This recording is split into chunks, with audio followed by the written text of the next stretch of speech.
want to address two basic things in the closing argument. First, I want to run through what I believe are the salient facts. And second, I want to put them in the context of the two violations that we have charged: the dishonesty, attempted dishonesty, and attempted substantial interference in the administration of justice.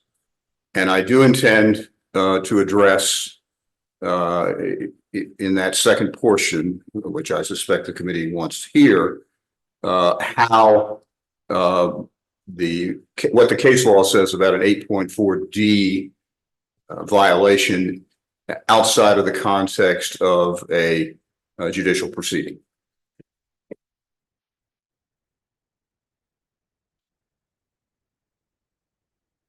The Department of Justice initiated an investigation into irregularities and fraud in the selection much earlier than it had done in the past. And by December 1, the Attorney General Barr had determined that there was no evidence of irregularities that would affect the outcome of the election, and he announced that. That was not happy news for the President of the United States. And when Mr. Barr announced his retirement, and when it was determined that Mr. Rosen would become the acting Deputy Attorney General, and that Mr. Donahue would perform the duties of the Deputy Attorney General, the President began to work on them to try to get them to in effect, counteract what Attorney General Barr had said. He tried beginning in the middle of December 14th, repeatedly, and this culminated in the conversation that occurred on December 27th. You'll recall that was the conversation in which Mr. Rosen conferenced in Mr. Donahue, who was in New York, and Mr. Donahue took notes. And the first thing I like to do is look at those notes. Those are Disciplinary Council Exhibit 6, and I want to go to page 4 of that exhibit.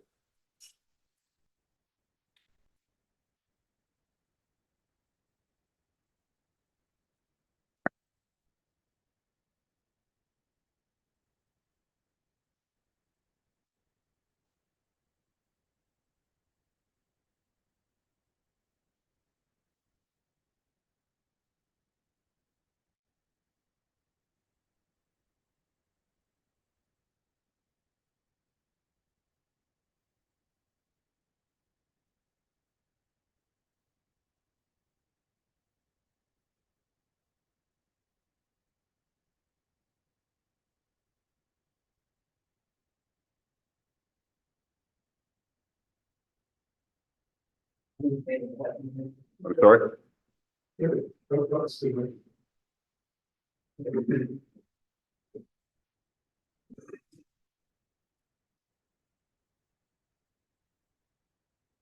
Our technology fails us. We can do it the old-fashioned way and actually read it. It's possible to look at paper. Oh my gosh. All right, here we are. That's the first page, and let's go to the fourth page, which is all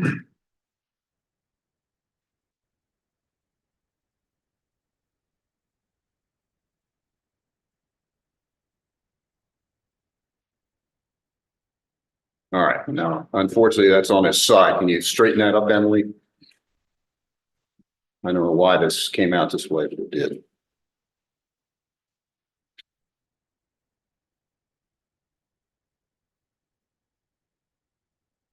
There we go. So at the bottom of the page, where it says DAG, referring to Mr. Rosen, Mr. Rosen said, understand that no Department of Justice, that Department of Justice cannot snap its fingers and change the results of the election. And the president responds to that. And he says, I don't expect you to do that. And if we can go over to the next page.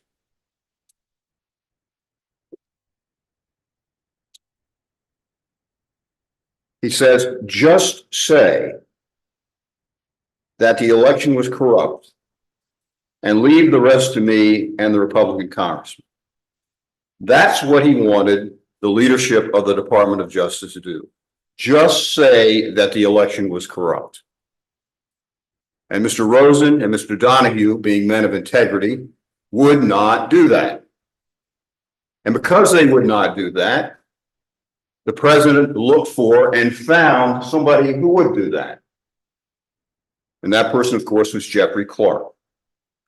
And so the day after this conversation, January 28th, Mr. Clark produces the You proof mean of December concept. 28th? I'm sorry, December 28th. I apologize. Now, I've emphasized in my opening, I emphasized in the pleading that Mr. Hirsch read from yesterday, that this charge is not based just on the conduct that Mr. Clark engaged in on the 28th. I agree with Mr. Elliott, former Attorney General Meese, that government lawyers should be free to engage in open discussions and express their opinions. And this case is not about Mr. Clark having the wrong opinion. What it's about is his asserting, as a matter of fact, contentions for what it's about is his asserting facts for which there's absolutely no basis, and to try to put the weight of the United States Department of Justice behind those false assertions. And so the important dates are January 2 and January 3. Because on January 2, he tells Mr. Rosen and he tells Mr. Donahue that he's thinking about accepting an offer from the president to become acting attorney general, but he won't do so if they'll send that letter. And that is what I alluded to in that pleading the other day as an attempt to, I forget the word I used, cajole and coerce them into sending the letter. And they, again, refuse to do so because they are not going to just say the election was corrupt when it wasn't. And so on January 3, Mr. Clark tells them that he's going to accept the position and that he will send the letter. And as Mr. McDougal admitted, he actually was appointed for some brief period of time to that position. And I'd like to show you, I don't know that we've walked you through the evidence of that, but can we put up Exhibit 33? This is the White House log for January 3.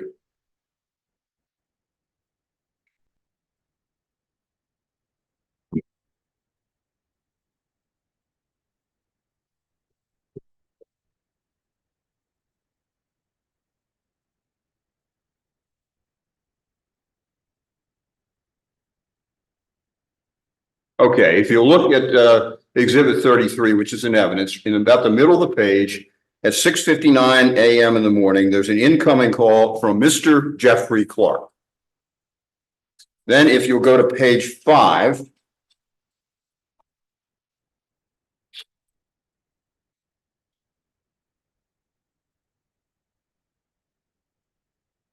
you'll see about a third of the way down the page at 1:13 p.m. 1:13 p.m. There's an incoming call from Mr. Jeffrey Clark.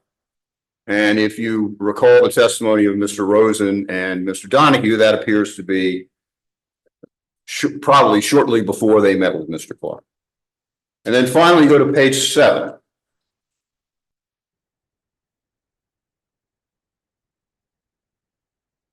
And there, 2/3 of the way down the page at 4:19 p.m. is an incoming phone call from Acting Attorney General Jeffrey Clark. And I think if you put that together with the testimony, it suggests that after the meeting with Mr. Rosen and Mr. Donahue, Mr. Clark accepted the position.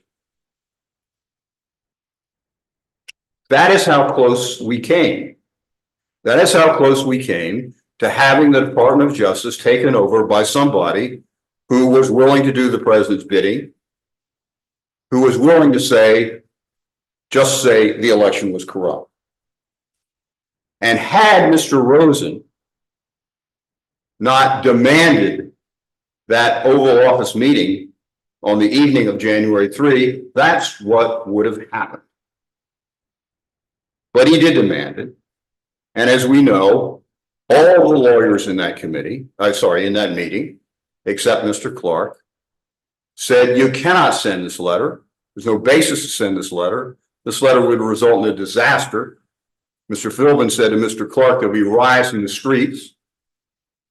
And Mr. Clark's response to that was, well, that's what the Insurrection Act is for, which I submit to you shows the recklessness with which he was behaving that day. All right, I said that's the first part I wanted to say. Let me turn to the actual letter, the Exhibit 8, and let's go through that. And let's go to the next page, Emily, the first page of the actual letter. No, sorry, let's go to the second page of the actual letter. First thing I want to focus on are the false statements in this letter. So on the second paragraph of the second page, there's a statement that says, go to the next page, Emily, if you will. And let's focus on the paragraph, the second paragraph that begins the Constitution mandates. And you'll see the second sentence of that paragraph says, the department believes that in Georgia and several other states, both a slate of electors supporting Joseph R. Biden and a separate slate of electors supporting Donald J. Trump gathered on that day, referring back to December 14, at the proper location to cast their ballots, and that both sets of those ballots have been transmitted to Washington, D.C. to be opened by Vice President Pence. You asked yesterday, Mr. Hirsch, about the second letter. And the language is slightly different in that letter, but it's essentially the same. That's a false statement. On December 14th, there were no slate of electors that gathered in the proper place in Georgia to support Donald J. Trump. The electors in Georgia, the election had been certified in Georgia earlier in the month, and there was one set of electors for President Biden. That's simply a false statement, and there's no basis for that. Let's go down to the next paragraph.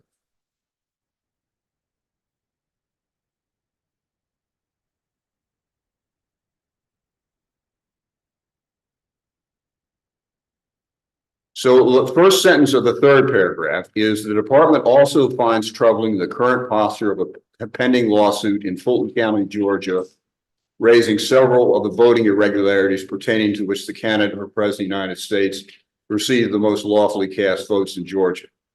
And it cites the Trump v. Raffensperger. That was not a case in which the Department of Justice is involved. It was a case an election challenge case, an election contest under the Georgia rules. The Georgia courts were processing the case. Department of Justice had absolutely nothing to do with it. I forget one of the witnesses, it may have been Mr. Favorito, testified that there had been an effort to get a injunctive relief that was denied, appealed to the Georgia Supreme Court and denied. Now, in the second letter, he was a little more fulsome. He cited another one of these cases in addition to the Trump v. Raffensperger case. That was the case that was the challenge that we talked about earlier to the election equipment. But again, the same point was essentially made, and the Department of Justice had no involvement in these matters. But of course, the important false statement is on the first page of the letter. If we could go back a page, Emily. And you may have memorized this one by now. I'm sorry, the first page of the letter, not the memorandum, second page of the exhibit.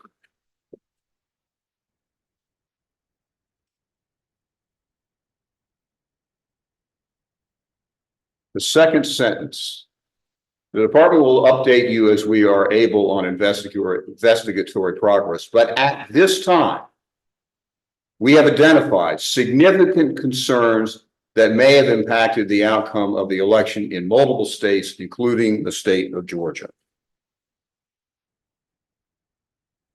that was a false statement. The department had not done so. Attorney General Barr had twice said the exact contrary, on December 1 and on December 22. Mr. Clark had no involvement in these investigations, none. You heard some testimony that he was involved in as a civil division lawyer in the defense of a lawsuit that was filed against Vice President Pence. But that had absolutely nothing to do with these issues. There was no discovery taken in that case. Mr. Clark had no involvement and no knowledge of this. And after he submitted it, Mr. Donahue, who was the most knowledgeable person in the country about all of the investigations the department was conducting, told him that. He told him that this is simply a false statement. He sent him that email. I think it's Disciplinary Council Exhibit 9, but I'm not going to go to there now. And then they met. And Mr. Donahue, reinforced by Mr. Rosen, told him that that was not true. Now, what did Mr. Clark have to contradict that? He cites what we've referred to in this hearing as the Lingen report. And our newspaper article, which I can't remember whether that's in evidence or not, but I know somebody's testified about it. It simply is a newspaper article announcing the so-called Lingen report. But the Lingen report is not a report. Let's look at it. That's Respondents Exhibit 42.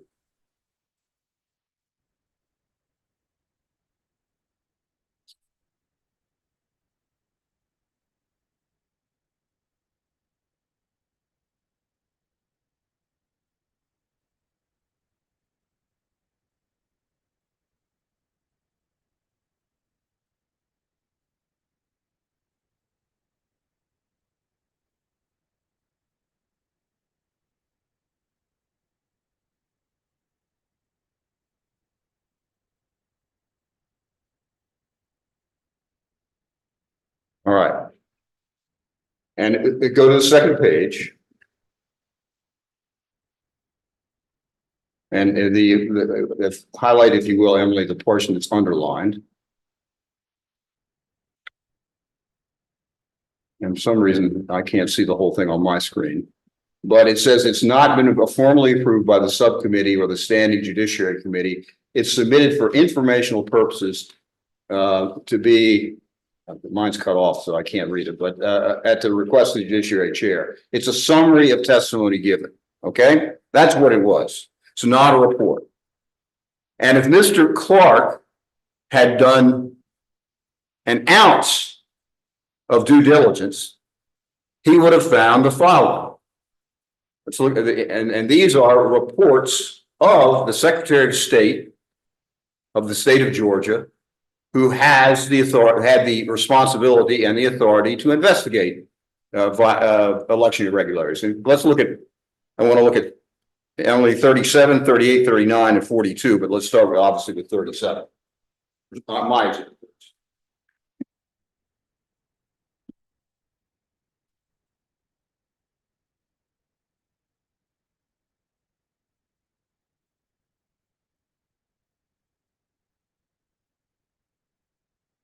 So this is announced on November 17th. The first paragraph under the date says that Pro V&V, a U.S. Election Assistant Commission certified testing laboratory, has done an audit of the machines and found no evidence of the machines being tampered. Mr. Clark looked, he would have found that. And incidentally, I will make this point once and I won't make it again. Many of these are press statements, but many of them had references to the actual reports, as did this one. So it wasn't, you weren't just limited to looking at what Mr. Raffensperger said. The reports were made public as well. Let's look at 38.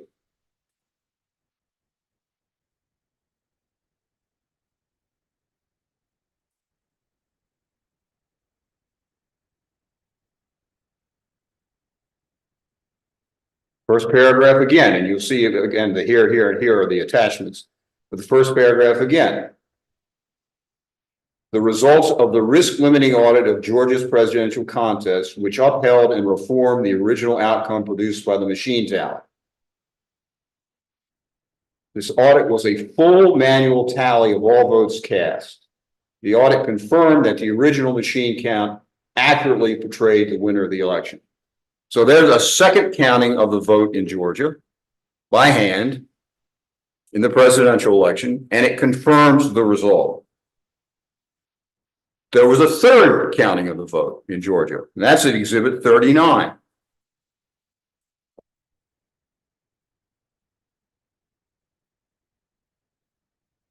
As was his right, President Trump demanded a recount.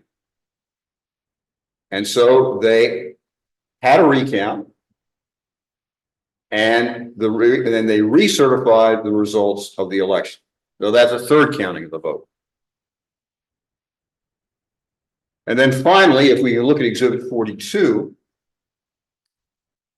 because there were allegations that of some impropriety with respect to the mail-in vote, the absentee ballots, they did an audit in Cobb County, a county where there had been allegations of this supposed misconduct. And they've had, and if you look at the first paragraph, they found a 99.99 accuracy rate in performing correct signature verification proceedings. So that's 3 counts of the election, of the vote, plus this audit with respect to the signature verification. Mr. Fox, let me ask you about, it's at risk that I anticipate arguments, but from what I understand, here's some of the pushback that you would get about these exhibits. And I wonder about the enterprise a little bit. You started out by saying, well, if Mr. Clark had done an ounce of research, he would have found, these things. Presumably, if he did a pound of research, he might have found Mr. Favorito's testimony. That Mr. Who's, I'm sorry. Favorito's testimony, not literally his testimony, but his information that challenged the truth of a lot of these statements. And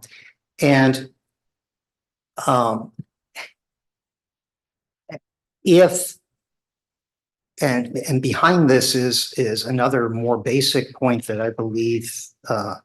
McDougall made in his opening statement, which is, okay, you've got evidence out there. You have some people say X and some people say not X, and you have to assess the X versus the not X and the strength of this. And if you're making an argument for X, you can point to these things like you just have. If you're making an argument for not X, you point to these other things. And if before this letter was going to be sent out, one of two things was going to happen. Either Mr. Rosen and Mr. Donahue were going to agree to it and sign on, or Mr. Clark was going to be the acting attorney general and he would send it. And either way, that would be the view of the Justice Department to give more weight to these things. And, there are specific points that Mr. Favorito made about, these, that the review was in Cobb County, not in Fulton County, for example, on the exhibit that you're looking at in 42, and that it will, there was testimony that it wasn't really a risk limiting audit, that's a misnomer, and that it didn't really capture everything, and there are problems with the recount and various other things. So if we find that, yes, these statements were made, but there were problems with it, how does that affect your case? And how do you address the point Mr. McDougall made that eventually, one way or another, this would have been the view of the Justice Department to find not X more compelling than X? Well, the point I'm making here is that Mr. Clark didn't know any of this. Or if he did, and this, the stuff I'm showing you, is readily available information that you have gotten from a Google search. Now, my recollection is that Mr. Favorito's report is dated sometime much later, but and it wasn't readily available. But even if it had been, Mr. Clark didn't know that. He was asking to make a statement, that there were irregularities in the election in which he had no basis to make that statement. And even if theoretically you credited Mr. Favorito whenever his report was issued, Mr. Clark did not know that. The only information he had was the information that he got from Mr. Donahue, and he didn't know it. And had he but looked, easily looked, Googled this stuff, he would have certainly have found this information, the official information from the state of Georgia, written and published by a Republican Secretary of State. And in addition to that, had he but looked, he would have found, and I lost count, but I think now it's 8 pieces of litigation filed by various plaintiffs, including the Trump campaign, in Georgia, challenging the outcome of the election, all of which had failed certainly by January 2 and January 3. All of them had failed.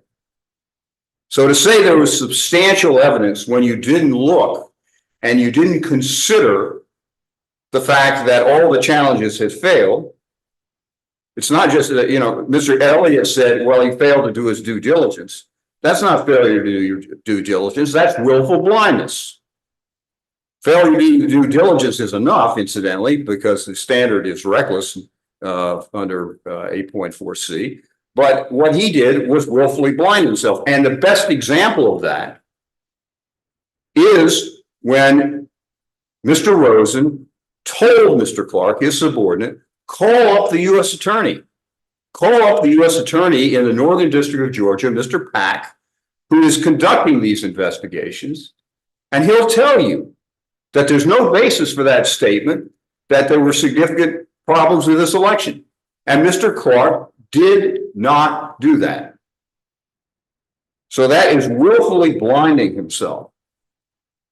Another point that I would make is that at no time in this course of conduct from December 28th to January 3, did Mr. Clark ever cite a basis for his claim that there were some serious allegations in the 2020 election that needed to be investigated. There was no indication whatsoever of any awareness of Mr. Favorito or any of these other people.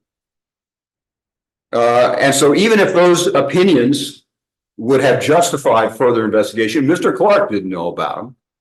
He was just, this was not an exercise in an attempt to conduct a legitimate investigation. This was an exercise to do what President Trump wanted Mr. Rosen and wanted Mr. Donahue to do. Just say the election is corrupt and leave it up to me. So there's no factual basis. The standard, since the Romansky case in the District of Columbia for an 8.4C violation, is recklessness. And Mr. Clark's conduct was well beyond recklessness. Mr. Donahue told Mr. Barr had said twice that there was no election irregularities would have affected the outcome. Mr. Donahue, the most knowledgeable person, told him that. He failed to conduct any investigation, including calling up Mr. Pack.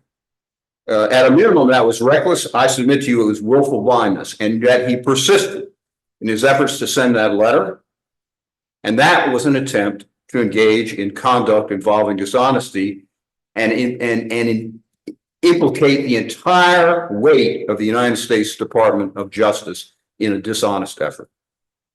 All right, let me see if I can unpack a little bit of what you're saying. In your opening statement, I believe you argued that this was not just reckless, that it was an intentional dishonesty. Are you still arguing that this was intentional dishonesty? I mean, we had testimony from I believe both Mr. Donahue and Mr. Philbin that they believe that Mr. Clark was sincere in what he was doing. Is that still your position, or are we now just focused on recklessness? Willful blindness is intentional dishonesty. When you make a statement, I tell you it's 8:30 in the morning and I don't look at the clock on the wall. That's willful blindness. That's that's the same thing as intentional dishonesty. All right, well, let me parse it a little bit. I mean, the law may cover both. I'm not disagreeing with you on that. Well, let me parse it, okay? There's a little bit of a difference, to use a case I'm familiar with because I was also involved in Libertelli, where the respondent in that case doctored documents that were filed with the court to say something different than what they actually said and lied under oath, and there was no dispute that happened, okay? And he did it intentionally, all right? That's a little bit of a difference than sent the documents not knowing whether they're right or wrong. Those aren't identical concepts in law. They're different potential levels of culpability, aren't they? Yeah, I agree with that, and I think it's a specter. And it doesn't really matter under the case law because recklessness is enough. But what I would suggest to you is that when you make that statement and everybody has told you that it's wrong, maybe you can have a sincere belief in it. I don't see how you can. But if everybody tells you it's wrong and you make no effort to investigate, particularly ignoring the direction of your superior to talk to the person in Georgia who's in charge of all these investigations, it's hard for me to say that that's not an intentional dishonesty. I don't need to prove that, but I think that amounts to intentionality. Let me just clarify in this sense. Is that the sense in which you say he was intentionally dishonest? You're not, do you believe that you proved by clear and convincing evidence that Mr. Clark did not believe the truth of his letter? Or do you believe that you proved by clear and convincing evidence that he was willfully blind to whether it was true or not? I believe obviously both, but yes, I think it was intentional. I think this was an effort to do what you're eliding, I think. Well, I didn't mean to. Things I'm distinguishing. Do you believe the evidence showed by clear and convincing evidence that Mr. Clark did not believe the truth of what was in that letter, that he personally did not believe it? Yes. Because he had no rational basis to believe. I understand you don't think objectively he should have believed it, and you think that but do you think he thought it was false? Yes, because I don't know how I can't look in somebody's mind, but when somebody tells you something repeatedly in which all the evidence is to the contrary, then yes, I believe that person is acting intentionally, is intentionally dishonest.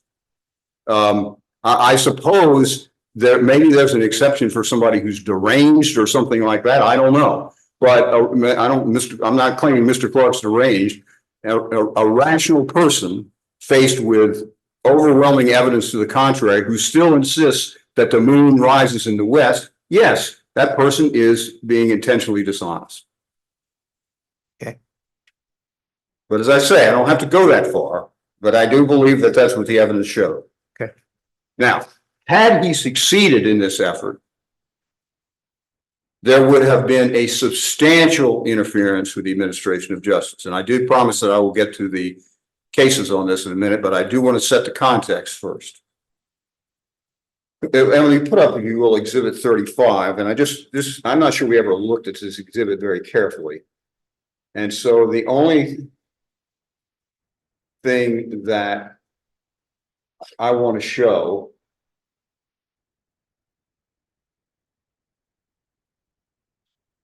is the date, which is in the last paragraph, which ends, and it's December 7th, and that's the date the governor of Georgia certified the electors for President Biden. Okay, and he appoints, you go to the first paragraph, he appoints 16 people as electors, and they're all supporting Biden. And then he lists the electors who got votes but who were not appointed, some for Trump and some for someone else. So that not only solidifies the point I made earlier that there wasn't a separate set of electors, but the important thing here is the date. This was done on December 7th. And Mr. Clark's activities don't start to December 28th.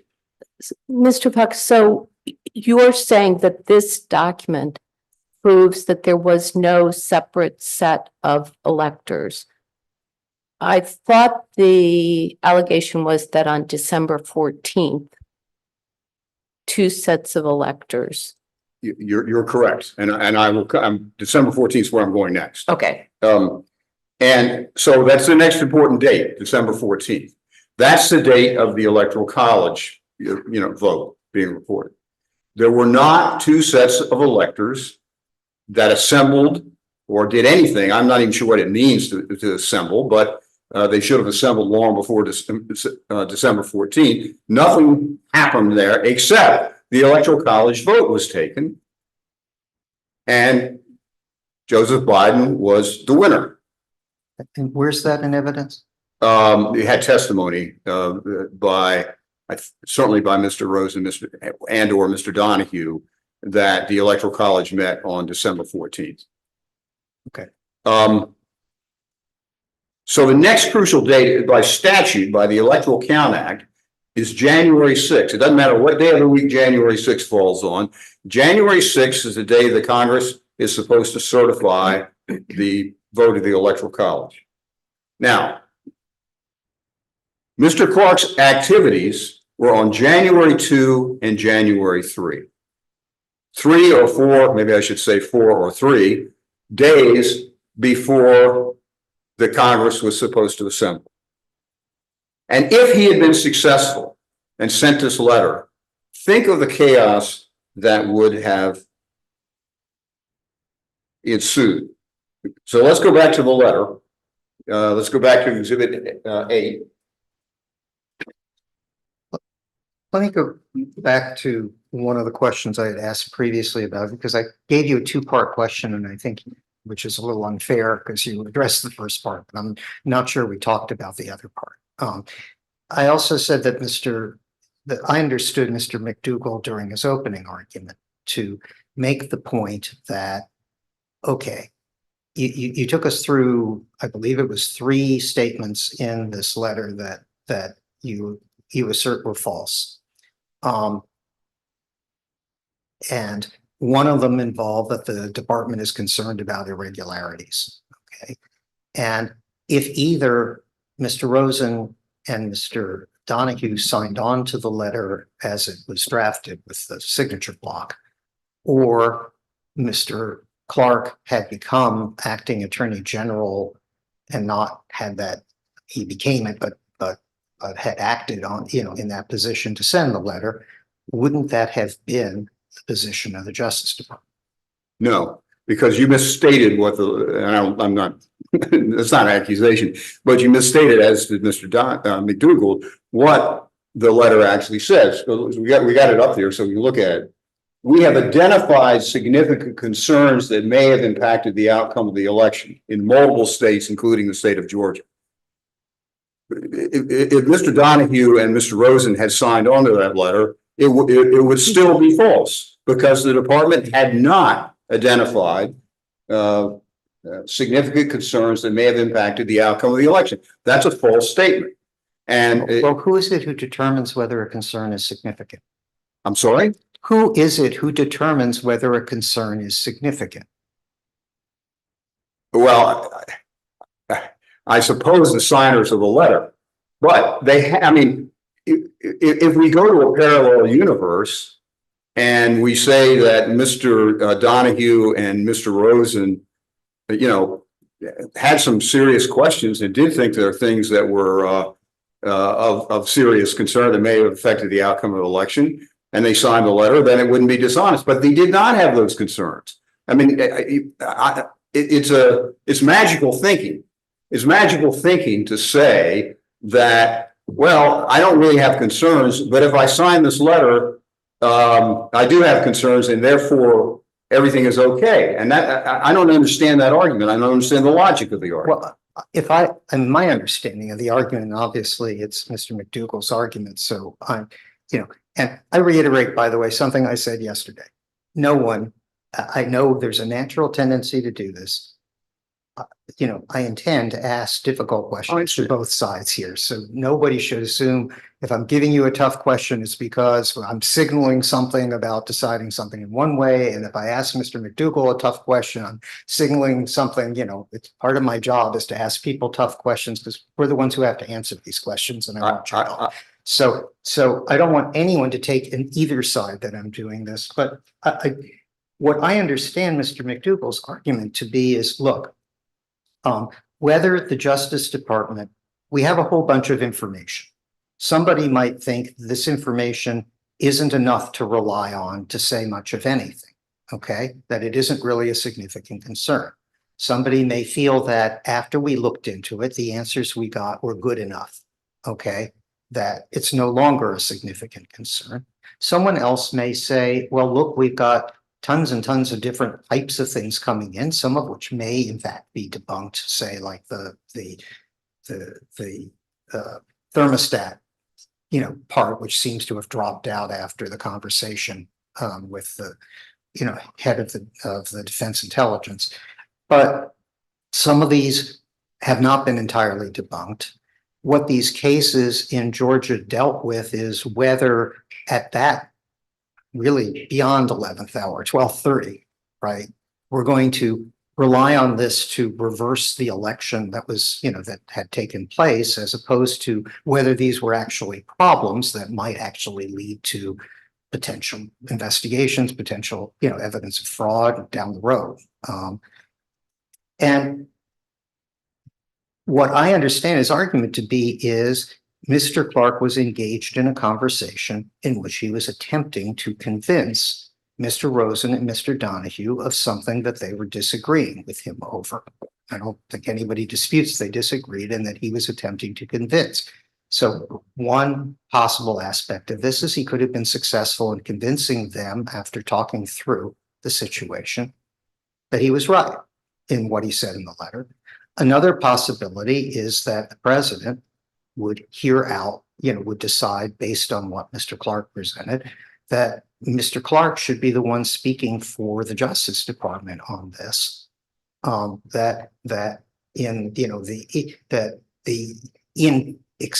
effect, that the discussion on January 3rd would come out the other way.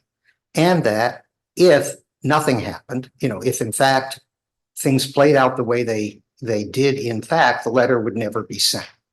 So the only circumstances under which the letter would go to the Georgia legislature was after it had been passed on by Mr. Rosen, Mr. Donahue, Mr. Clark, the appointed Assistant Attorney General. It seems, it's perhaps an overstatement to say for the purposes of sending the letter, but in an endorsement of sending the letter by the president. So at that point, that would be the view. Now, that's not fanciful that he might succeed in convincing someone of something, or that he, and that someone might be either the president or Mr. Rosen, Mr. Donahue. Now, what do you respond to that point? Well, I think the premise is wrong. The premise is that Mr. Clark was trying to convince them that there was evidence of irregularities in the election that they needed to look in further. But there's no testimony whatsoever that he ever specified what those irregularities were. This was just an act of a fortiori. I mean, what he was doing was saying, look, send this letter or I'm going to take over. He wasn't saying, send this letter because we need further to investigate this or that or the other thing. He was saying, send the letter or I'm going to take over. And you've got to have facts. You can't simply have the Department of Justice say, we've identified significant concerns that may have impacted the outcome of the election when they have not. And when you can't cite them facts that amount to significant concerns. And there is no place in this record where anybody said that Mr. Clark ever made a factual, logical argument as to why this statement was true. He was simply engaged in an act of coercion to get them to send the letter, because the important thing wasn't whether this was true or not. The important thing was that the letter be sent so that the validity of the election could be cast in doubt. And so the president could do whatever he thought he could do once that occurred. Now, I interrupted you, I believe, where you were to put you back on. Is you were showing the Exhibit 8 and you were going back to the letter to talk about the significance of what would have happened Right. if the letter were sent. I don't. Mr. Hurst, there's absolutely no reason to apologize. I have, in addition to having been around the block a time or two, I actually want the tough questions because that's makes this exercise meaningful. So let's go back to the letter, and I want to look at page 2, the first paragraph. And remember, the context in which I was talking about was what the chaotic effect would have been had this letter been sent. Again, I'm sorry, I keep confusing you, Emily, because I'm talking about page 2 of the letter, which is page 3 of the exhibit.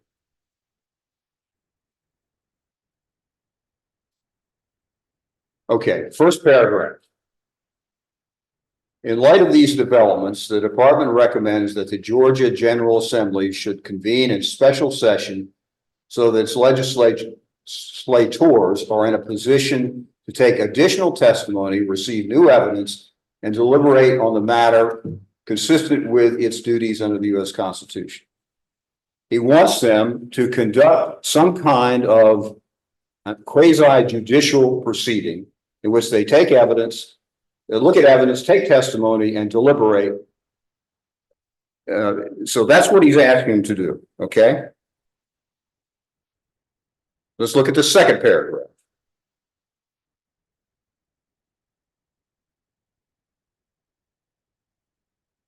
Now, I will confess that it is not precisely clear what Mr. Clark is asking here, but what it appears to be that he's asking in the about the 6 lines down is that both sets of ballots from this mythical other set of electors for President Trump be transmitted to Washington, D.C. to be opened by Vice President Pence.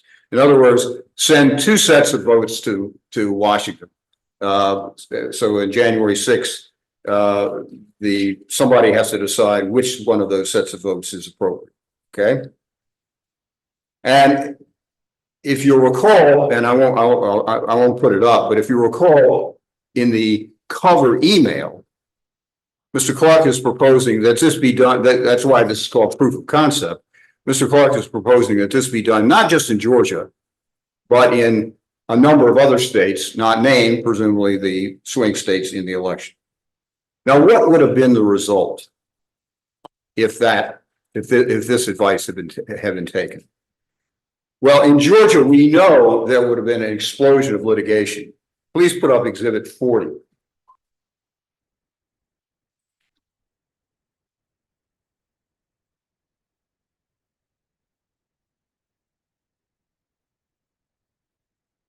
This is a December 7 public statement from the governor and the lieutenant governor of Georgia.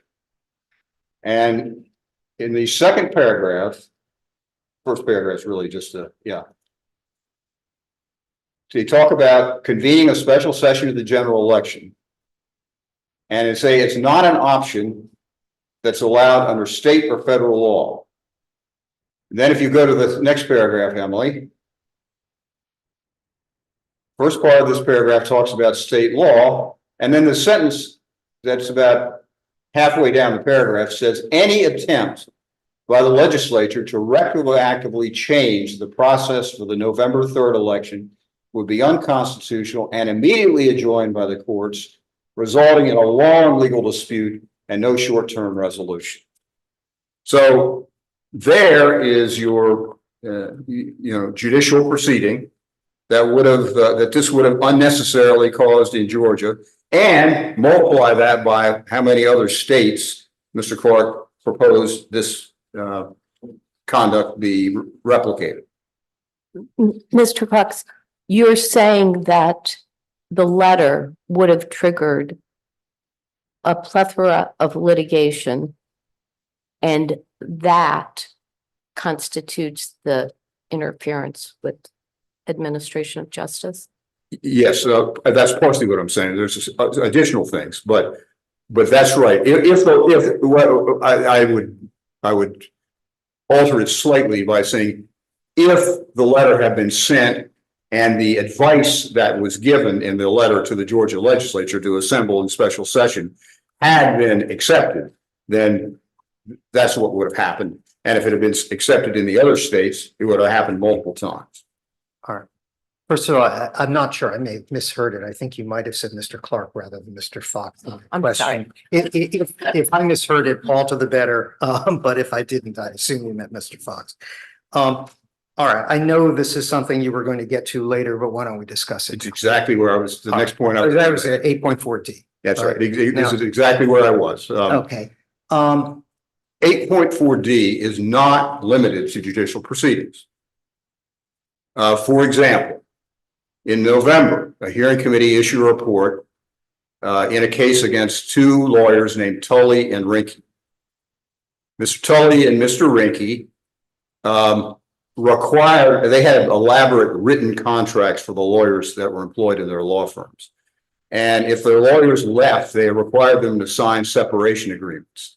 And the separation agreements had a provision in the separation agreement which said you cannot voluntarily cooperate in any investigation. And the hearing committee found that that was an attempt to interfere in our investigation, not a judicial proceeding, our investigation, which was it was an attempted violation of 8.4D. And here, incidentally, is that attempted violation that Mr. McDougall has been looking for. So there's outside the context of judicial proceeding. Secondly, there's a case called White, In re White. It was cited in 2011. We'll put it in our brief, but if you want the citation now, it's 11A3 at 1226. It's a complicated case because there were two separate cases that were combined at the DC Court of Appeals, and because what the DC Court of Appeals did was it essentially adopted the separate board reports in each case. The second board report had a violation of 8.4D, and the violation was for interfering in the DC Council proceeding, not a judicial proceeding, the DC Council proceeding.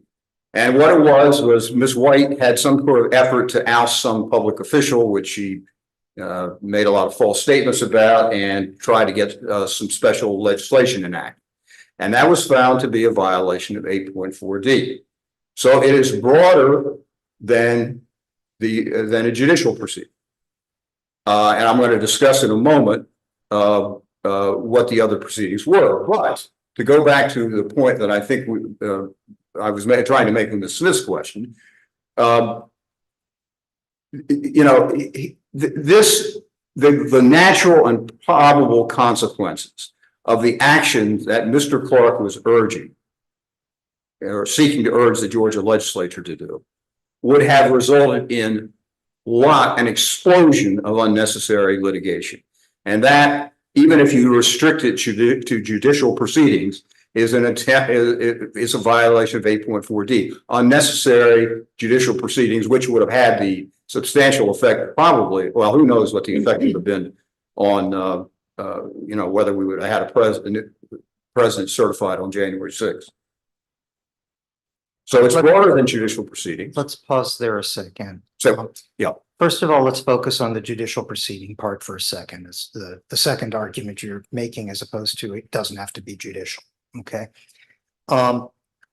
During his opening statement, I heard Mr. McDougall to cite the standard for violation of 8.4D, and I haven't gone back to the record. I haven't compared word for word, but it sounded like what Hopkins says the standard is for 8.4D. Me too. I agree.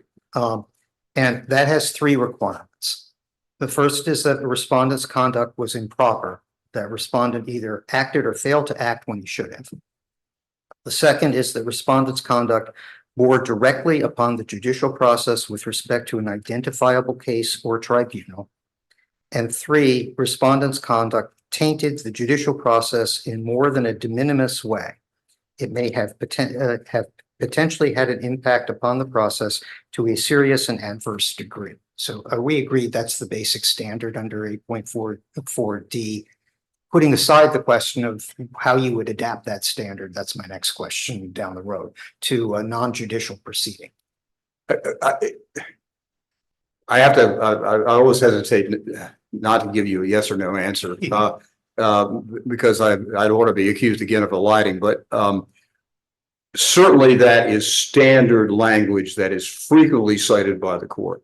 Okay. But what I'm suggesting to you is that's been cited in cases where the only real issue is whether there was an effect on the judicial proceeding.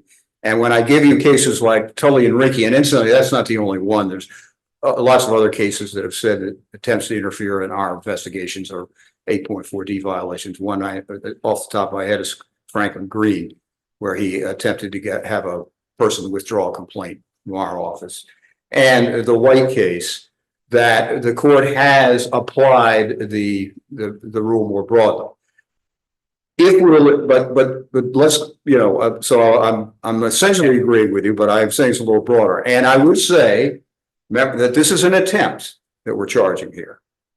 And the natural and probable consequences of what Mr. Clark wanted to do would have resulted in an unimaginable number of unnecessary litigations around the country.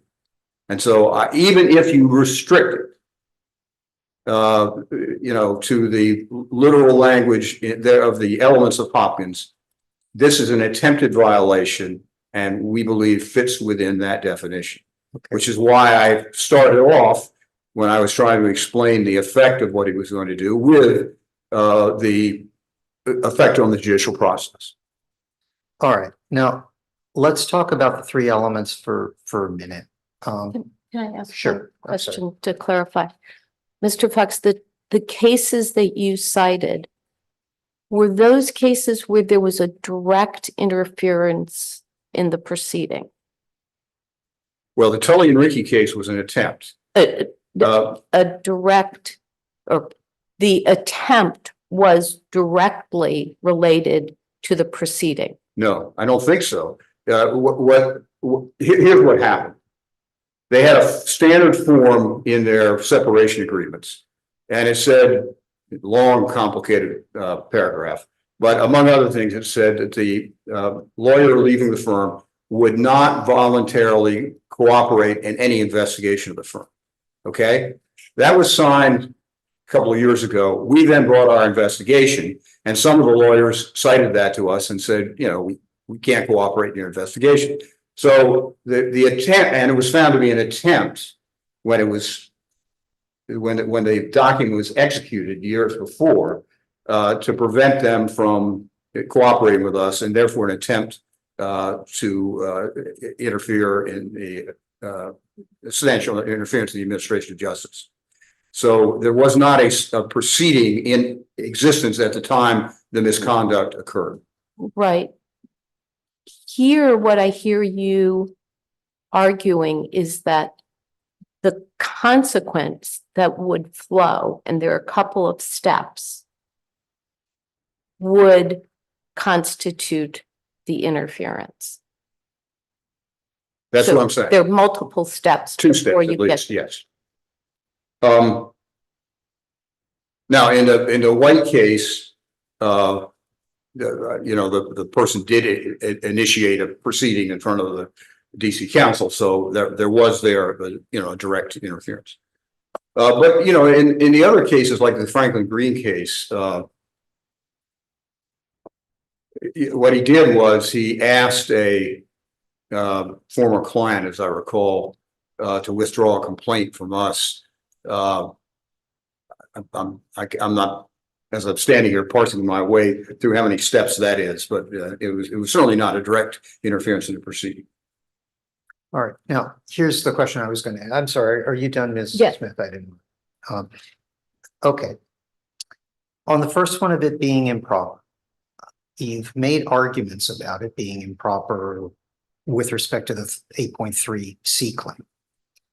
Suppose you don't want this, but we don't agree with those arguments. Is there any argument for an independent 8.4D claim if we don't already find that Mr. Clark acted improperly with respect to 8.3C. I think there is. It's a harder row for me to hoe, but I think there is, because putting the weight of the United States Department of Justice behind an effort to interfere in something that's no business the Department of Justice, as Mr. Rosen and Mr. Donahue testified, the Georgia proceedings, the proceedings of the Georgia State Legislature. I think that's an improper, that would be improper in and of itself. I don't think you need to go there, because I think the evidence of dishonesty is overwhelming. But yes, I think there is an independent way to get there. Okay, I think you've addressed this, but in both what you initially said and in your response to Ms. Smith's question, you're making a two-step, well, because this is an attempt claim, there would have been all kinds of things, even though we don't have a caption that says it's X versus Y case. Okay. Yes, and that's your response on the second point about it being a identifiable case to tribunal. No, that's right, because it's an attempt. What I'm saying is it's an attempt to gin up such a case, or is an attempt that would have ginned up such a case.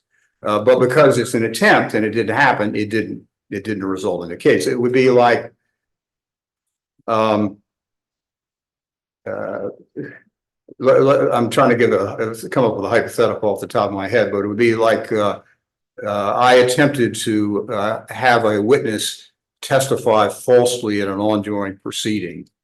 Well, no, I attempted to have a witness All right. go to I'll give you an district. example that I think idea. All right. Lawyer tells the client, if they ask you this question, lie.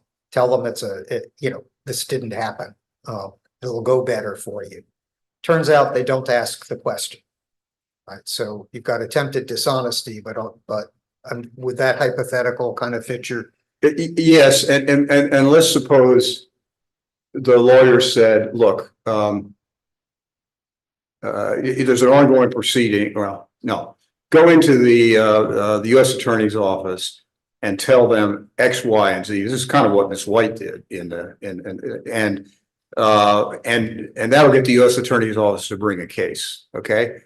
And the witness, client, whoever it is, doesn't do that. Then that would have been an attempt. That didn't result in an identifiable case because the person didn't follow the advice, let's say. Okay.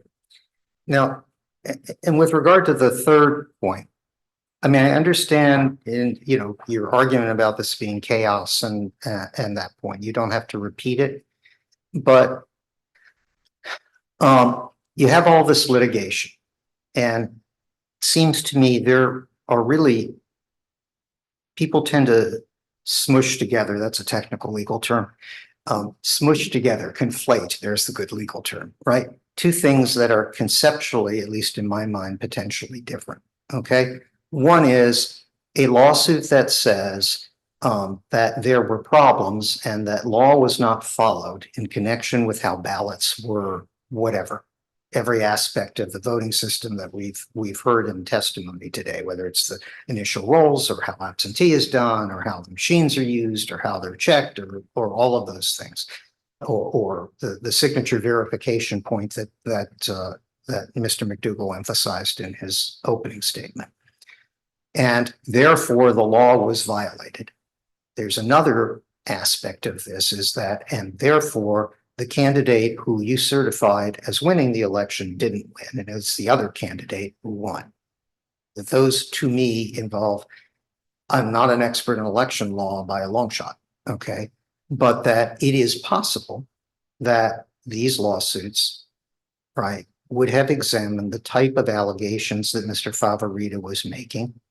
Granted, some of his stuff came out later as part of this, but, the door was kind of open to that testimony, but in any event, then, and the upshot of this would have been that the litigation determined that, yes, there were problems in Fulton County or in Georgia generally, or in Pennsylvania for that matter, or other states. It might easily have said, but at this point, the decision is years later, long after President Biden has taken office. And so it doesn't change who's the president. It leads to an investigation of things that might be genuinely flawed or illegal as part of the election under some law. And maybe it uncovers specific fraud, or maybe it, and as Mr. Howery said, maybe the fraud's on both sides or one side, not necessarily fraud by President Biden. It uncovers that people took advantage of weaknesses in the system to do something. Is that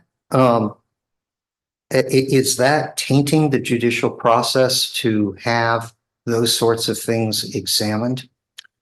That is an awfully difficult question to answer on a hypothetical, without some specific facts. But let me see if I can come at it this way. The Giuliani case, there was an 8.4D violation found in that case. And what he did was he brought a lawsuit in Pennsylvania that had no factual or legal basis, but particularly no factual basis. And it was thrown out on a motion to dismiss, but that was found to be a violation of 8.4D by the hearing committee. And I would think and the reason it's so difficult to talk about this in the abstract is that the facts are really important here. If you assume there were facts to substantiate some of these allegations, which I don't think there were, but if you assume there were some facts to substantiate them, then bringing a lawsuit even after the election. I mean, one of the you don't do it with lawsuits, but there's certainly criminal prosecutions that can occur long after the election because you can't investigate them between November 3 and January 20. It takes longer to do that. And those things can continue. And if there's a basis for it, certainly it's not a violation of 8.4D. But again, it without knowing what the specific facts were on which somebody was relying, it's very hard to talk about. But that's not what Mr. Clark was advocating for. I mean, read the entire letter. The whole purpose of this letter is to get another set of electors up and to create chaos on January 6th. That's what this letter is designed to do. It's not to create to cause some investigations to be opened, which will be concluded in June of 2021 or some later date. It's very much focused on that. Okay, let me take you in a different direction for a second. Did you want to follow up on that? I didn't want to cut. I think this is probably a follow-up. Okay. It No, feel might free. lead back I to don't some want other things. to preempt other questions on this. So your discussion of the natural and probable consequences raised a concern I've had about the concept of an attempt. And, I think it's hard with attempts as to, there's always the possibility that someone would change their mind, that they would not go forward with this action. And when you relate an attempt and then present the significance of that in the context of a natural and probable consequence of something that wasn't done, it causes me to be uneasy about the concept of an attempt. So for example, if Mr. Clark changed his mind and said, I'm not comfortable signing the letter, sending the letter. Look, I would agree if those were the facts. I don't think we'd be here.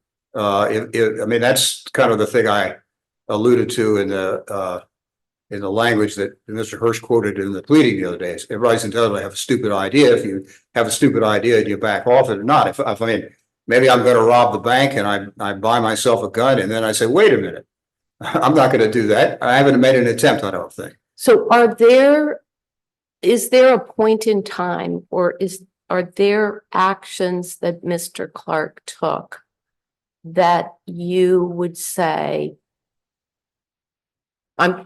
these are the steps that I'm comfortable with. It's no longer a possibility, but a concrete attempt. Yes. And it's really the events of January 2 and January 3. January 2, he says, if you'll send a letter, I won't take the position. We won't send a letter. January 3, I'm going to take the position and I'm going to send a letter. Meeting at the White House, all the other lawyers tell him it's a bad idea.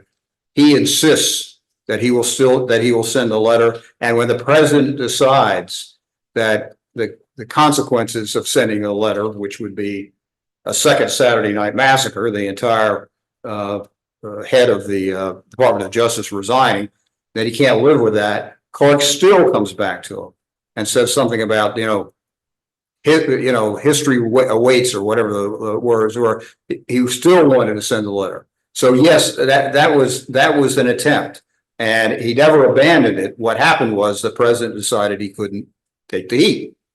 So yes, that's what I would say. Just to follow up on that, I don't mean to interrupt, but just so I'm clear about your answer, I know these aren't facts, but if Mr. Clark had gotten to that conclusion 2 seconds before President Trump did, for whatever reason, President Trump listened to everyone and decided, no, we don't want to send the letter. If 2 seconds before that, Mr. Clark said, okay, I've heard you all, and I guess you're right, would we have a case here?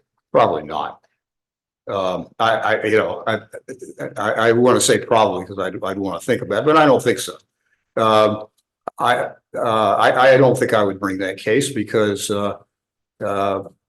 if somebody comes to the sensible result, that's what the process is for.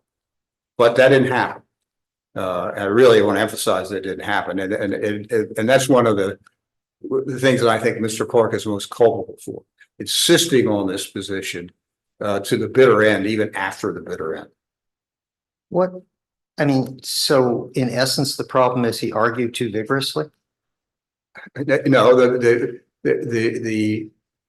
essence is that he continued to advocate a position for which he had no factual basis and which would have resulted in a disaster in terms of litigation. And I also think you could take into consideration, what would the process of January 6th. I mean, what would have happened if 2 sets of electors came up there? And I think it's Mr. Elliott who said that he thought it would throw everything to the House of Representatives. I mean, I think that's substantial interference with the administration of justice as well. But in the face of all that, continuing to advocate that is an attempt to interfere in the administration of justice. This is not something discussed in the record and maybe whatever, but I believe I think there is testimony. Georgia has 16 electoral votes in 2020, had 16 electoral. I don't know whether we could go back to the exhibit and count, but I don't remember. And the final tally, President Biden won by 70 odd in the final tally. I think that's right. So 16, even if you took the 16 from Mr. Biden and gave them to Mr. Trump, so that made a 32 net difference, still would not have swung that to the House of Representatives, would it? I think the way the process works would have been that the House would have had to vote on it, I think it's the delegation from the particular state would have had to vote on it, but they'd have to vote on which Georgia delegates to accept, right. But it wouldn't have changed the outcome of the election. That wouldn't. Georgia. But remember, this was a template. Yeah. Remember what he said in the cover memorandum. It's for Georgia and I've forget how it's worded, but, you know, the idea was to send it to other states as well. And certainly, you know, assuming those states included Michigan, Pennsylvania, Wisconsin, Nevada, whatever, you know, if that had been done in a couple of states, then that could have had an effect on the election. All right. Let me ask a couple related points, I think, to the points you just made. Two other things to think about how it may affect the determination of whether this was reckless or not, that I would want you to address. Does it affect the determination of recklessness that this was all during a compressed time period? That, you know, sometimes I feel this myself. Someone makes an objection and I have imperfect information. I have not studied the document that people are objecting to, right? You may think I have this all. No, I don't, right? And sometimes I say, well, can I at least see the document? Give me a chance.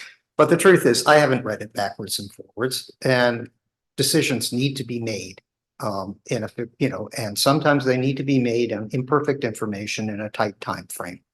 Does that affect in any way our analysis of whether he acted recklessly? Yes, I think it does. I think it adds to the recklessness because the process is set up for a tight time frame. It's supposed to do that, and it's really important. I mean, this is the most fundamental ritual of democracy, of our democracy, the election of the president of the United States. And if you take conduct to interfere with that process based on a lack of information, you know, sort of betting on the come, maybe this information will come down the road, that sort of thing, I think that's extraordinarily reckless. You know, now the scienter element for 8.4D is you got to go back to a very old case called, I think it's RL, but it was recently cited in the Dobie and Taylor opinion from the court, so it's still good law. It is much less than reckless. The court has never said you have to show recklessness for an 8.4D violation. It is, as I think, I will confess that the court's jurisprudence on this is not crystal clear, but I think it's fair to say that it's the natural and probable consequences of the act. But I think if you act, I mean, when I was setting the stage for this, I tried to emphasize the compressed period of time because that sort of magnifies the impact of what Mr. Clark was trying to have to do. If we had, I mean, if you had, but between December 28th and let's say July 1, to do this, the consequences, at least in terms of the 8.4D, might be less serious because you had more time. You would, but here, what you were going to do would be interfere with the transfer of power, and that's a pretty important thing in a constitutional democracy. Doesn't the importance cut both ways? Okay, I want you to assume that we find that Mr. Clark genuinely believes this, even if you think he shouldn't have.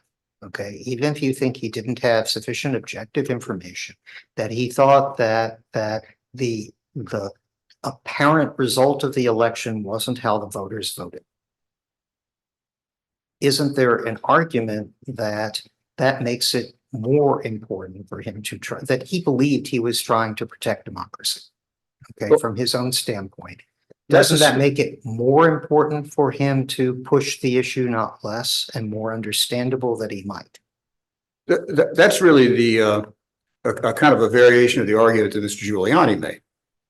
You know, I didn't have enough time to gather all the facts because it was a very short, compressed period of time, and that was emphatically rejected by the United States District Court. I think it was the Western District of Pennsylvania, but it may be a central. Anyhow, the District Court by the Third Circuit, and it was rejected by the hearing committee.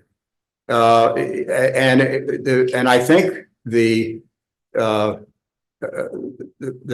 I think it's fair to say that a summary of what those various opinions said was: look, in this compressed period of time, when you're trying to interfere with something as important as a presidential election, you darn well need to have your ducks in a row. You need to have facts. It's not an excuse that I didn't have time to gather all the facts. So even and Mr. Giuliani testified he sincerely believed it, and he had all kinds of theories about it. The hearing committee said that's not enough. So no, I don't think I don't think sincerity of belief justifies acting without a factual basis. And the third aspect, what's now a third, I started with two, but that second one got inserted in response to, or was prompted by your answer, put it that way, not in response. You have mentioned the general process of the deliberative process that normally happens in government agencies, and that we all agree that it is important to have full and open debate in government agencies. And the truth is, there's certainly something to Mr. McDougall's point that ordinarily these types of pre-decisional discussions are not public, and they're not expected to be public either. That people that if we were to find that Mr. Clark never anticipated that this would be a public exchange, that he always anticipated that this was a way of I forget which witness, might have been Mr. Philbin, testified to provide the president with robust debate on a matter that the president was interested in hearing about. Okay, in a setting where everyone expected this to be private, so that, you know, what you say to somebody, you know, when you're not expecting to, it's different than Mr. Giuliani filing it in a court where he's making a public statement to a judge as to what ought to be true. This was internally, okay, how about this kind of thing? Does that affect the recklessness of the statement that you're thinking of this as a informal discussion in which you're going to get pushback from people who disagree internally, and that the final decision isn't going to be yours regardless? Again, that's the problem with answering that hypothetical question is the facts of the particular situation are so important.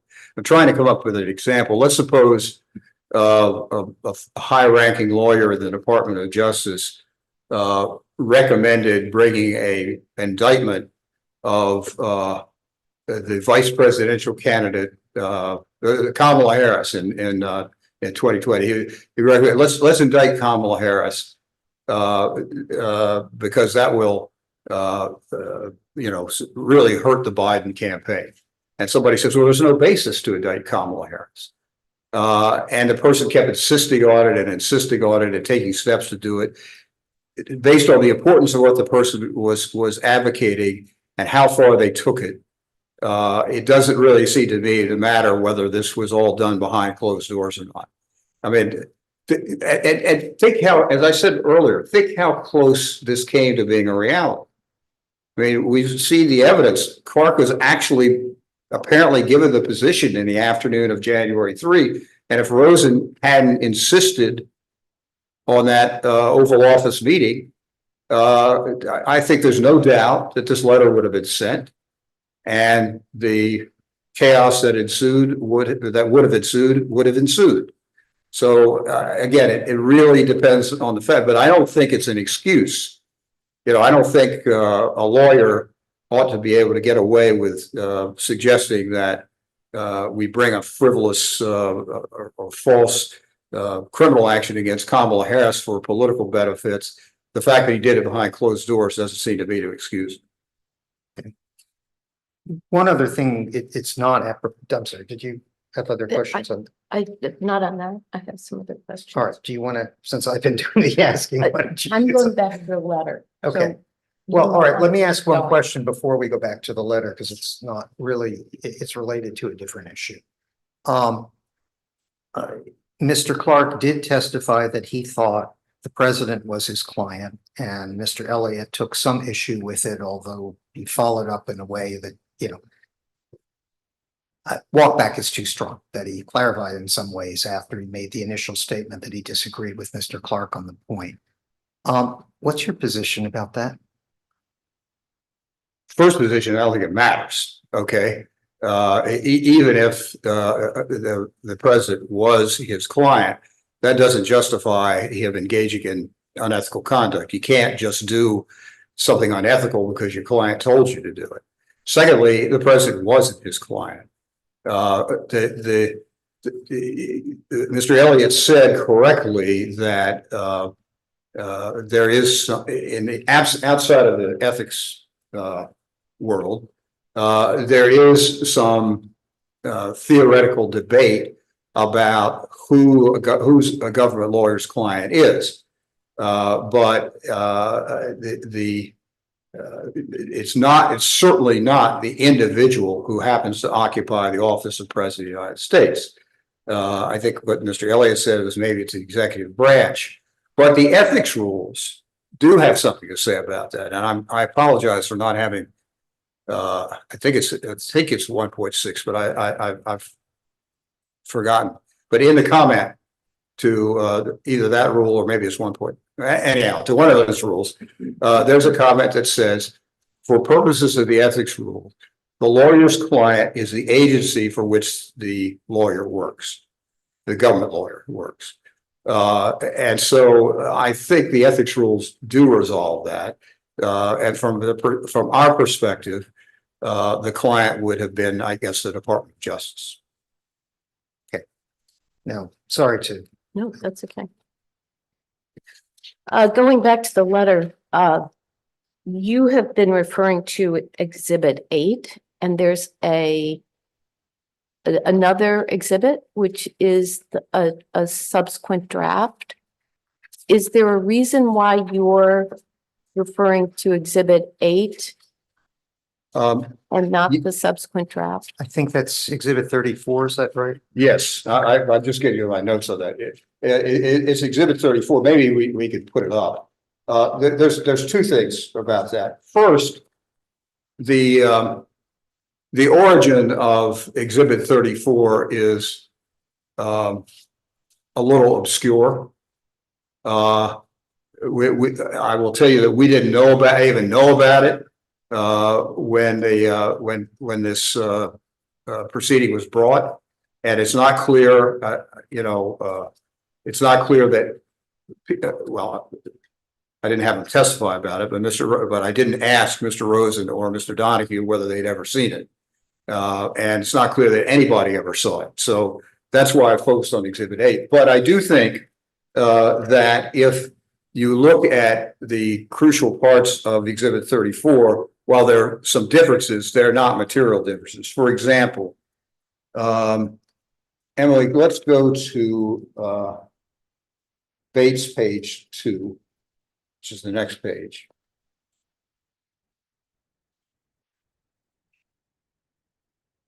So you'll see, that's stop right there, if you will. That it still says, as of today, there is evidence of significant irregularities that may have impacted the outcome of the election in multiple states, including the state of Georgia. Now, that's frankly a little bit stronger than the statement in Exhibit 5, because it says there's evidence of significant irregularities. And I said Exhibit 5, I'm in Exhibit 8. And Exhibit 8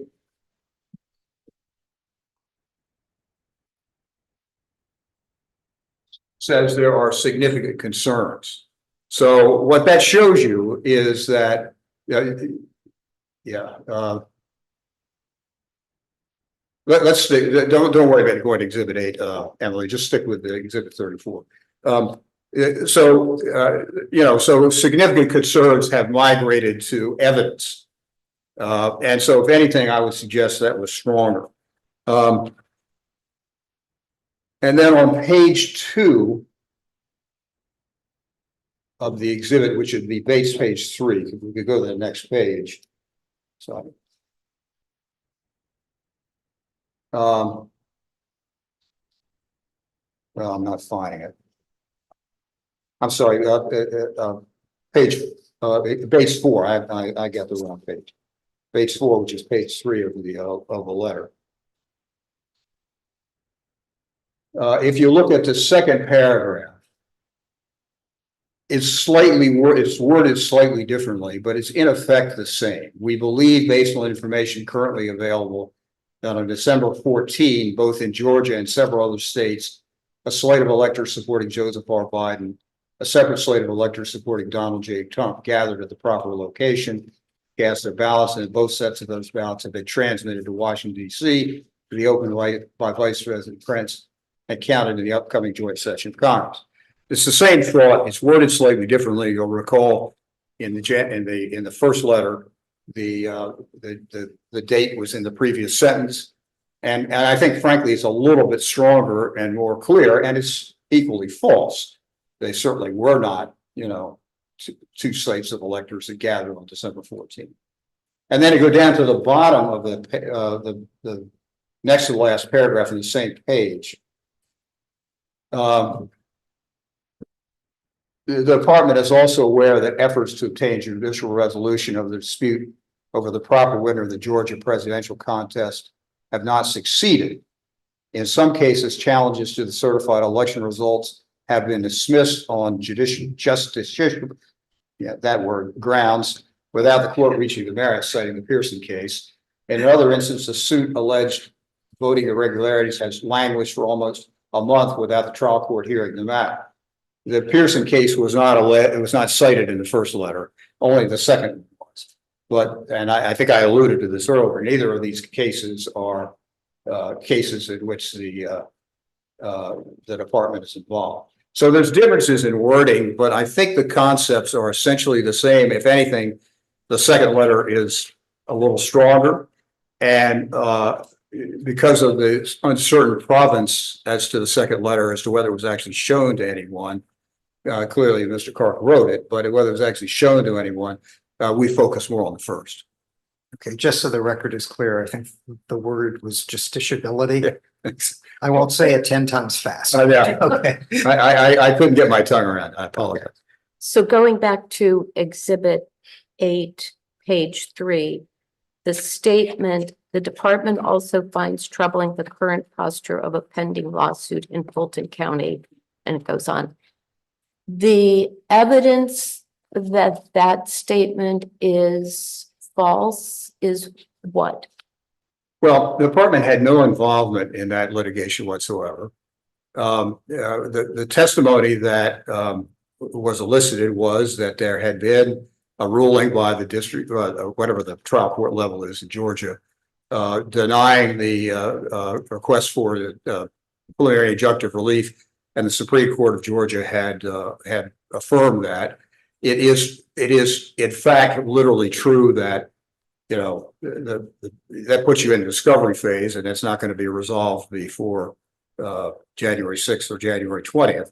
But it's certainly misleading to make that statement in the way it was made. And in cases like Shorter and so forth, the Court of Appeals has found that misleading statements are violations of 8.4C. You have focused on false statements as the basis of the violation. The rule also refers to misrepresentations. Is there a difference between misrepresentations and false statements, dishonesty? There is some standard language in some of the cases that the court issues that addresses this issue, and I'm not going to remember it perfectly. But what I think the court has said is that dishonesty encompasses the other three aspects, so that so it's a broader concept, and but that a misrepresentation is a form of dishonesty. So I generally, my practice has been, because of that language, that I generally focus on dishonesty. So in your view, there's not a significant distinction to be made as to whether something's a misrepresentation in this matter, as to whether something's a misrepresentation or a false statement. Right. I mean, there could be dishonesty that is not misrepresentation. Yes. But a misrepresentation, like a false statement, is a form of dishonesty. Mr. Fox, you focused on false statement, is whatever term we use for it. I'm not rehashing what you just answered. Are you making a claim that Mr. Clark misled anyone in the Justice Department or the White House? Or made other statements, oral statements, or is it entirely focused on the letter? I'm entirely focused on that. I mean, I think in the context of what happened, you ought to consider that he did lie to Mr. Rosen and Mr. Donahue when he promised them that he would let them know if he had any other White House contacts and so forth, because I think that's certainly something you could take into consideration in judging the mental aspect of the violations. But our specific charges are not based on those misrepresentations or false statements to Mr. Donahue and Mr. Rosen. All right. And similarly, they're not based on an allegation that he made false statements outside of the Justice Department or the White House. No. I asked that in the wrong way and got the all right. Let me ask it in the positive way so I get the answer that's clear. Are your allegations also based on alleged false statements made outside of the Justice Department or the White House? I'm just trying to think. I don't think we have any evidence in this case about that. I just want to clarify that this is what we need to Yes. focus on when we Yes. consider our. Yes, I'm not basing it on false statements made outside the White House. Yeah, I realized I asked an All right, outside question the and I got a the White House. double negative Yeah. answer, which is what you always get when you do that. Okay. Please continue, Well, I'm really at the end. I mean, Mr. Clark was willing to assist Mr. Trump in saying that the election was corrupt. This would have prevented the will of the voters from being followed. It was a violation of his oath as a lawyer to support the Constitution of the United States.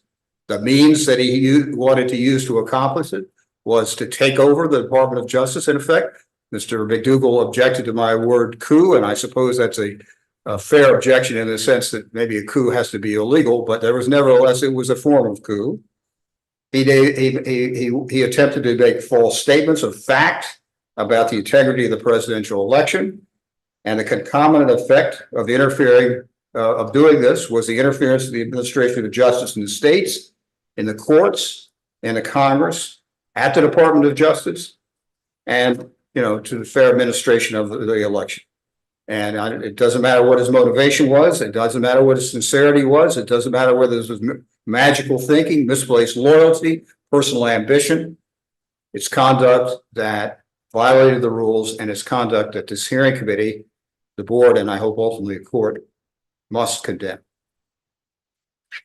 does the panel have additional questions for Mr. Fox? No. Okay, thank you, Mr. Fox. Why don't we take a break and then we'll have Mr. McDougal's closing? And given the length of counsel's argument, it is at least somewhat foreseeable that we might go past noon. I would like you to complete your argument, and if it means that we have a later lunch break. Okay.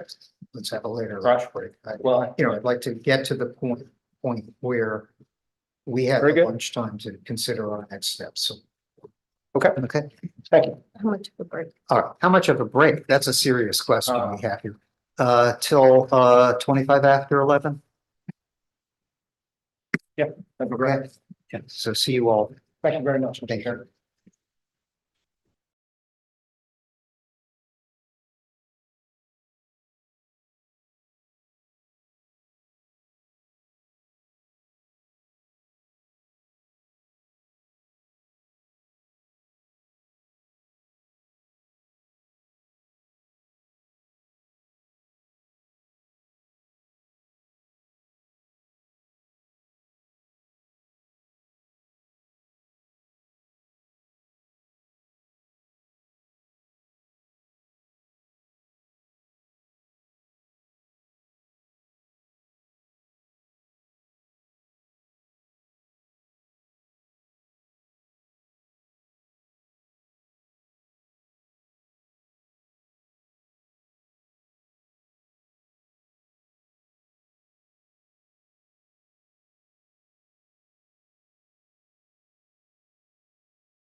Okay, are we ready to proceed? I am. All right, please do, Mr. McDougall. May it please the committee. I first would like to thank each of you for the time and the attention that you have devoted to this matter. And I hope that in exchange for your labors, you perhaps found some compensation that is a more interesting case than the usual fare of a bar hearing committee. And I'm going to come to the questions that the chairman teed up yesterday very shortly. But before I do that, I want to say a couple of things to set up the discussion. Number one, this is an extremely unique case, very unusual, very important. It's not every case where you hear testimony from two former attorney generals of the United States. Not every bar case includes testimony about meetings in the Oval Office where people are raising their voices at one another. You might see that in a movie, but hearing about it in real life, that's a little bit different. And as we pointed out several times, the case is absolutely unique in the sense that there has never been a lawyer discipline case that we can find over a confidential internal draft of a document that was not approved, not sent, and never left the office. And that's very important, and I'm going to come back to it. But now I'd like to turn directly to the questions that the chairman set out for us yesterday, and that is to focus on exactly what is charged in the specification of charges, and then whether and how that might be different from other characterizations of the ODC's case. They're called specification of charges for a reason, and that is because they have to be specified in writing in a charging document so that the respondent will know what they are defending against. We have 30 paragraphs of factual allegations, and we have one paragraph, which is paragraph 31, where the legal theory of liability is set out. And in paragraph 31A, ODC alleges that Mr. Clark violated, quote, rules 8.4A and C, in that respondent attempted to engage in conduct involving dishonesty by sending the proof of concept letter containing false statements. So that language tells us where to focus our attention in answering the questions that the chairman posed yesterday. The alleged attempted dishonesty is attempting to send the proof of concept letter containing false statements. That's the allegedly dishonest conduct we're dealing with, limited to the false statements in the letter. That specification, the way it's written, it excludes the subsequent conduct from the charge of attempted dishonesty. There's no allegation in there about any other form of dishonesty in the later contact. There's not an allegation about a violation of the White House contacts policy, about whether he was in his lane, about whether he called BJ Pack, and about whether he was considering or deciding to accept the position of acting attorney general. There are facts alleged about those events, but they're not alleged to be acts of dishonesty. So they are context for the overall story. So what are the allegedly false statements in the letter? They are identified in paragraphs 15 through 19 of the charges. And in general, the structure of those allegations is that the positions that the letter proposed be taken were not the positions of the department at the time. So let's take a look at paragraph 15. The proof of concept letter stated that the Department of Justice had, quote, identified significant concerns that may have impacted the outcome of the election in multiple states, including Georgia, period, close quote. Next, this statement was false. The department was aware of no allegations of election fraud in Georgia that would have affected the results of the presidential election. So You may remember from opening, I talked about watching the pea under the shell. And the allegation, the statement in the letter is alleged to be false because the department was not aware of any allegations of election fraud in Georgia. But the letter doesn't use the word fraud. It says significant concerns. Paragraph 16, the proof of concept. And by the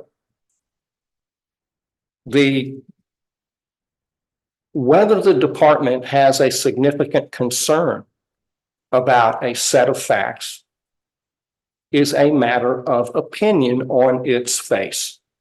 It's a judgment, a legal opinion, a policy opinion about what those facts mean. It's not a statement of fact. And if the department, and how does the department decide that? Well, it's the people at the top that decide. It's not a disembodied entity. It's real people who are evaluating these things and making their judgments and forming their opinions. Paragraph 16. Excuse me on that one. Yes. Mr. McDougall, and I want to give you some time to make your argument, but you've raised something that I'm, concerned about. Just because someone's the head of the department doesn't mean that they couldn't write a false letter. Correct? Okay. And, you could have extreme examples. The department is concerned that there are 4 million false ballots in Rhode Island. Okay. When no concern, no information, nothing, zero, right? And the fact that the attorney general signs a letter saying, oh, we're really concerned about it, doesn't make it true if they never had any information about 4 million false ballots in Rhode Island. Okay. Okay, so don't we still need to look at whether there was a basis for the statements in the letter, Yes. regardless of who's the attorney general, who's making the statement, or how it's made? Yes. I would agree with that. All right. All right. So paragraph 16. The proof of concept letter stated that the Department of Justice found, quote, troubling the current posture of a pending lawsuit in Fulton County, close quote, and the litigation's sluggish pace. And it's alleged that's false because the department had made no such determination and wasn't concerned about that. Well, a different head of the department could have been concerned about that. That's an opinion. That's a pure opinion about whether a lawyer thinks that is a significant set of facts that the litigation was moving slowly. Let's pause on that one too. Sure. As I understand that, the litigation that was pending in Georgia was an attempt to change the sluggish pace that's referred to in that, okay, is whether that litigation changes the result of the election as opposed to gets to the bottom line of what happened in Georgia. Correct? I will try to answer that this way. That was an election contest provided for by the election code of Georgia. The law provides that candidates may bring election contests, and it further provides that those are to be decided expeditiously. And so that's what that's referring to. Okay. This was a lawsuit brought by President Trump's campaign. It's Trump Correct. versus Election contest filed by the campaign. And okay. Is it the role of the Justice Department to be concerned about whether one particular person is president or another particular person is president, or how Georgia operates its legal system when a challenge comes in about that? It depends on the underlying fact pattern and how that comes about.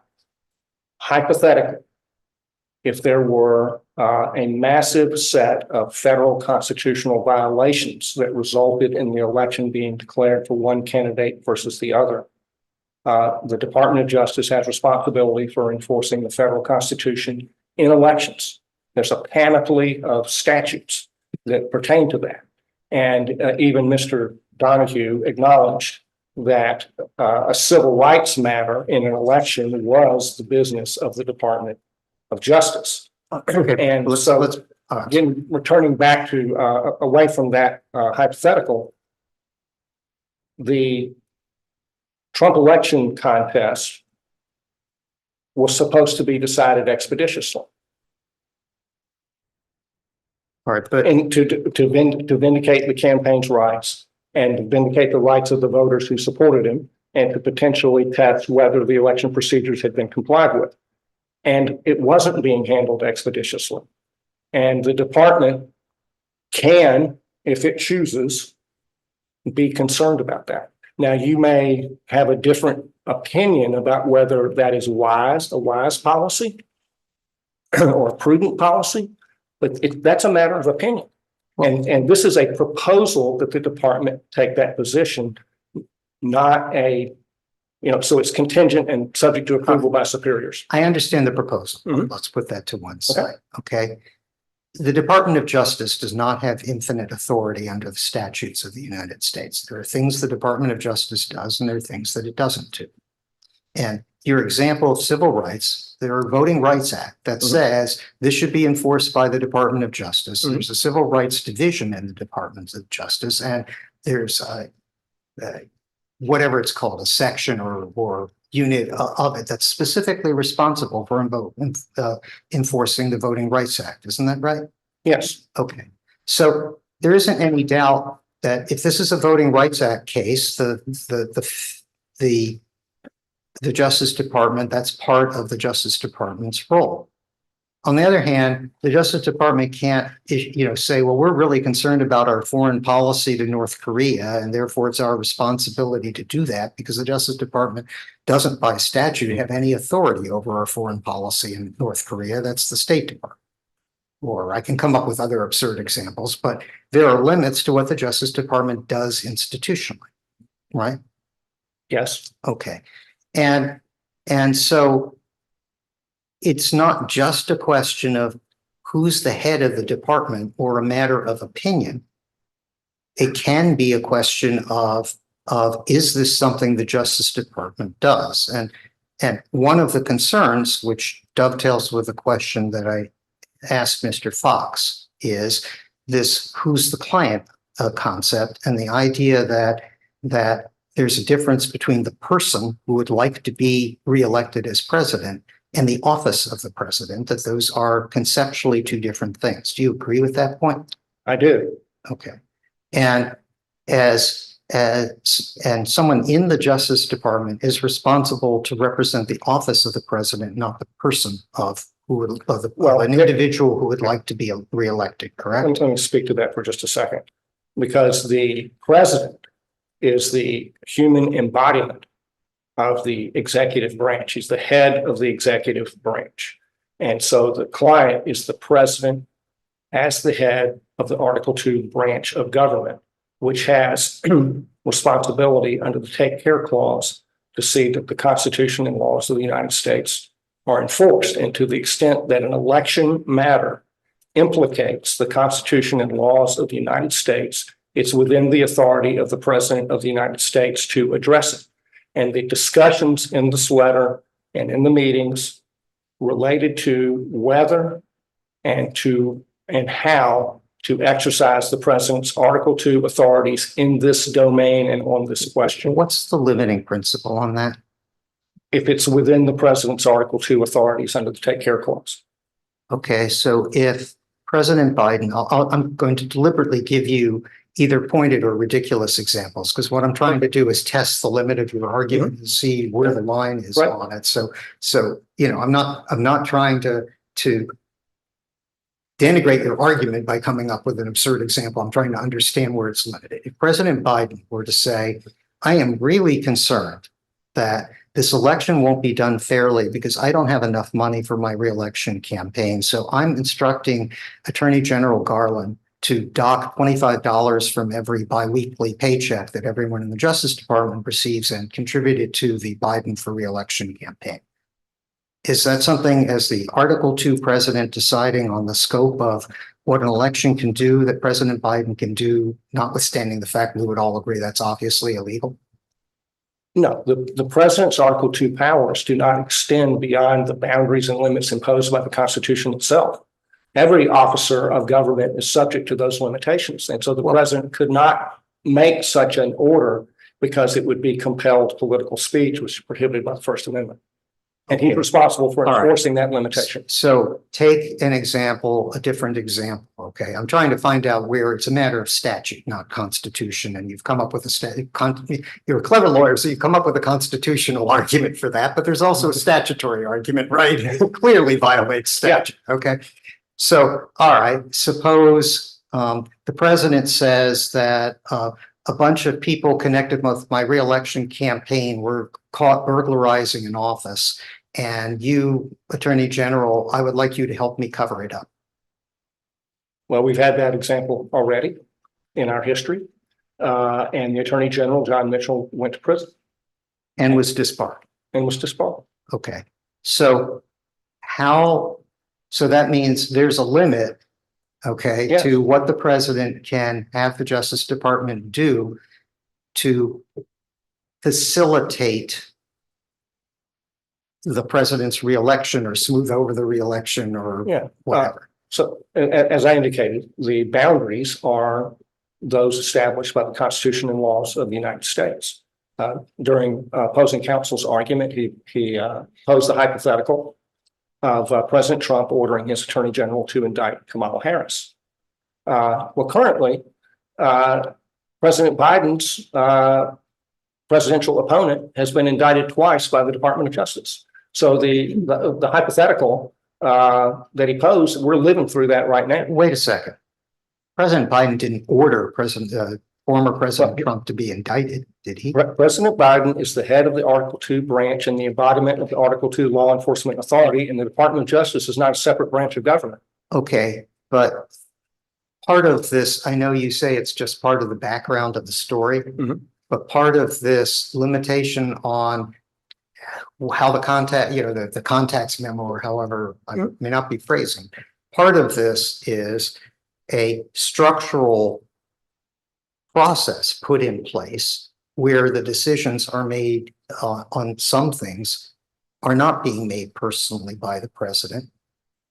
And the president doesn't personally get involved in the vast majority of decisions that are made by the United States government by a long shot, right? And Correct. okay, by any of the government, but certainly the Justice Department. The president does not review every single filing to determine whether it ought to be filed by the Civil Division or the Civil Rights Division or Of the course. Antitrust Division or any of these things.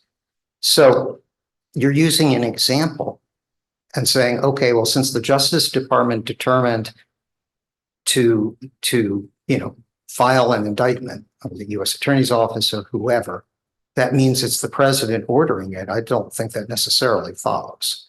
And so I'm trying to understand if the president is ordering the Justice Department, take another ridiculous example. And I consider these all ridiculous, but I want to get you to think about how we limit this if you're going to make this argument. Suppose President Trump said on November 3rd, okay, the absolute number one preeminent responsibility of our government is determining whether Biden actually won the election or whether I did. Okay. And so I'm going to order all 115,000 employees of the Justice Department to do nothing else but focus on that. We won't enforce civil rights. We won't bring criminal cases at all in the District of Columbia or pursue them in federal courts. We won't do environmental. We won't defend the civil cases that are brought against us. We won't deal with tax cases, nothing else. I want every person in the FBI charged with investigating this and nothing else. Is that okay?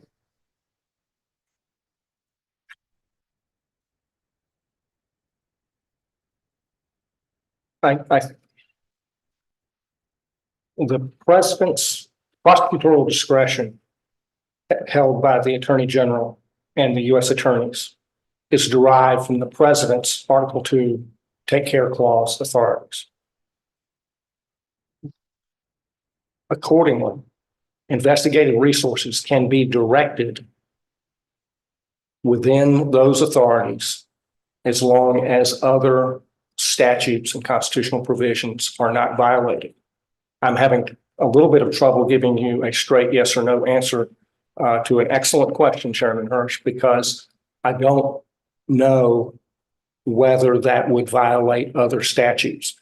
And so what I would come back to then as a general statement is that it depends on whether it would violate the Constitution and laws of the United States. And I can imagine an argument that there's some mandatory statutory enforcement responsibility that would be violated by such an order. For example, if a criminal trial were underway and the order required the abandonment of the prosecution, that might run afoul of a statutory provision. There may be statutory provisions that require the department to dispense money or grants to grant recipients. And it would be a violation of law to abandon that process or miss a deadline. So there's an infinity of possibilities where it might violate a statute. All right. I'm sort of jumping to a different level.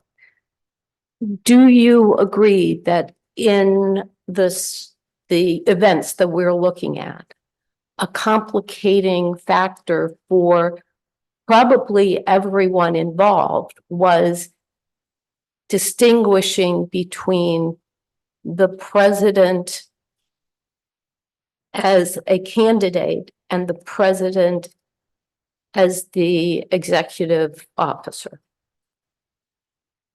I think that was a consideration. I don't think that was crippling anybody in their analysis of the matter. But do you agree that that is a factor? That Yes. that was a factor Yes. for, I look at this matter and am looking at events and Mhm. looking at the actors Mhm. and trying to get a complete picture, which we don't have a complete picture. Right.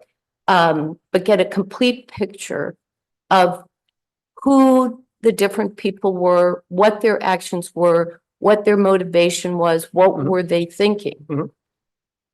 And in what we have heard, it's clear to me that this was a factor.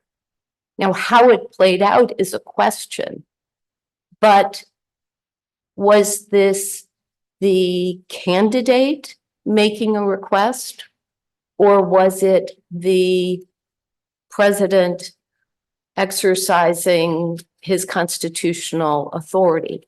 Right. And So- it seems to me that's a genuine question Sure. that people involved in these events were dealing with. Do Okay. you agree with that? It was something that people were thinking about. Yes. Now, did you have a follow-up? Yeah. And so your response that the analysis is dependent on looking at the Article 2 powers is assuming that that's who the actor was. Yes, it is, because the Department of Justice does not represent the candidate. It represents the president and the government. We talked about this a little bit. So let's just consider the example of Department of Justice representing an agency of government. Yeah, no, I think I understand the Okay. conceptual point. And Okay. what seems to me to be the challenge here is actually dealing with the facts. Mhm. And you related that we're looking at these factual statements. What's at play is not the conduct following, conduct before. And I would say there is conduct occurring before and after that informs us about the actions for this discrete period of time. Okay. And among those, I think of relevance is I think it's Exhibit 6, which are notes of Mr. Donahue. And that presents the question, was that the executive calling or was that the candidate calling? And those are questions. But I don't think it's as clear as saying he's the executive and the Department of Justice represents the executive. So let me offer you, it's not exactly directly, immediately responsive to what you just pointed out, but it's another fact in the case that helps illuminate the point that you're asking about. And that is the Gohmert versus Pence case. The Gohmert versus Pence case was brought by people who wanted to have a chance, wanted the president to have a better chance on January 6th when the electoral votes were counted in Congress. And so the case asked for injunctive relief that the vice president, or declaratory injunctive relief that the vice president had authority to decide what to count, which ballots to count. Mr. Clark got that case dismissed. If that case had been won by the plaintiffs, it would have been advantageous to the political campaign of the president. And Mr. Clark got it dismissed because his role in the civil division is representing the government in civil litigation. And he defended that case and got it dismissed in a couple of days on a standing argument. So that was inimical to the president's political interests, and that demonstrates that he was acting within his scope as a DOJ lawyer and not as a campaign lawyer. Right. And I appreciate that. I think that when we analyze the events in question, what I was trying to get at is that I think in the backdrop is this question of who, when a call comes from President Trump, who is that? And I was really reacting to a comment that you made that seemed to minimize the significance, because I think that's a backdrop. It does not answer the question before us, which is really looking at the actions, the conduct of Mr. Clark relating to the letter, but it's a backdrop. And I felt like you weren't acknowledging that complicating backdrop. I apologize for that. What I was going to say a little bit earlier, before we got into the questions, was, this is a very fraught case, right? It's laden with political overtones. It has great significance for the profession. But the one that makes it hard is, in Washington, D.C., how does someone that's Trump adjacent get a fair hearing given and I'm not impugning any of you. You have been very honorable in your handling of the hearing, but the community is what it is. We should not pretend otherwise. So how do we do justice in a case that is this fraught politically? And the way I would suggest to the committee, the way to do justice, to reach the fair result for all the stakeholders, is to follow the law and follow the evidence. And the law, a primary source to help us through this thicket is the burden of proof. And the burden of proof is clear and convincing evidence. And the other way we get through the thicket is to focus on what's actually charged and not these other atmospherics that are extremely fraught, extremely laden with emotion and passion, which were invoked by opposing counsel when he made reference to the events of January 6th. Right? We're not on trial for January 6th. We're on trial for, are the statements in this letter a violation of Rule 8.4C? And so I think that is part of how we resolve the dilemma that you're posing in your questions. With respect. Mr. McDougall, I agree with you. He's not on trial for January 6th. So that's not really the concern. But let me try to focus you on something that struck me in one of the exhibits so that you can also focus on it. I don't know if it's possible to get someone to pull up the Exhibit 8, the I'm actually wanted to focus on the email for a second. Okay. Um,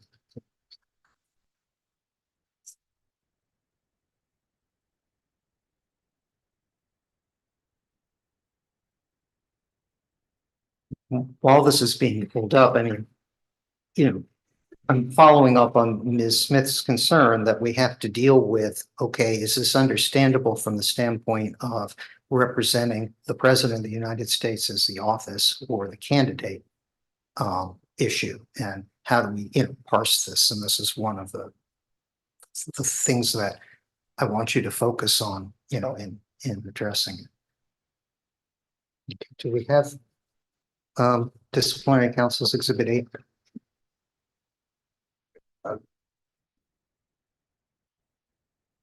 I could provide Mr.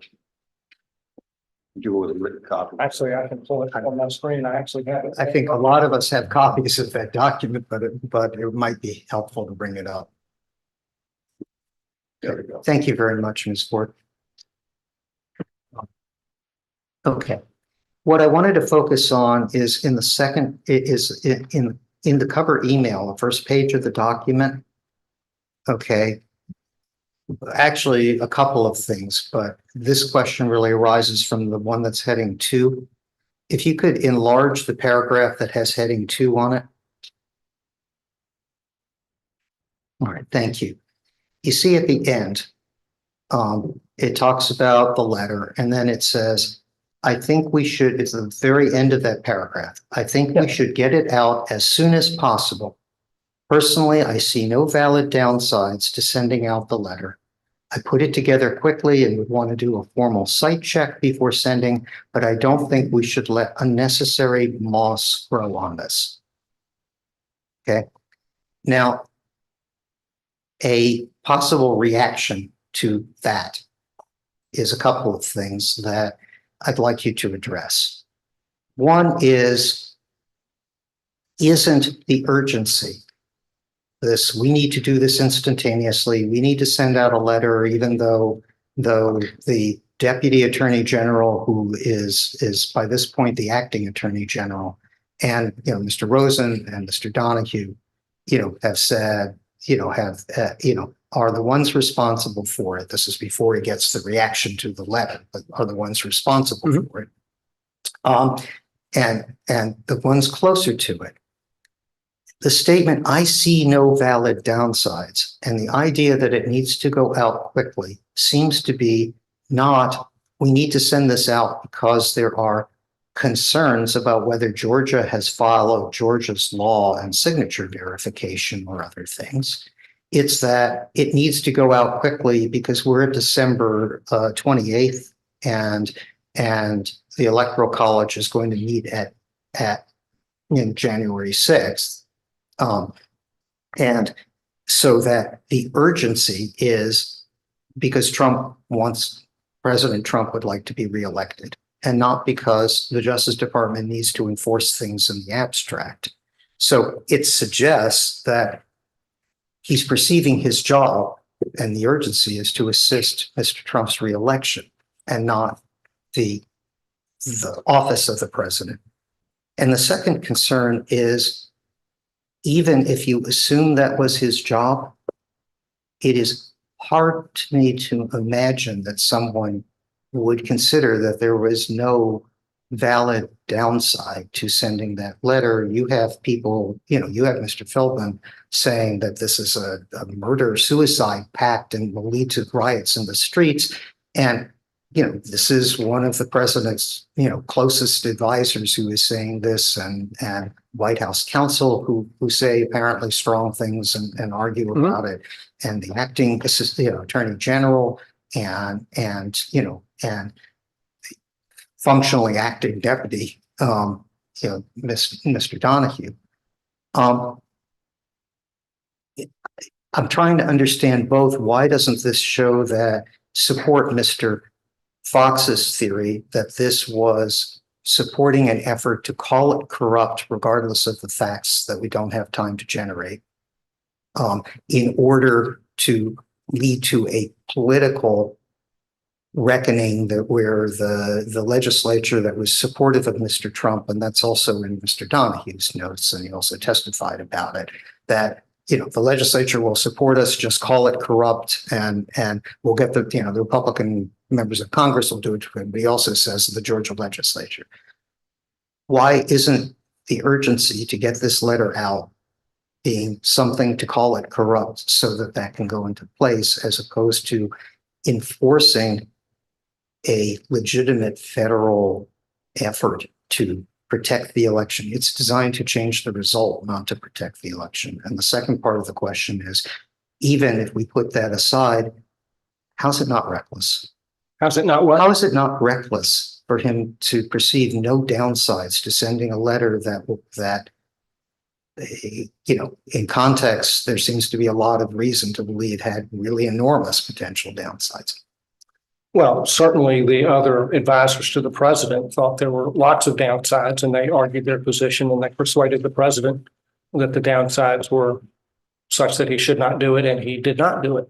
So that's a subject about which these lawyers disagreed in giving their advice to the president. And you may disagree vehemently with the statement, but it is not necessary to agree with Mr. Clark on that statement in order to find that there is no attempted dishonesty in the identified statements in the letter. This question about no downsides is abstracted.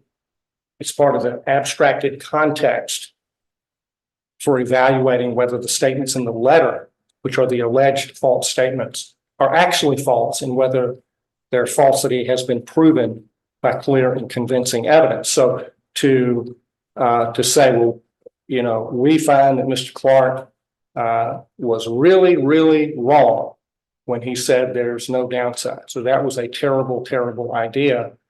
Well, he's not charged with having that terrible idea. Mr. Fox has said there's no rule against having a bad idea.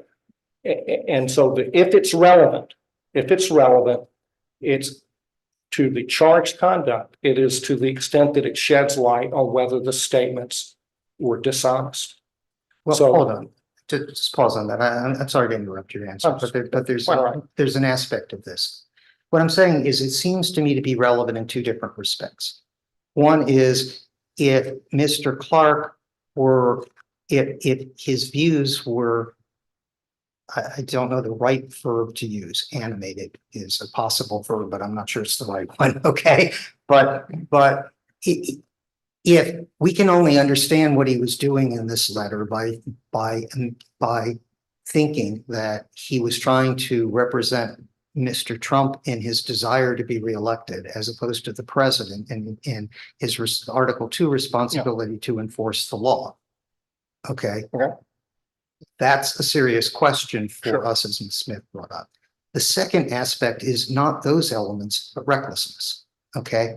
And yes, anything can be said. You know, you can tell me the moon is made out of green cheese, and I could say, you know, I disagree with that. And there's a lot of information on what the moon is, and we went to the moon, and here are the rocks they got back. You can say, well, that's just an opinion. We just disagree. But recklessness, as opposed to, and as part of what I was exploring with Mr. Fox, there's a difference between intent, which has a subjective component usually. And we were discussing the intermediate intentional blindness as to where that falls, whether that's intentional or reckless. I don't care about the parsing of the semantics. You know, there is a point he's making, and there's a point that whatever, but okay. The idea of recklessness is that you had stop signs that you ignored, that you had warnings that this wasn't right, that you kept running stop signs and acted oblivious to the facts is an extreme version of it. I don't know that the DC standard really uses the term oblivious. I'm not trying to overstate it. But the concept of recklessness is, you know, you were acting regardless of the facts. And for him to walk into this seeing no valid downsides, when it seems, based on the testimony that we received and a measure of common sense, that objectively whether you thought the downsides outweighed the upsides, those are serious downsides. The idea that you only thought of the upside of doing this that needed to be done immediately is what concerns me about the candidate Trump. But the idea that there are no downsides seems to be an indication of the mindset that leads to what happens. Okay, so I think what I would like to do to answer those concerns is talk about whether there was any factual support, and then talk about sincerity. And so Mr. Donahue said that Mr. Clark had factual support for his position. Opposing counsel said there was nothing to support his position, but his own witness said that there was. Mr. Donahue disagreed with Mr. Clark about the weight and sufficiency of that evidence. He denigrated the credibility of the evidence, but he acknowledged that he had evidence. And what was the evidence? It was the Ligon, the chairman's report of Mr. Ligon, Exhibit 42. And I know you, as studious as the committee is, you will certainly read this document during your deliberations, but it summarizes testimony at the hearing on December 3rd before that committee from a number of witnesses. And the executive summary, the conclusion, was a laundry list of significant violations of election law in Georgia, significant concerns about the integrity of the election, and it concludes with a recommendation that the General Assembly carefully consider the circumstances, and if they were persuaded that the election was not correct, that they should decertify and exercise their power under the federal Constitution over the appointment of electors. So there's support there. Secondly, Mr. Donahue testified that Mr. Clark told him that he was reading civil files and that he was talking to witnesses. Mr. Clark's cover email asks for a briefing from the ODNI director to find out what there was on that topic. That was granted. Finish this sentence. Okay. He also asked to see the investigative files. That was refused. And if you remember, Mr. Donahue, when I asked him, did you refuse to let him see the investigative files? He didn't like that question one little bit. He wouldn't answer it. I asked him 4 or 5 times. He would not answer. He said, well, I told him to call BJ Pack. Right. But he never answered why he wasn't allowed to see the files. All right, let's take. Can And- pause and the- at that. I don't, Yeah. I want to get your full answer, but there are intermediate steps in the answer that I want to explore. So, And one last point, okay? The language of the email in the second paragraph refers to the sworn testimony that's been given in legislative proceedings and court proceedings.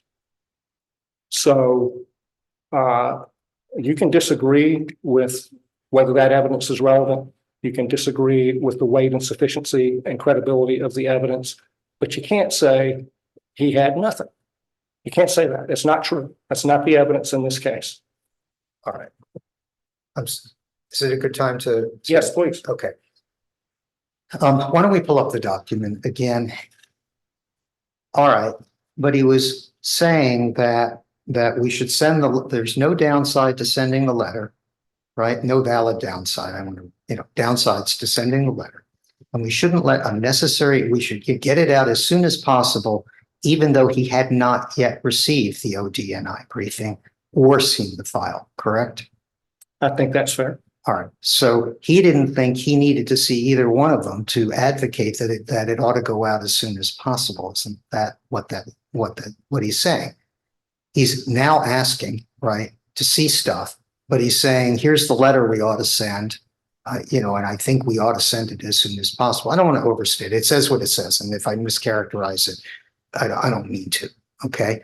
But the concern is, if you're saying this before you get the information to say, well, my recollection, and obviously it's one of these, the transcript will show what it is and whatever. My recollection of Mr. Donahue's testimony is a little bit different that what he said is the U.S. attorney is the center where this investigation is being conducted, and that's where you would talk to get the investigative file.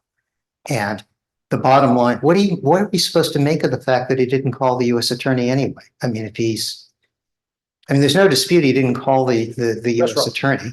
So how do you reconcile that with an effort to obtain due diligence or obtain a broad array of facts? Or So the notes of the January 2nd meeting between Clark and Donahue and Rosen, that issue comes up, but Mr. Clark in that meeting is describing what he had done and did not include talking to Mr. Pack, but he described the other things that he had done, and it also described what his reaction was to the ODNI briefing.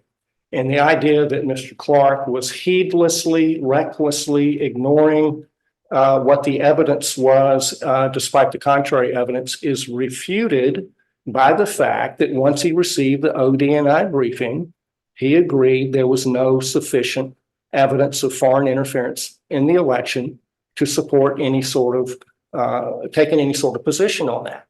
So, Mr. Clark looked at that evidence, evaluated it, came to the same conclusion as Rosen and Donahue as to the weight and significance and sufficiency of the ODNI evidence. Now, on this point, okay, I want to make a point. We sought TUI clearance from ODNI for the testimony of John Ratcliffe, the former director. We sought from ODNI a copy of the draft report on whether there was foreign interference. The public versions of those documents, the declassified public versions of those documents, have the director dissenting from the views of the Intelligence Committee because the analysis was shaded by political hostility to President Trump within the intelligence community. And the Ombudsman's report to the... Mr. McDougall, is any of that in evidence? No. Okay. Now, as far as this is, okay, but let me finish the point. We were denied access to evidence that we needed for our defense under the application of the TUI regulations, and they got everything they wanted under TUI. okay. So we think that's not fair. Okay, I understand that, but we're trying to focus on what the evidence has shown in the case. And All right. That's really what I'm trying to understand. Now, Mr.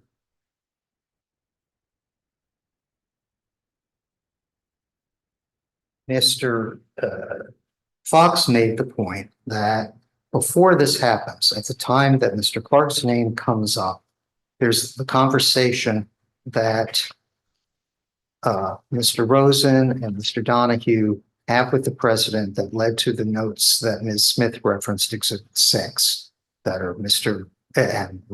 Fox also referenced.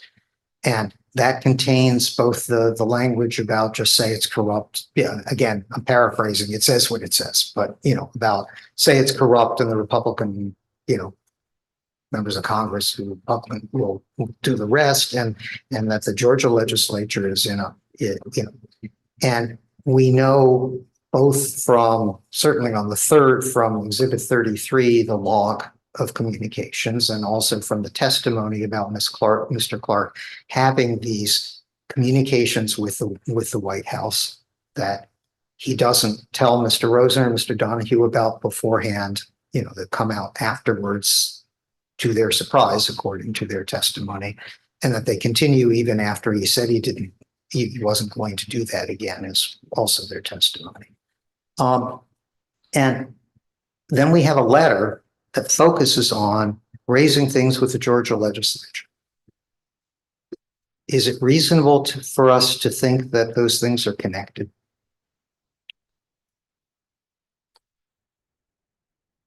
There's no direct evidence that they are connected. You would have to draw inferences from other docs.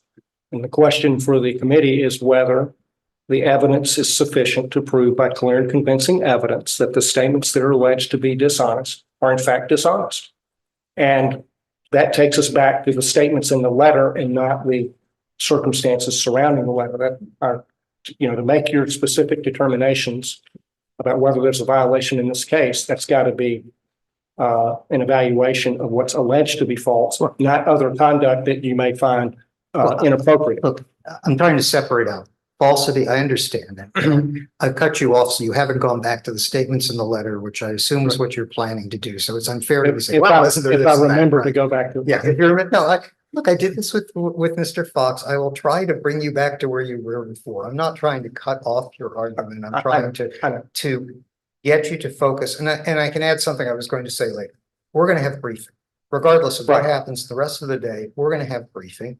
And while this is more than a pop quiz, because I expect you to have at your fingertips why you think the case is right. We all know when you sit down and do a brief and you stare at the evidence, things come up. I want to get you thinking about these things. So if you haven't Sure. given me all of your best responses now, you can make sure they are in the briefs and joined. So that's Always glad to have a do-over. so, okay. But I'm trying to, at the moment, I'm trying to figure out recklessness. And stuff can Yes. be relevant to recklessness to his state of mind Mhm. independently. Right. Okay. And so saying the cases about the false statements is true, but it's not the only issue we need to decide. So I just. Okay. So on the question of recklessness, I would offer to the committee the following. Number one, the successful defense of the Gohmert case, which was intended to be and would have been politically advantageous to the candidate. Number two. Can I pause on that one? Sure. Okay. First of all, I mean, there is relatively limited testimony about it, okay? Is there evidence in the record whether Mr. Clark personally wrote the briefs or argued that? I don't think the only evidence about it is from Donahue. Okay. Okay, And and he look, didn't testify that he wrote the brief, but okay, he didn't testify and I mean, every brief the civil division does, has the assistant attorney general, the deputy assistant for the branch that does it, sometimes the branch director, always the assistant branch director and the line attorney. it was all the way And down. all the way down, there are always a whole bunch of names on all of these briefs. And, I mean, the person who is the point person on the case, in most cases, is the one at the bottom, the line attorney who actually did this and added people's names. And the person's, is there any evidence of the extent of Mr. Clark's personal involvement in that case beyond that? Did he argue it? Is he? Yes, Mr. Donahue testified that Mr. Clark worked on the case. Yeah, I'm not sure that's clearly the testimony. And, okay, but beyond that. I asked him, did Mr. Clark get that case dismissed? And he said yes. Yeah, but it wasn't clear to me whether that was under his aegis or whether he personally was involved in the That's case. the only evidence in the case, Okay. Mr. Hirsch. I mean, Now, there's to no be fair, evidence- Mr. Clark didn't intervene to try to prevent the department from asserting the position, which does matter, okay? Right. But I just wanted to know whether there was Yeah. evidence of what exactly he did in it. And is it, okay, All right. And why don't we go on to the next one? we were denied by rigorous application of TUI regulations by the Department of Justice, about 10 times more rigorous than were applied to disciplinary counsel, the testimony of former DOJ employees who could have testified to another matter that supports the same conclusion that Mr. Clark was not reckless. The second thing that we have is which I've already alluded to, is the review of the OD&I report, which he reviewed it. It didn't support the claim, and he left it alone from that point forward. Here's another couple of points for you. It's been characterized as attempting to cajole or coerce Mr. Rosen and Mr. Donahue. It could equally be viewed as an act of humility to Mr. Rosen, whom he had worked with and been colleagues with for more than 2 decades. And on January 3rd, when he had accepted, according to the testimony, he had accepted the appointment as acting attorney general. In that moment, he had authority to send a letter, but he did not. Instead, he went and talked to Mr. Rosen. And they talked about it, and he asked him to stay. Now, Mr. Rosen was offended by that. And I understand that. But Mr. Rosen then said, well, I want to talk to the president. Did Mr. Clark say, I'm sorry, Jeff, the decision's already been made. Pack your stuff and get out of here? No, he did not. He said, okay, let's go talk to the president. That was submission to the request of his longtime colleague and friend, Mr. Rosen, to put the question before the ultimate decision maker. Rule 1.13, in an organization where the lawyers are disagreeing about the advice that ought to be given, the remedy is to take it to the higher authority, the ultimate decision maker, which is what they did. They went to see the president. They had a 2 to 3 hour meeting, and we all know the outcome of that meeting. And of course, once the president decided, the matter was completely and totally over. And so from the inception of the letter and the email to the final decision by the president, Mr. Clark's position was that it was always subject to the approval of higher authority, whether that was Rosen and Donahue in the department or the president of the United States.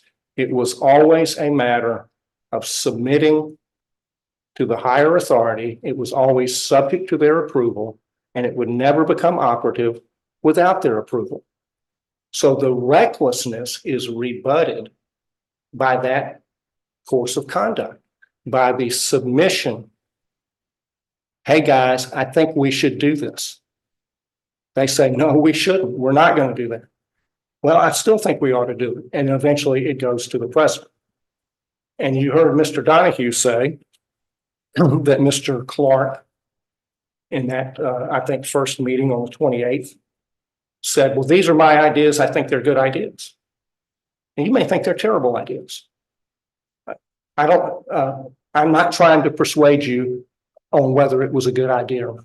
I'm trying to persuade you that there's insufficient evidence of dishonesty in the statements in the letter. And you don't have to agree with Mr. Clark to find that. So we have Mr. Donahue saying that he was sincere. We had Mr. Philbin emphatically saying he was 100% sincere. And the Philbin testimony. Excuse me, Mr. Yes, of course.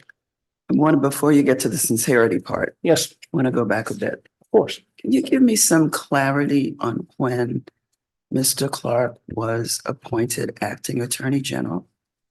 Well, the only thing I know about that and the only thing that's in evidence is the White House call log, where I think it was in the afternoon around 4 o'clock. was in the entry set. So Is there reason to believe that Mr. Clark introduced himself as acting attorney general as opposed to previous calls where he introduced himself as Mr. Clark?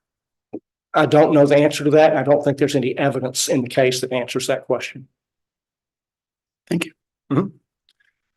You know, and Mr. Clark, I don't know who's responsible for making that entry in the White House call logs. You know, we couldn't take discovery on that, so I just don't know. So just to clarify, Sure. the call log that has an entry that refers to Jeffrey Clark as acting attorney general. Mhm. That's the only evidence that we're aware of in the record. Right, well, Um, there is testimony that Mr. Clark told Mr. Rosen that he had accepted the president's offer. that he had accepted or was That going was in to the, had accepted. correct, Okay. in the earlier meeting on the 3rd. Okay. And there's no clarification as to that designation on the log. So we're left with a log designating him that way. And the statement And the Mr. testimony. Rosen made where he related, Mr. Clark said, That's I've right. accepted. That's the evidence on that question. Okay. So going back to Mr. Philbin for just a second.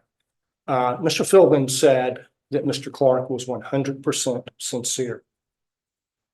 He talked about how he tried to dissuade Mr. Clark. Jeff, If you stick with this, your career will be destroyed. And Mr. Clark responded, I feel I have a duty.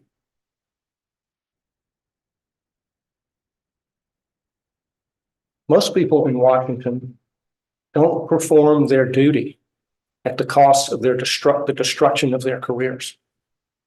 So Mr. Philbin acknowledged that Mr. Clark acted with uncommon courage, even though he disagreed with him so vehemently that he would have resigned. He said he would resign. He told the president he would resign.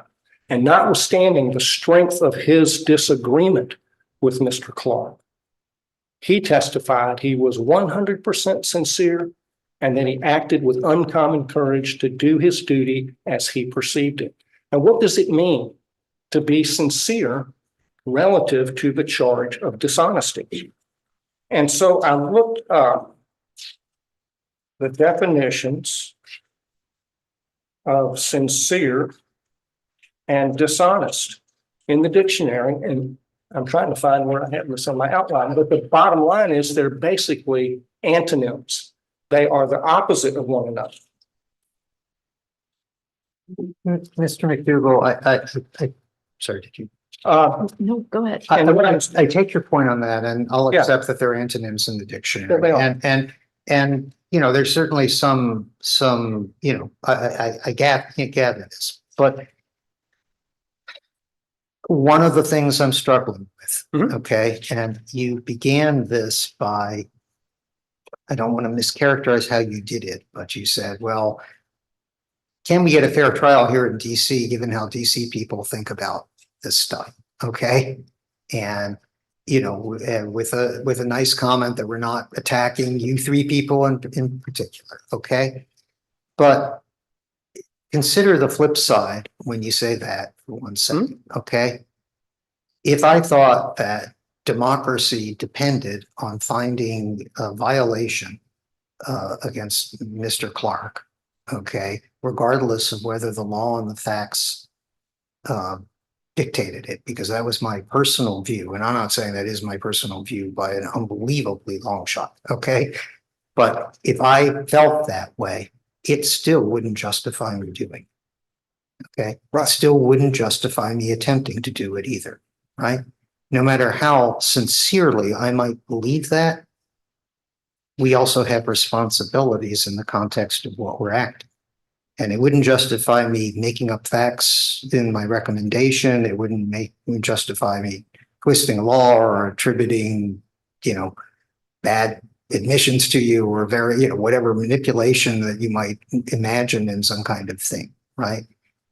Isn't there a point that sincerity is that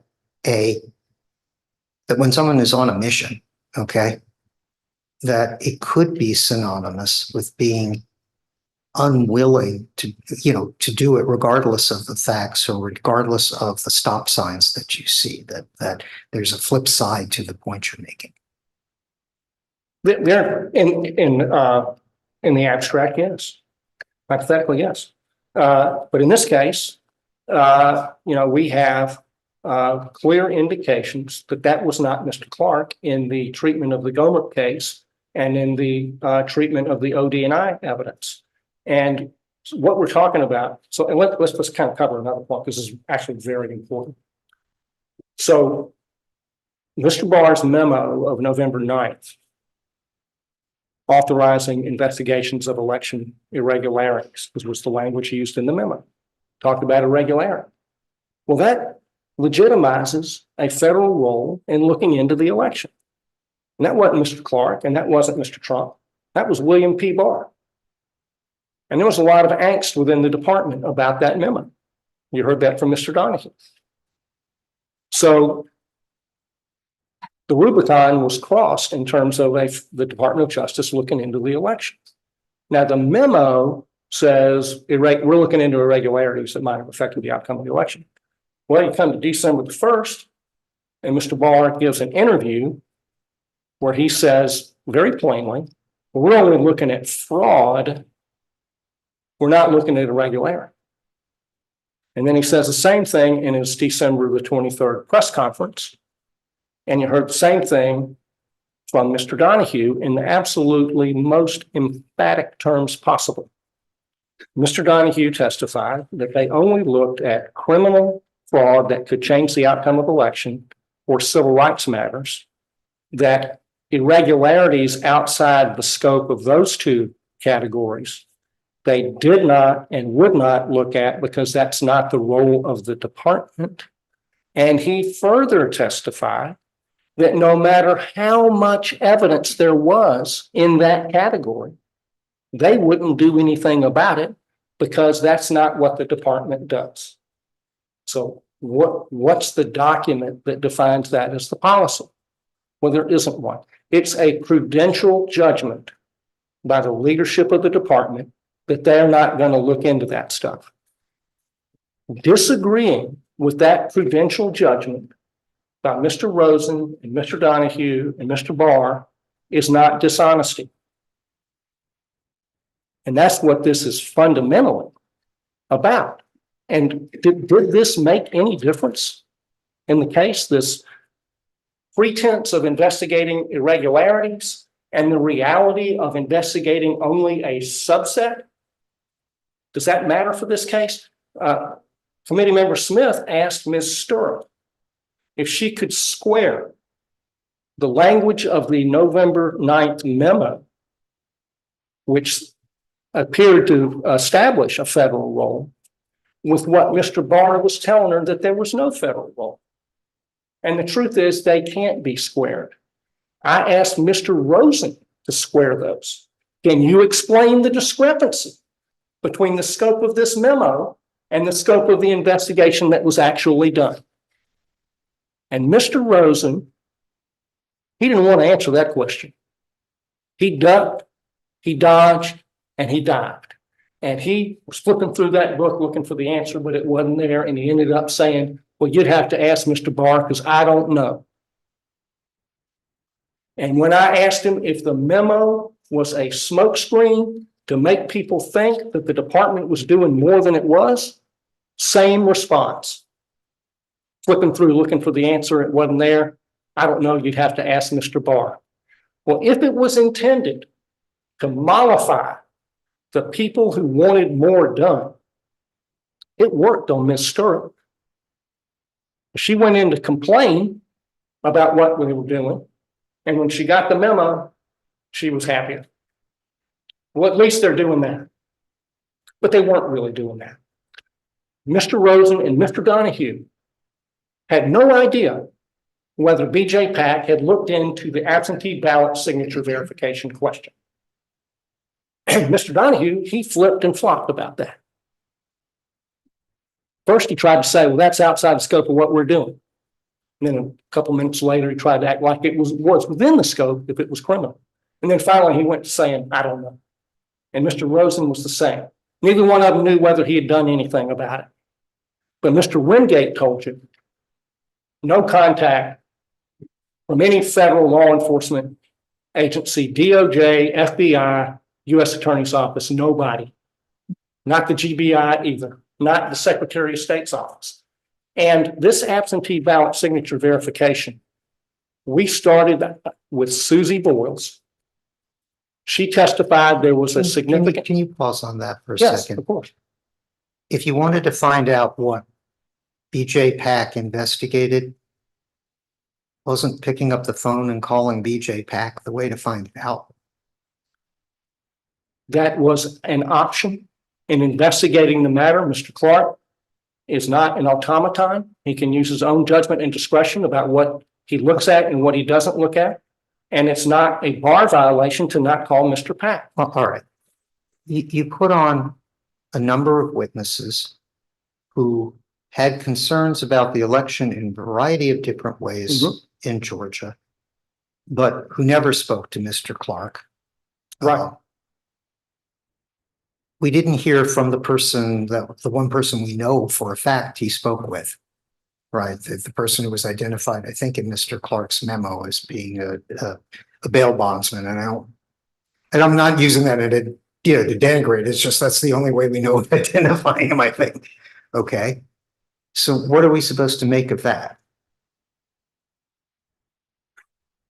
Well, I have proved that BJ Pack did not look into an issue so significant in the Georgia election that it would have supported ordering a new election because of the lack of signature verification under the Georgia election contest statute. And so what good would it have done to call somebody who didn't bother to look into that issue?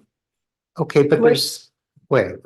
I mean, so you're saying that Mr. Clark had so much evidence to support the idea that there should have been a new election in Georgia, that it didn't really matter. Mr. Favorito spent 2 years gathering this evidence afterwards and still gathering evidence, that as of December 28th or something, when he hadn't received any briefing whatsoever and said this letter should be sent as quickly as possible, he had in his hands so much evidence that what still isn't clear to your witnesses, like, you know, Mr. Howry and Mr. Favorito and several others say, I don't know who won Georgia. You know, the point is we're concerned about the process, and I understand that.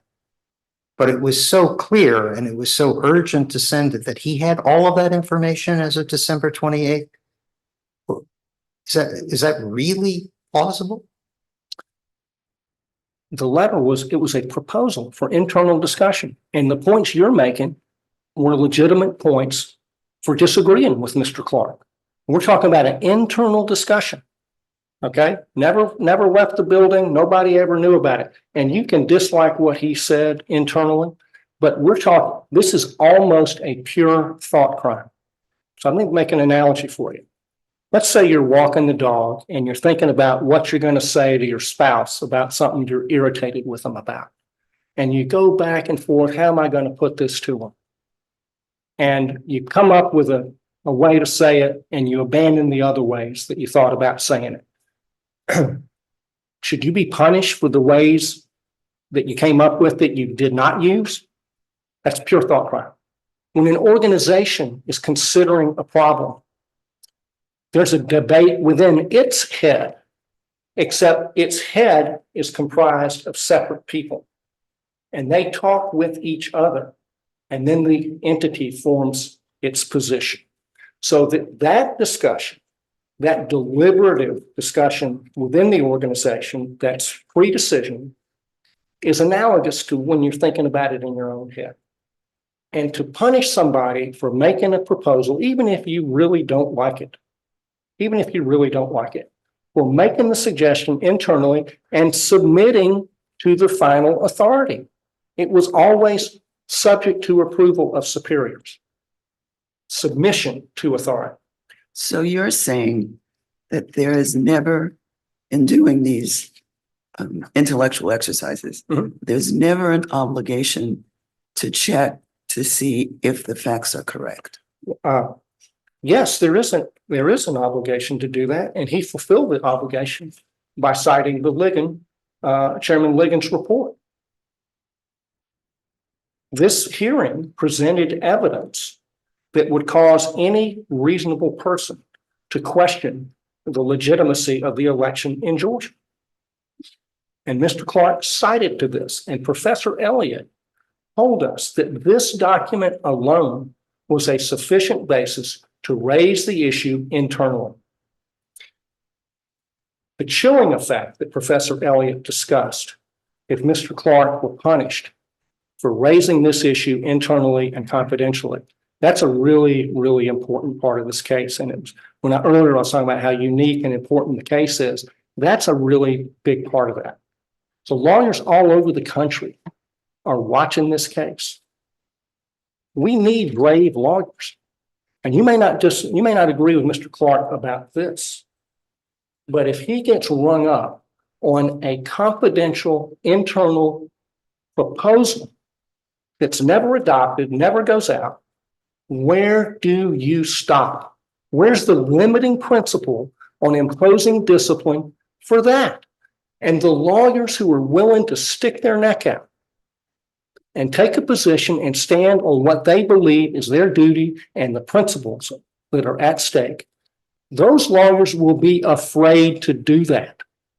And while you may not like Mr. Clark as the man who stood apart from the crowd in this case, there may be a situation in the current administration or a future administration where a lawyer is against the crowd and they need to be protected so that you can have the fertilization of ideas in the internal debate to get to the right result.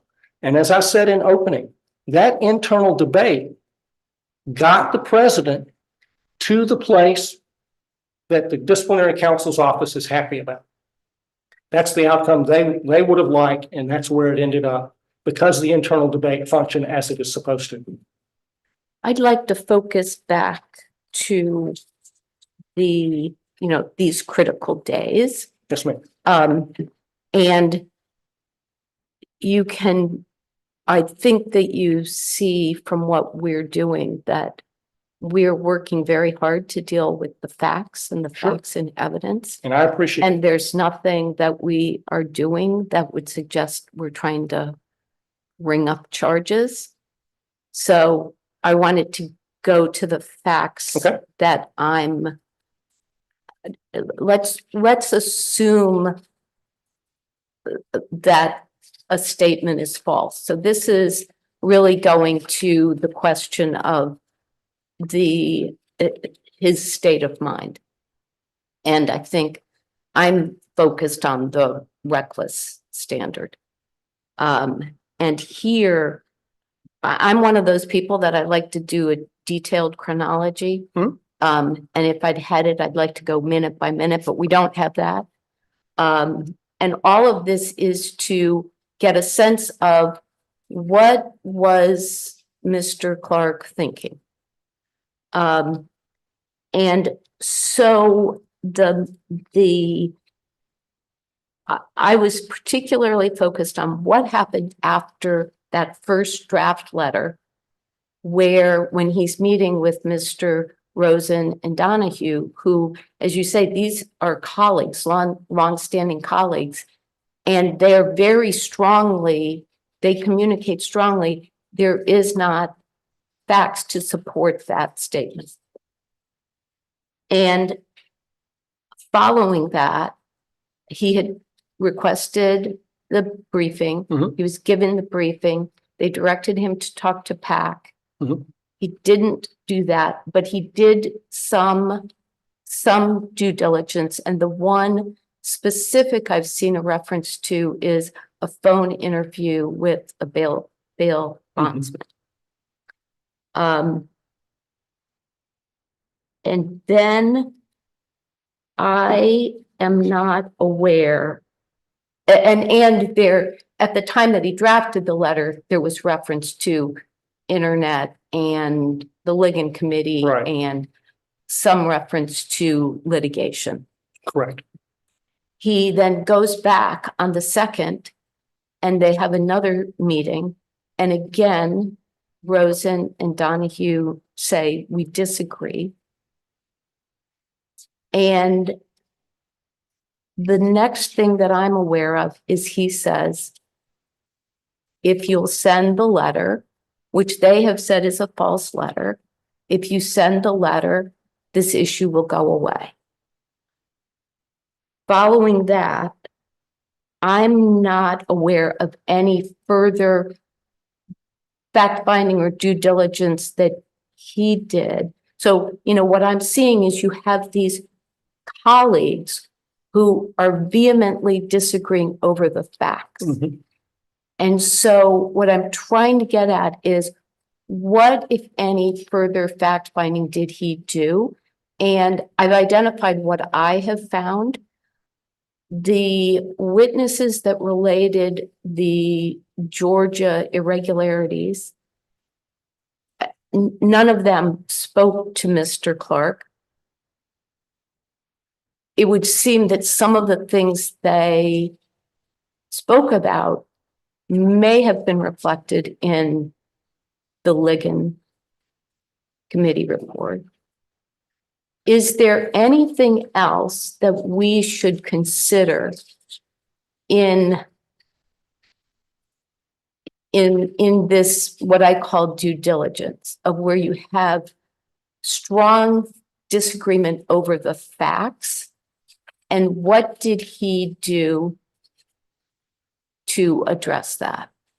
All right, so, And this would be what's in the record. right. The record is a little sparse on that, but what I would plead with you to do is to read the Ligon report from top to bottom. And you will find echoes of the testimony from the stand and from the witnesses who appeared by Zoom. You're going to hear the same themes. Okay, so this document is really important. Now, did you have to agree with that? No, you don't. Mr. Rosen and Mr. Donahue did not agree. And part of this disagreement, it's not a direct collision about the same body of facts. Like I said a moment ago, what the department actually looked at was just prosecutable criminal fraud that would change the outcome of the election.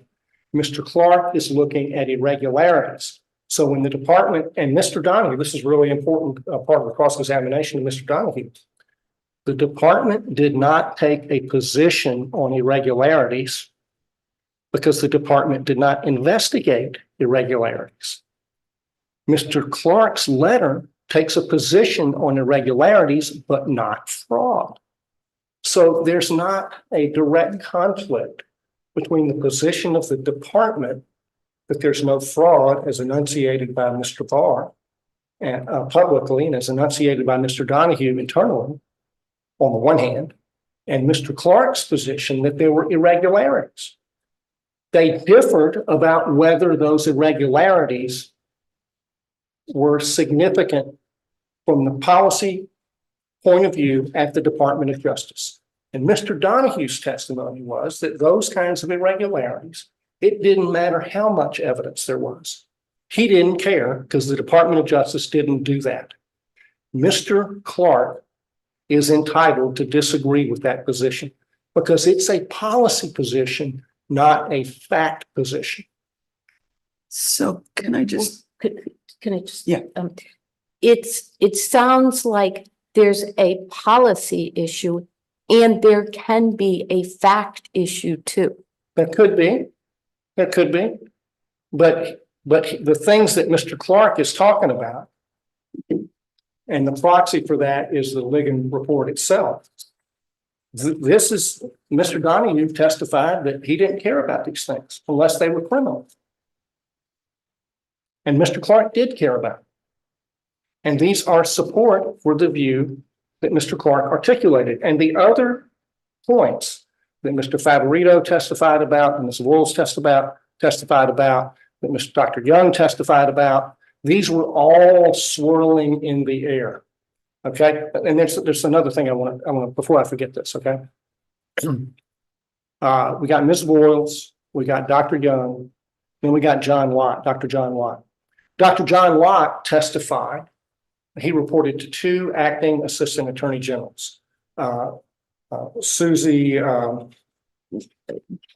Katie Sullivan, and at the Office of Justice Programs, and Theo Wold at the Office of Legal Policy. They thought that his analysis was meaningful and warranted further investigation. And they went up the chain at DOJ. Well, the chain above an acting assistant attorney general at DOJ is pretty short. It's Rosen and Donahue, or Barr and Rosen, and said, hey, we think this is worth looking into. Shot down. They wouldn't do it.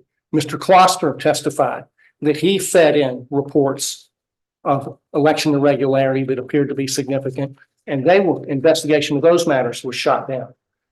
Representative Gates testified that he was told, now I know it's hearsay and you may say, well, it's not reliable, but he did testify that his former partner, Larry Keith, told him there was matters worth investigating and he was ordered not to do it. And then we have Mr. Clark's suggestion. We have the President of the United States' own suggestion that they look into absentee ballot signature verification in Fulton County. It was not done. that suggestion in the email that I showed you in opening, and I suppose I don't need to pull the board back out because you've seen it. Mr. Rosen and Mr. Donahue were dismissive and scornful of that suggestion, and they just ignored it. They didn't do it. Now they say, well, we ignored it because it had Clark in it. Okay, separate Clark from the substance. Yep. Why didn't they look at that? The So- reason is they didn't think that was something within their, something the department ought to be doing. So just from my frame of reference, I'm thinking about Mr. Clark having discussions with Mr. Rosen and Donahue. And my question was, what were the steps that he took to address the factual disagreement? I hear you say, well, there's a policy disagreement. And I'm thinking there's a policy disagreement and a factual disagreement. Mhm. I was focused on sort of the due diligence that he undertook and the factual disagreement. And my question to you, was there anything further than what I had identified? And I don't think there are any specifics other than what I've identified. Yeah, well, and I think that's right, Ms. Smith, but I don't want us to overlook anything. You know, he asked for the OD&I briefing because he wanted to know more, Yes, right? He asked for the investigative files because he wanted to know more, and he wanted to see for himself and judge for himself and not just take somebody else's word for it. But hang on one second, this is important. A person could think that DOJ was not doing enough. If you have a different view about what's the scope of what DOJ can look into, and you could base that on the November 9th memo text, which says irregularities, not limited to fraud on its face, then you could say, well, if they're not doing a real investigation, they're not really looking at this, I want to see for myself. So the testimony from Rosen Donahue, was that he had some facts, that he had the Ligon report, that he had been reading civil filings, that he had talked to a witness. So, and he asked for the OD&I report, he asked for the case files, wasn't allowed to look at the case files. And on that, I would offer something for an inference that you may wish to draw. They allowed him to look at the OD&I report because they knew it would not support the idea. They let him look at it because they thought it would get him back on the reservation. All right, Why didn't they let him look at the investigative Mr. files? McDougall, I mean, one of the problems I'm having with this.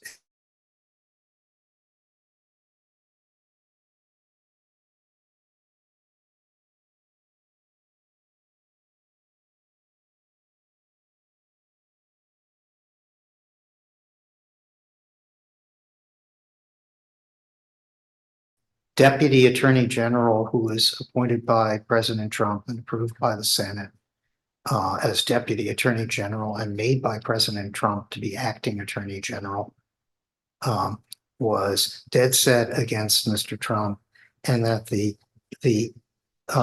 his principal associate, who Mr. Trump had initially offered to make acting Attorney General and deferred to Mr. Donahue, was also dead set against Mr. Trump, and that all of these people really didn't want to assist Mr. Trump, and that we should ascribe motives to them that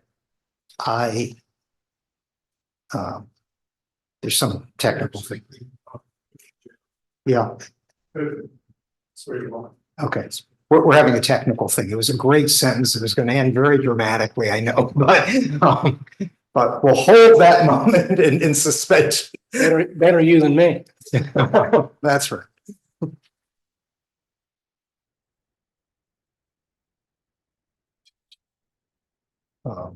Is it just a problem with my screen? Because I mean, I can just look at their screens. If that's not a problem.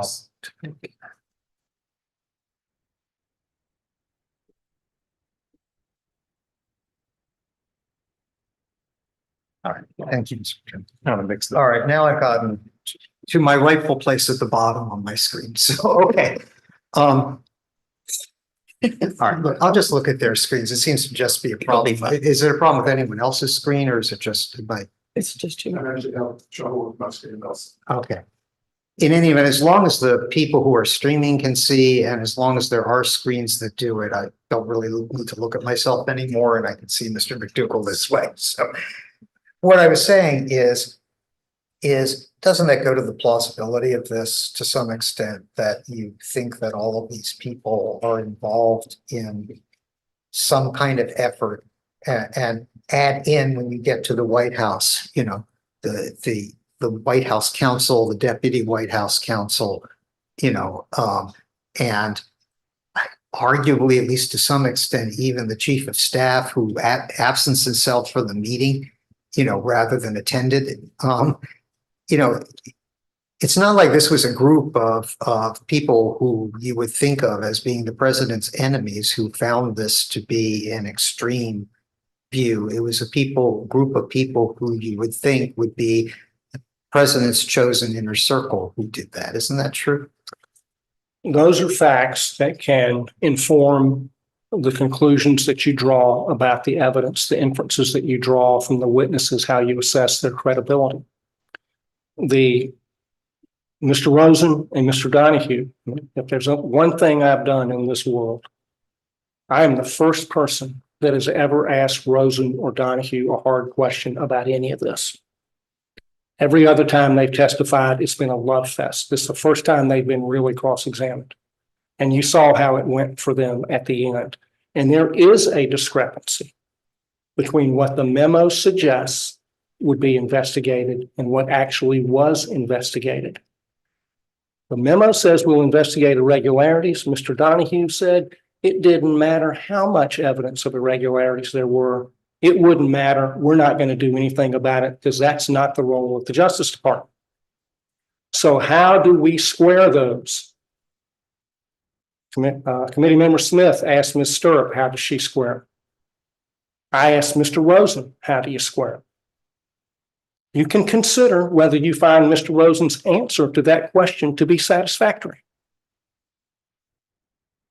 Okay, but I suggest that it would. but look, I don't want to argue with you. So- I just, one of the things that I think you ought to think about in the brief is to the extent that your defense, and I don't think it's your whole defense or whatever. There's a It's difference not. between saying they said something and it isn't right, or it doesn't make sense or whatever. Every Mhm. human being who's ever existed has done that. Okay.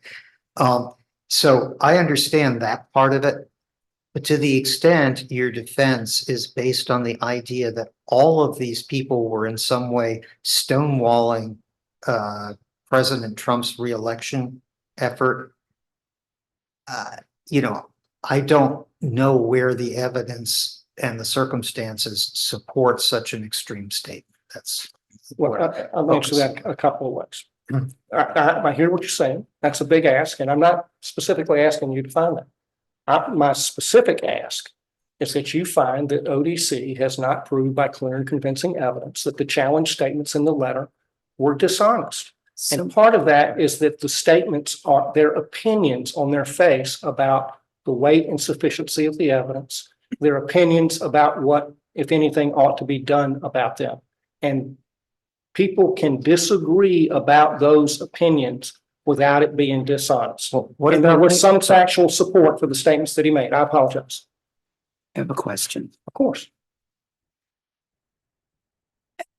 Can you share with this group at what point Mr. Clark decided that this issue was his issue?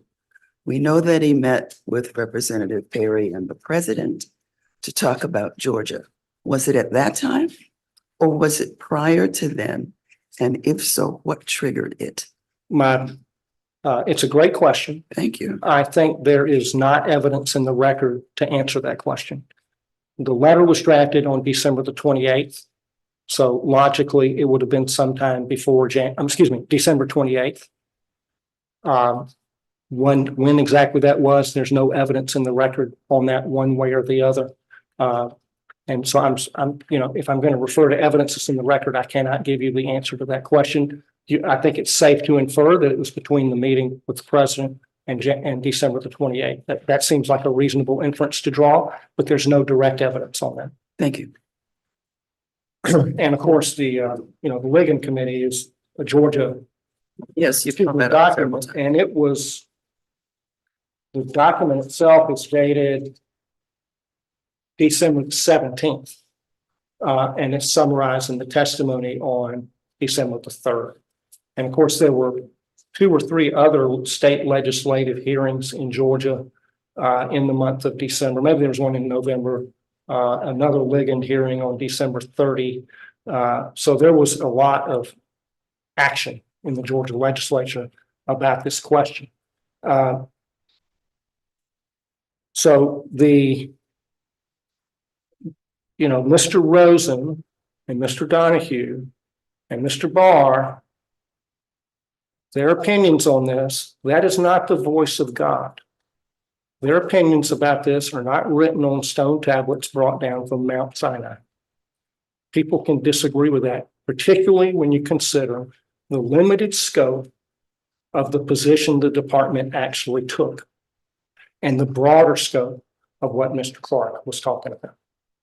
Mr. McDougall, can you focus on the 3 particular statements that Mr. Fox discussed? I mean, isn't it a question of fact whether in Georgia both a slate of electors supporting Joseph R. Biden Jr. and a separate slate of electors supporting Donald J. Trump gathered on December 14th?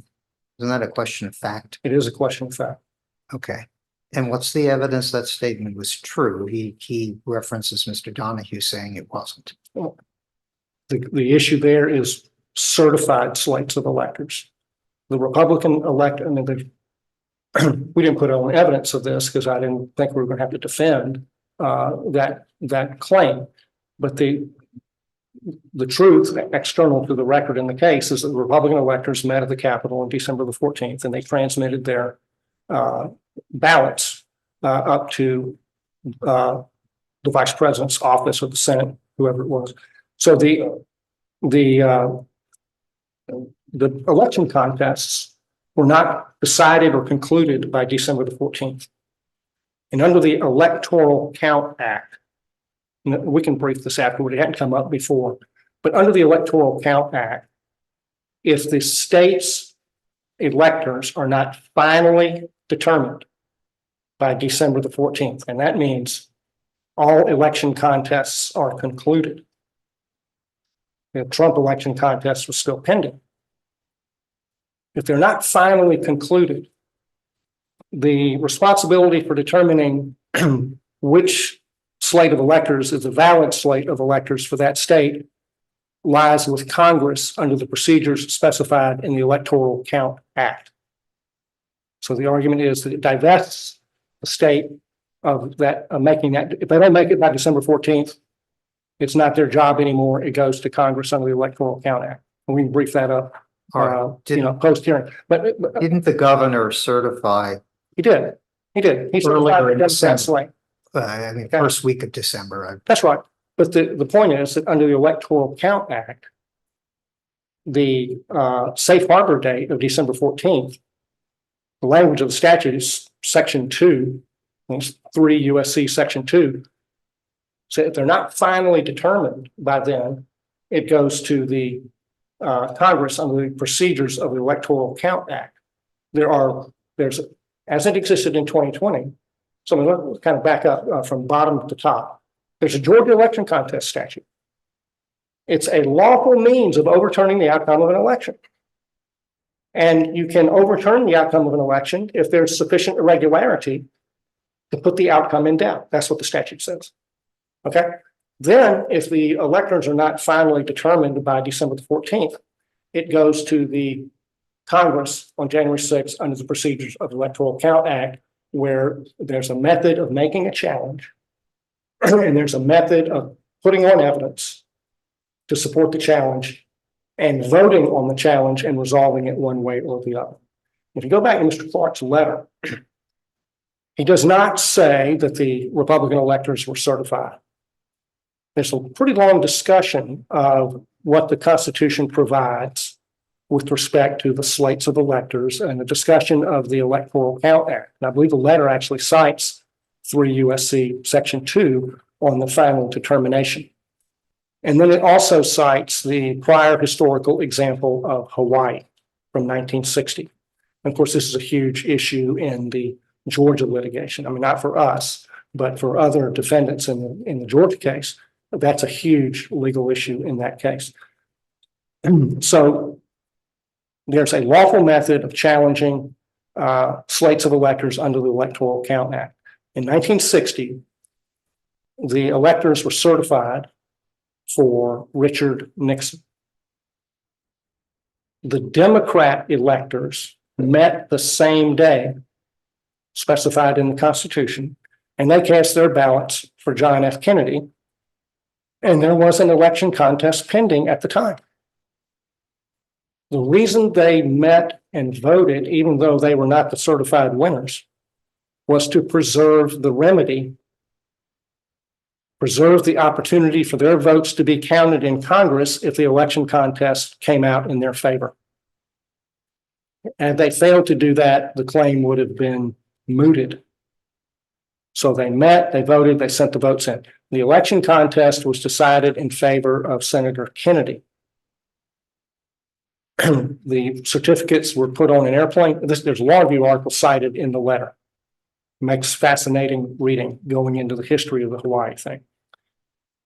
Put them on an airplane, they flew them to Washington, D.C., and they were opened and counted in the Senate chamber by the vice president, who was Richard Nixon. And the election in Hawaii didn't affect the overall outcome. There was no objection to the Hawaii electoral votes. They were counted, and John Kennedy became president. And so in 2020, challenges were in the process of being made under the procedures of the Electoral Count Act when the Capitol was, when all that stuff happened. So the allegation that it's misleading to say that the 2 slates of delegates were transmitted, that two sets of delegates met, voted, and transmitted their votes to Washington, D.C. The allegation that's misleading, it's just not correct.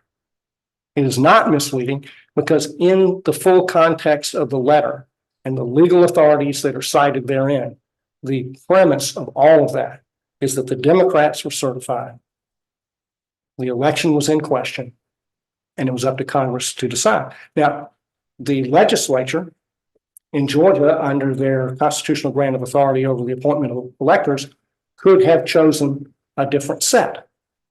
Now, they didn't do it. The governor and the lieutenant governor said, no way, no how, we're not doing that.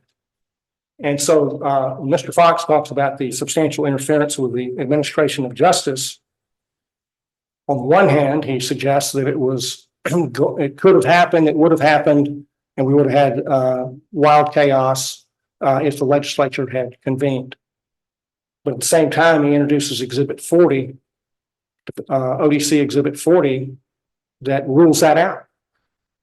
So he's broken his own causal chain between the draft letter and the substantial interference with the administration of justice. And in the discussion of the elements of substantial interference with the administration of justice, Mr. Hirsch listed out the essential. Time out 1 second. I'm Oh, just sure. processing your last point. All right. Exhibit 40 is the document where the governor says we can't convene a legislature that would violate the Constitution and lead to all kinds of lawsuits. Right, we're not going to do it. That's what he said. Okay, but it also said we can't do that. That's what Okay. it said. So are you arguing that what Mr. Clark was requesting in the letter, in fact, couldn't be done under Georgia law? No, because the letter itself sets out a detailed legal argument for the idea that they could. Now, apparently the governor and lieutenant governor did not agree with that, and apparently Mr. Clark did not agree with them. Okay, but the letter is a suggestion to the Georgia officials to convene a special session to look into this. So the causal chain requires that the letter be sent, that the legislature convene, that they pick a different set of electoral votes and send them to Congress by January 6th. And the evidence that ODC has put on breaks their own causal chain. But isn't Mr. Fox's point that Exhibit 40, which we don't have up, predated this? The governor was already on record, and he was arguing, as I understand it, that Mr. Clark, in making this argument, didn't consider the fact that the governor of Georgia had already said the law doesn't permit this. Well, So, I mean, isn't that predate the Mr. Clark's position? on the calendar, it does. But if you compare the letter to the Exhibit 40, Mr. Clark is speaking exclusively in terms of the federal constitutional authority of state legislatures under the electors clause of the Constitution. He makes no state law argument in the letter. So he's talking about federal constitutional law. Kemp and Lieutenant Governor Duncan, they're talking about state law. So again, it's two positions that are like ships passing, not in direct conflict. But the causal chain is nevertheless broken because the position of the governor is this is not going to happen in the state of Georgia. The other, Ms. Smith asked some excellent questions about how attempt fits onto substantial interference with the administration of justice. And the argument that's being made by disciplinary counsel is that by couching it as attempt, he no longer has to prove the essential elements of substantial interference with the administration of justice. His position is he doesn't have to give you a identifiable case or tribunal, that he doesn't have to give you more than a substantial interference with the tribunal in an identifiable tribunal in an identifiable case, and that he doesn't have to prove more than a de minimis. Our position is, number one, the letter is not improper for the whole constellation of reasons that I've given you, starting with the fact that it's a draft that was never sent, and no one in the history of bar discipline, as far as we know, has ever been disciplined for such a thing. And if we open that door, there's no closing. But one way I've put it is that the wastebaskets of America's lawyers are not a repository for an infinity of bar violations. So we don't need to be opening that door because there will be no end to it. Now,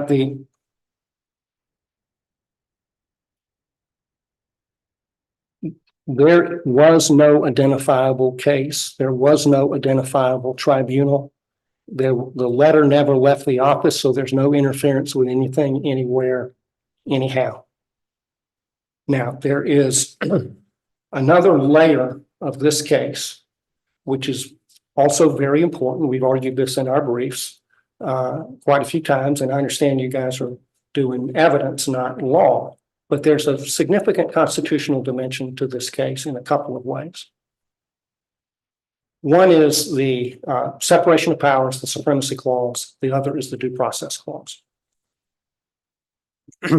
I humbly submit to this committee and to the bar that its authority to regulate the conduct of lawyers does not extend into the Oval Office during a confidential deliberation between the president and his senior legal advisors, especially if the president does not complain about it. The person who got this case started was Senator Richard Durbin.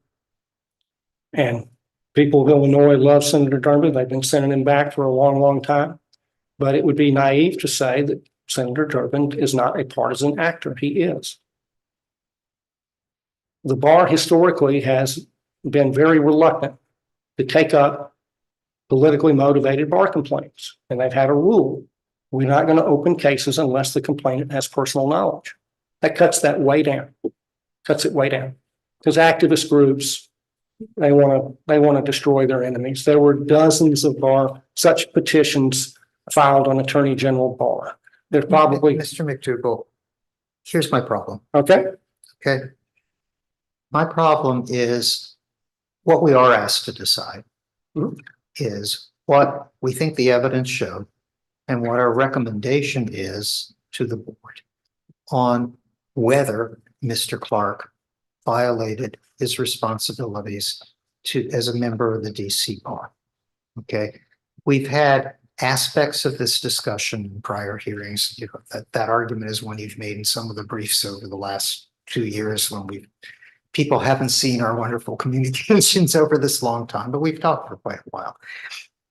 And the problem I have with this argument is a couple of things. And when you address this, you know, indeed, in the brief, think about some of these concerns. I'm not Thank you. deciding it, but think about some of these concerns.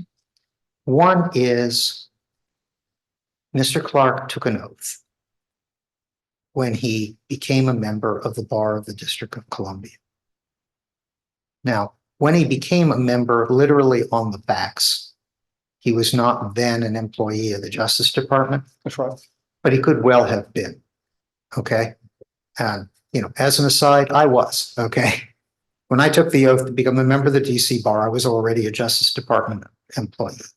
And the idea that he could take the oath with his fingers crossed, okay, because I'm a DOJ employee and I don't need to be bound in the same measure or I have exceptions, is a difficult concept to accept when you're talking about a lawyer taking an oath, because we all take our oaths seriously, and I know you do.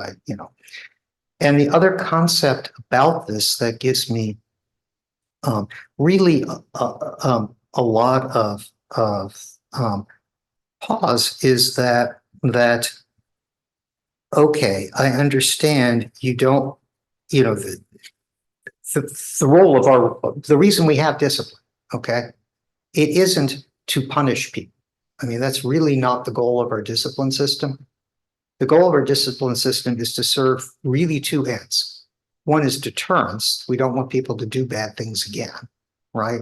And the other is public integrity, right? The public has a right to know that we're looking after lawyers and making sure that they uphold their responsibilities so that they can have faith when they contact the lawyer that they can do it.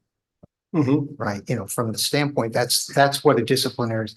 And the reason that the DC Court of Appeals says consider sanction, you know, whatever the appropriate, and that's a completely different question. Consider sanction is that if a lawyer takes that oath, we want people to have faith in the integrity of a system that will call them to task if they violate that oath.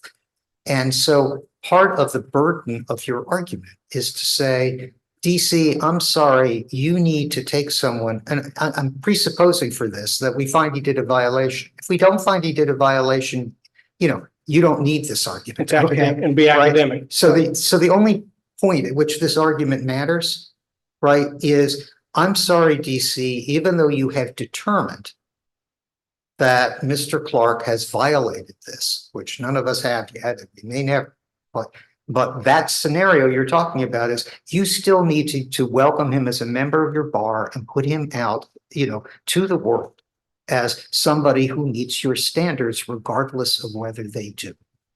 Right. And part of this plays out in some of your jurisdictional arguments and, you know, all of this. But I think when you make this argument, you know, and you know, it's been a long argument. Okay, so you've almost gotten to 2 hours here. And I'd like to. Seems like 10 minutes. To Yeah, me. it seems like 10 minutes. I know it happens, but you're almost at 2 hours on the argument. And you know, I understand you're going to brief this. I understand the points. Okay, but when you brief it and address it, right? I think you have to confront why should the DC bar allow people who we are presupposing for your argument don't follow our standards to go without sanction. Okay, I understand all your other arguments, and I understand you make. Okay. So And honestly, I'd like, you know, now that we've gone 2 hours, I'm not intending to cut you off, but I think it's more helpful if you focus on points Mr. Fox made and whatever, because specific point you're making now, I think can be addressed in briefs. Okay, so I'll just say one thing about that before I move to another topic. Okay. And that is, I don't want to be misunderstood. We have never contended that Mr. Clark operates in an ethics-free zone. What we have contended is that a different body, a different authority than the DC Bar has the proper authority in a way that does not offend the constitutional separation of powers and supremacy clause to discipline him, and that is internal to the Justice Department. And and I'm going to raise this other constitutional issue, which is fair warning under the due process clause. And this goes to the novelty of the charges.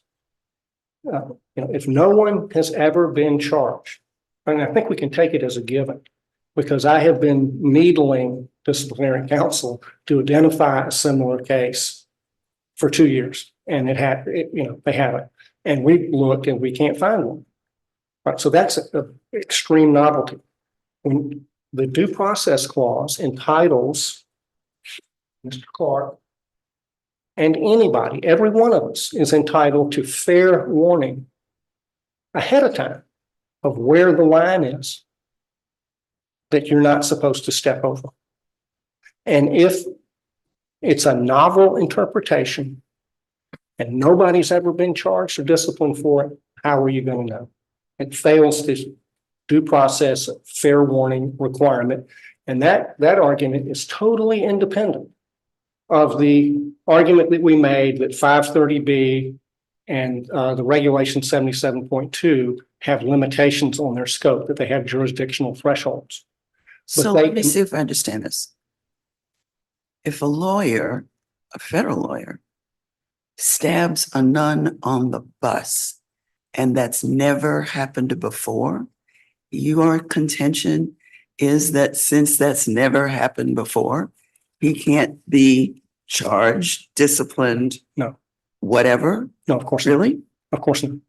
So That's not what my is, argument. so clarify this for me. So the argument is that the way lawyers operate in firms with clients, in government organizations, is they talk amongst themselves and argue and debate before they take a public or formal position in a filing. We've had lots of arguments internally about our briefing and arguments and positions. It's just what happens in the profession. It's how lawyers work. And that process has to be protected for reasons of public policy. And if you open the door and stabbing somebody on a bus, there's criminal statutes that prohibit that. Everybody has fair warning. You're not supposed to stab somebody on a bus. Nobody has fair warning that they could be disciplined for taking a position in a draft document that never leaves the office, and that you could get punished for dishonesty or attempted dishonesty for bringing up an idea for internal debate, accepting the outcome of the debate that's against you, and moving on. That's never happened before to anybody as far as we know. And that's a due process violation. It would not be a due process violation to have a lawyer who committed a violent felony and was criminally prosecuted and convicted for you to then disbar that guy, because he surely knows he's not supposed to do that. But no lawyer knows that he's not supposed to advocate internally for a position that's unpopular. If lawyers are not allowed to think different internally, then they won't. They'll be afraid to do that. And we will all suffer if that happens.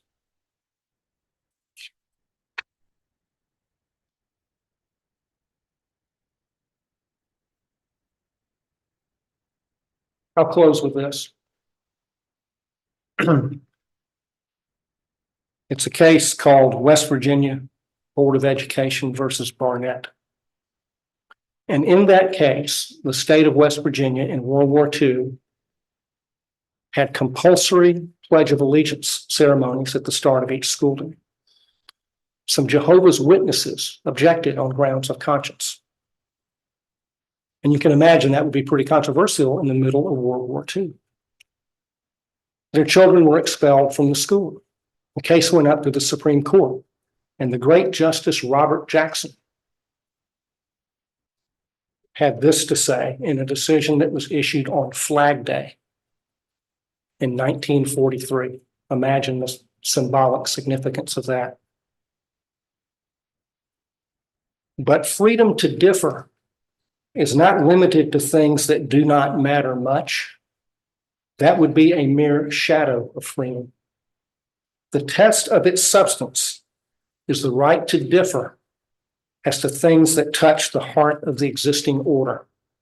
If there is any fixed star in our constitutional constellation, it is that no official, high or petty, can prescribe what shall be orthodox in politics, nationalism, religion, or other matters of opinion, or force citizens to confess by word or act their faith therein. Mr. Clark did not surrender his First Amendment right to speak his mind in internal councils when he walks through the door of the Justice Department. He's got a right to his opinions. He's got a right to articulate them. And if there's disagreement with the other lawyers, there's a right to go to the big boss. I ask the committee to be true to those words in its decisions and to look at the evidence that's been offered for dishonesty. The alleged dishonesty is the difference between what Mr. Clark was proposing and the opinions of Barr, Rosen, and Donahue. That's not fodder for a charge of dishonesty. That's fodder for the internal debate that occurred and was resolved by the president exactly as the law intends.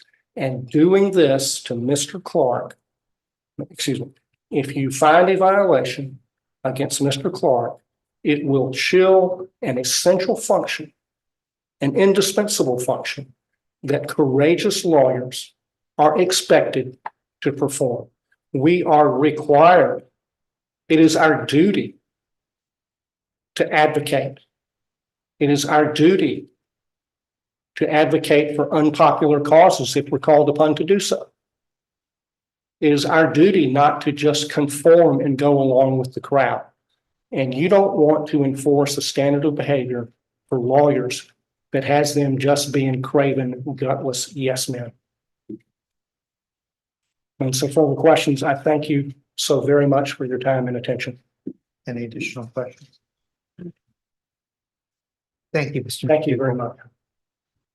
Mr. Fox, do you want to comment on any of this? The hour is late. They're all hungry. I want to be brief.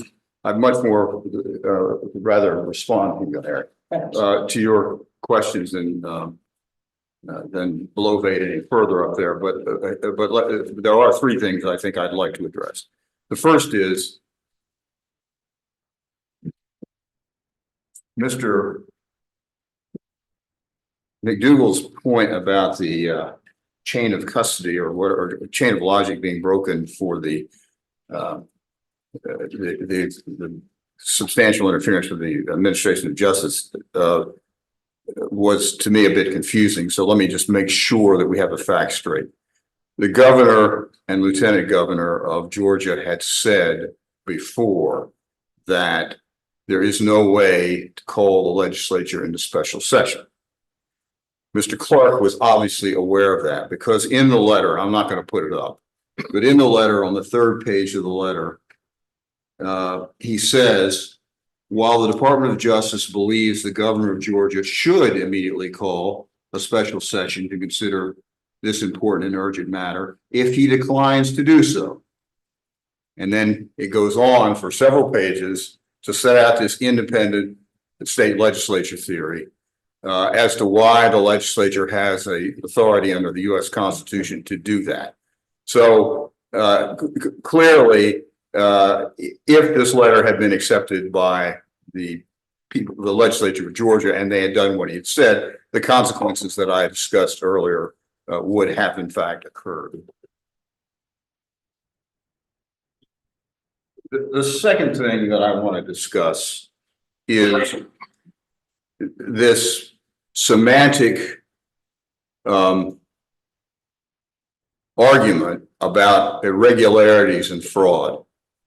There was a lot of this that came out in the cross-examination that Mr. McDougald had of Mr. Donahue. And Mr. Donahue ultimately said, well, look, irregularities is not a defined term. It's not I don't think he used defined term of art is what he said. It's not a term of art.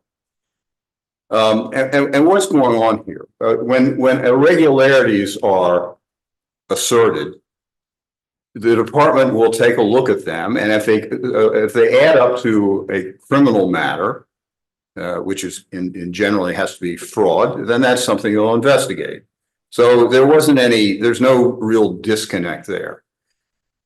But it's important, I think, to understand the various roles of the various players here. And Ms. Stirrup testimony got it completely balled up and confused. But I would suggest to you that if you pull apart that confusion and that testimony, that you will see that the position was the following. There are state interests and there are federal interests in elections. Under our Constitution, the state essentially runs the election process. And the state creates a whole bunch of rules, appropriately, that need to be followed. And if those rules, let's say, for example, each party is allowed to have, I'm making this up, two poll watchers in a precinct, okay? And if for some reason somebody denied one of those poll watchers the ability to be there, then that would be a state matter as to whether the state laws were being followed and so forth and what the consequences are. The federal government, putting aside the civil rights, not that it's not important, but putting it aside because that's kind of different. That's preventing people voting essentially. But so we're looking after the election now. The federal government, what they would look at would be whether it would be a violation of any of the criminal statutes. And so what I am quite confident that, and so what happened was this. Mr. Barr accelerated the process for looking at election irregularities. If those election irregularities amounted to something, to fraud and something that might have affected the election and they could have acted in time, they would have done so. But the point that he was making to Ms. Stirrup was that that hadn't happened. And that in terms of criminal prosecutions of people who may have actually committed fraud, like somebody who voted twice, it was going to take a while for those things to be developed. And that the other matters, these what Mr. McDougald would call irregularities, but again, that's not a term of art, but the state matters, the violations of the state regulations and so forth, that would be a matter up to the state. And as we know, in Georgia, the Secretary of State was quite active in looking into all that stuff. Which brings me to the final point. I was originally going to get up here and make a long argument, not too long an argument, but a longer argument to you that Mr. Clark had absolutely no knowledge of all the testimony, all the witnesses that he brought forth at the time he made the crucial decision. This is all after the fact stuff. And you could judge the weight of that evidence and so forth, but you didn't have to because he didn't know anything about it. It's all after the fact. And I don't really think that Mr. McDougald has disputed that. Indeed, he's hanging his hat on the Ligon, as we've been calling it, and miscalling it, the Ligon report. But I believe he overlooks the testimony because that Ligon report had come out in early December. And Mr. Donahue testified to this. It had been thoroughly investigated by the Secretary of State. And I set forth for you last time some of the results of that investigation. And some of the allegations had been investigated by the United States Attorney's Office, particularly the thing about the State Farm Arena. And if Mr. Clark had bothered to talk to Mr. Pack, he would have found out about that. So it wasn't that Mr. Clark had some sort of information that the people at the department weren't aware of. They were aware of it and they'd already dealt with it. And aside from that, he had nothing else. And if you follow Ms. Smith's timeline, he never developed any more evidence. He never developed the evidence. Mr. McDougal said he was denied the files. Well, he was denied, I don't know what it means to say, oh, give me all your files, a few days before January 6th. But the guy who knew about it was Mr. Pack. They said, go talk to Mr. Pack. It wasn't a suggestion. It was an order from his boss, the Attorney General, acting Attorney General, Mr. Rosen. Go talk to Mr. Pack, and he didn't do it. So he just never had any evidence to support those claims, and yet he continued to insist on sending that letter. And I won't belabor what the consequences of that would be, but those are certainly consequences that the disciplinary system needs to condemn.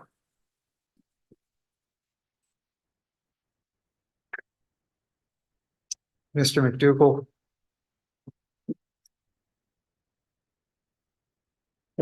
I'll make one point up to them. Okay. If there's a different standard for determining the validity of absentee ballots between two counties, one county doesn't do any checking and other counties do, that is a federal constitutional issue under the Equal Protection Clause. That's what the Bush v. Gore decision says. That was the issue in that case.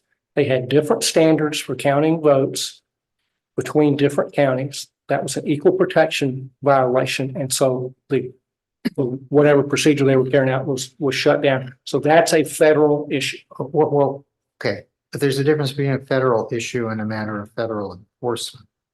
I mean, Bush v. Gore was a lawsuit by one candidate against another. It wasn't a lawsuit brought by the Justice Department either way. And at that time, it was the Clinton Justice Department at the time of the election occurred, I suppose, if you're linking it to a president.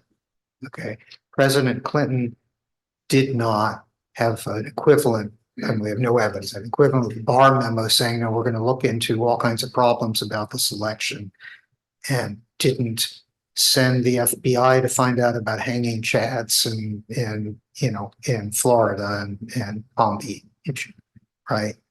I mean, you're trying to analogize that, and you're assuming that because an argument it can be raised under the federal Constitution, that is the Justice Department and no one else who could make it. People include federal constitutional arguments mixed with state law arguments and other things in state court all the time. I mean, that's not unusual. I mean, is there, I agree with that. okay. All right.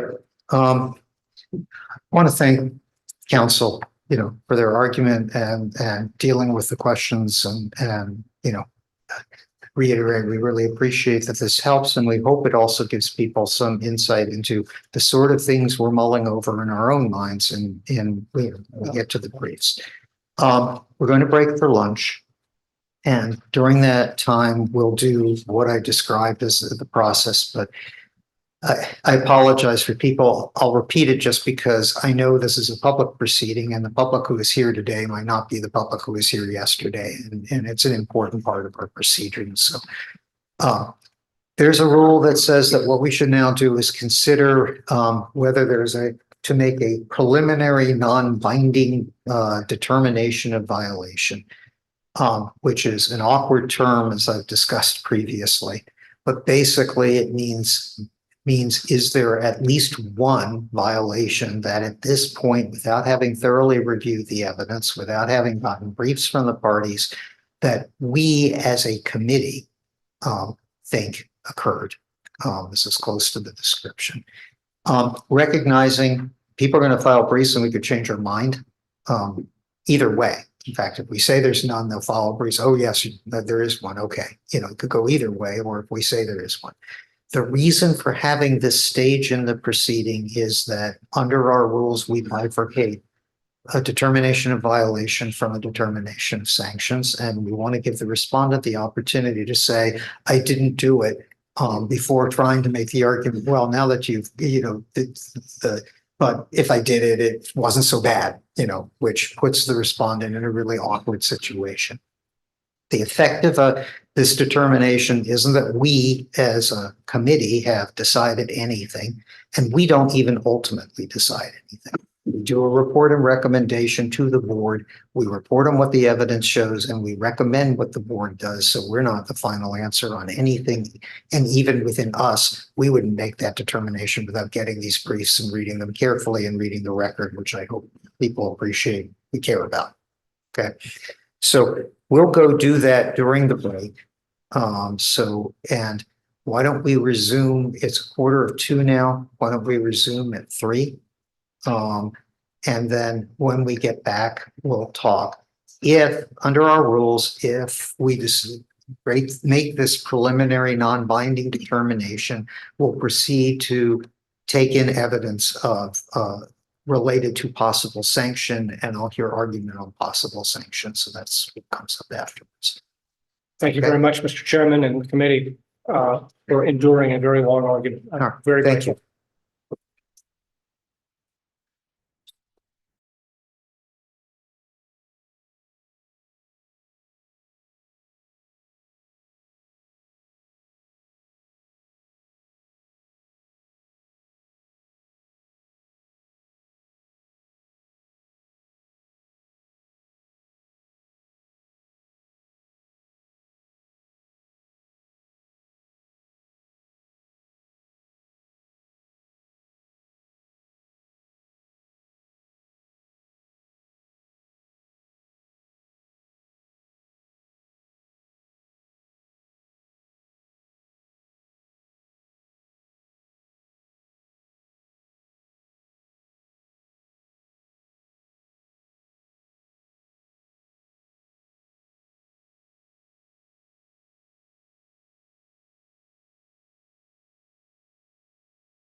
And then I somehow got it in my mind. It was 3:15 and I'm sitting there watching the clock.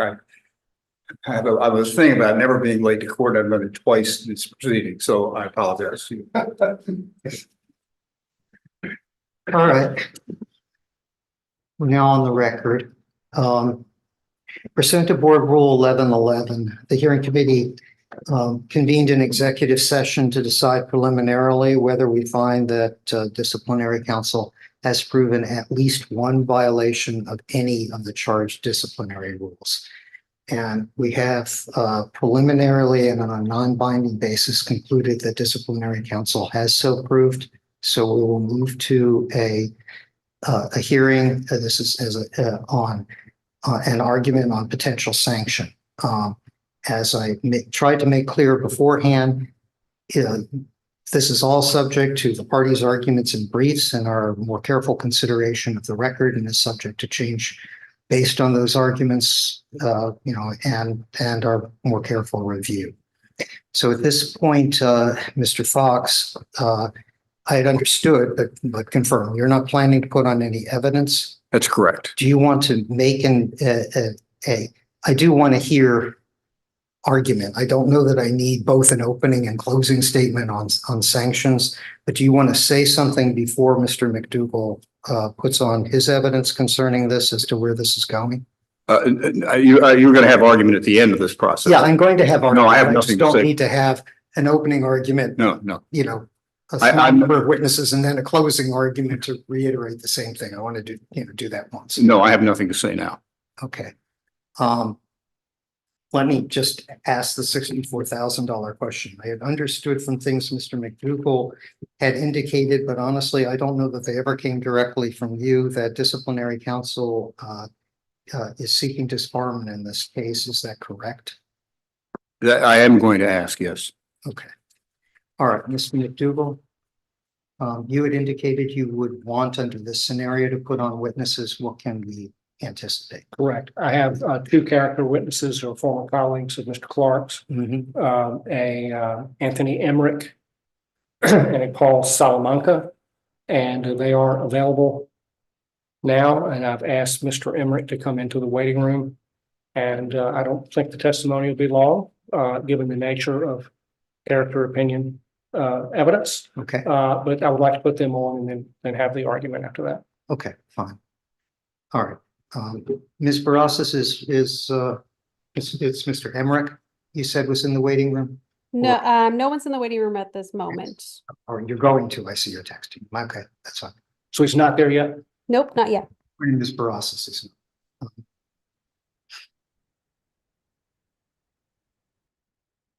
Maybe I can get the other guy. Okay. I mean, obviously, not knowing either one of these people, I can't say that the order, is as important as using our time effectively, but.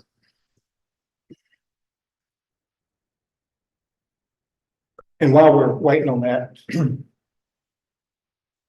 we would like to put in Mr. Clark's resume at this stage of the proceeding.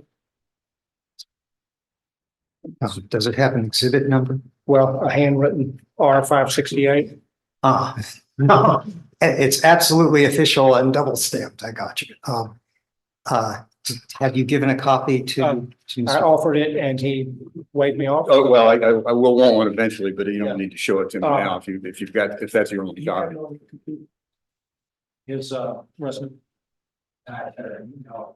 Yes, you can forward that to Mr. Fox. I'm sorry, what's the number again? R568. R568. All right, Mr. Salamanca has indicated he can come in, so I expect him momentarily. Okay, Mr. Fox, do you object? Oh, no, I don't object. Okay, so R568 will be admitted.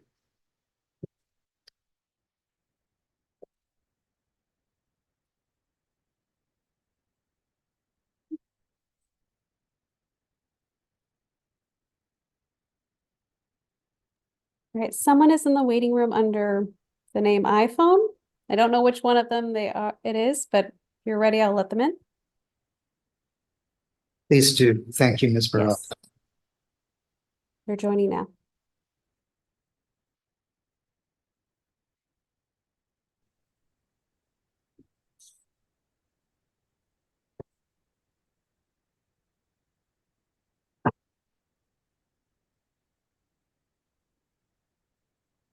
Good afternoon.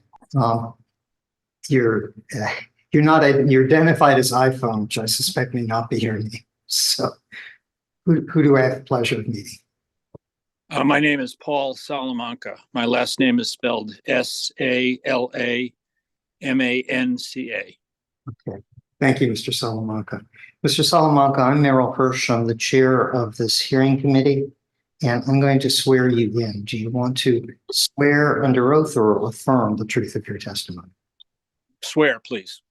Could you raise your right hand, please? Do you solemnly swear that the testimony you're going to give in this proceeding will be the truth, the whole truth, and nothing but the truth, so help you God? I do so swear. Could you please state your full name for the record? Paul Emmanuel Salamanca. Okay. You already spelled your last name, and unless there's an unusual spelling of Paul, I assume it's correct there, Paul. Yes, sir. Okay, could you spell your middle name, please? I'm here really early. I'm sorry, Your Honor. There was someone at my door.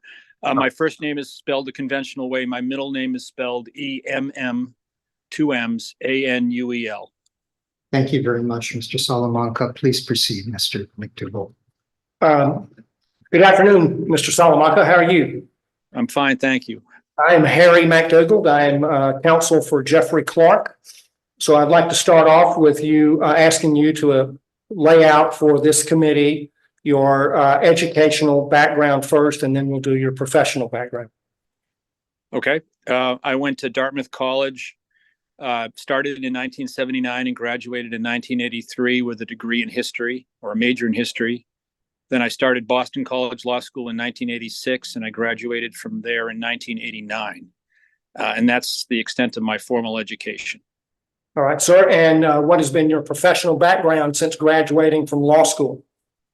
For the most part, I've been a legal academic. For the most part, I've taught almost exclusively at the University of Kentucky, but I also taught 1 year at Loyola in New Orleans. Apart from that, I've practiced a fair amount of law on the side, you might say. I also took a leave of absence in 2019 for approximately 1.5 years to work at the Department of Justice. And do you know Mr. Jeffrey Clark? Yes. How do you know him? Jeff and I first met in the spring or winter of 2017, but more significantly, he was my supervisor, one of my 2 supervisors at the Department of Justice from when I started in September 2019 until when the term ended in January 2021. All right, sir. And was that in the Environment and Natural Resources Division? It was. And what were your responsibilities while you were there? Well, when I started there in September of 2019, I was what was called a senior counsel. So I was generally in a reporting relationship and of service to the Deputy Assistant Attorney Generals, the Assistant Attorney General, that was Jeff, as well as the Principal Deputy Assistant, and that was a man named John Brightbill. So I more or less performed research and litigation tasks as they requested. I did have a couple of special litigation files that I was given, but I was of general service to them. As time wore on, there were some people moved on, and I took over as the acting Deputy Assistant Attorney General for a couple of sections, and then I was formally made a DAG, I think in October of 2020, and that was my terminal rank. All right, sir. And I take it prior to joining the Justice Department, your area of academic specialty was environmental or administrative law? More precisely, Mr. McDougall, it was constitutional law. I think that the reason that that Jeff and others found me attractive, assuming they found me attractive, was because I've got a pretty good foundation in constitutional principles. And a lot of what we did at the Department of Justice, although as you surmised, it involved environmental law, there was often a constitutional angle to it. And I believe that was, again, I can't speak for other people, but I wonder if that wasn't the reason that I was found to be attractive. And was it Mr. Clark that invited you to join the department? Yes, I don't know the formalities of that sort of thing. I can tell you that I was interviewed by all of the front office, not just Mr. Clark, but it was Mr. Clark who first reached out to me. And it was, you'd have to ask other people, but I assume it was Mr. Clark who made the ultimate decision to bring me on board. All right, sir. Did you, in the course of that work at the Department of Justice, have the opportunity to interact with Mr. Clark in a professional environment as lawyers? Constantly, yes. Yes. And would you describe that briefly for the committee so they have an understanding of what it was like working together? Well, let me start by saying that Jeff was the most intense lawyer with whom I've ever worked. And for me, that was a profoundly rewarding experience. I saw firsthand precisely how engaged and candidly tenacious an individual can be in service of a client. And I admire Jeff. I think the world of his abilities as an attorney. I often think of him in my own life as an attorney and think of decisions that he might make in ways that he might approach things. I can say that he taught me in a way that I didn't even know was imaginable how many rocks there are to turn over in pursuit of your client. Would you characterize the work that you had in the department as challenging, Beyond a doubt, yes, complex? yes. As a result of your interactions with Mr. Clark, did you have an opportunity to form an opinion as to whether he is an honest and upright person? Yes. What is that opinion? Jeff is an honest, upright attorney. He's conscientious. He works hard on his behalf of his clients, and he's careful about the law. And I think you've already said this, but I want to ask it formally for the record. Were you able, or did you have a chance to form an opinion as to his abilities as a lawyer? I think he's a terrific lawyer. To be candid, Mr. McDougall, there were times when Jeff and I disagreed, and I'm sure he could tell you that too. I learned a lot from him, and I hope he learned a lot from me. We went 15 rounds on a few things, and I don't think he always won. But I think the product was better for it. I really do. All right. And did you have a chance to form an opinion as to his devotion to his duties as a lawyer? He was absolutely devoted to his duties as an attorney. Those are the questions I have for you, Professor. Thank you very much. You're welcome. I have no questions. Does the panel have any questions? No. Thank you very much, Mr. Salamanca. We really appreciate your time. You were excused. Thank you. I believe my next witness is in the waiting room. Yes, letting him in now.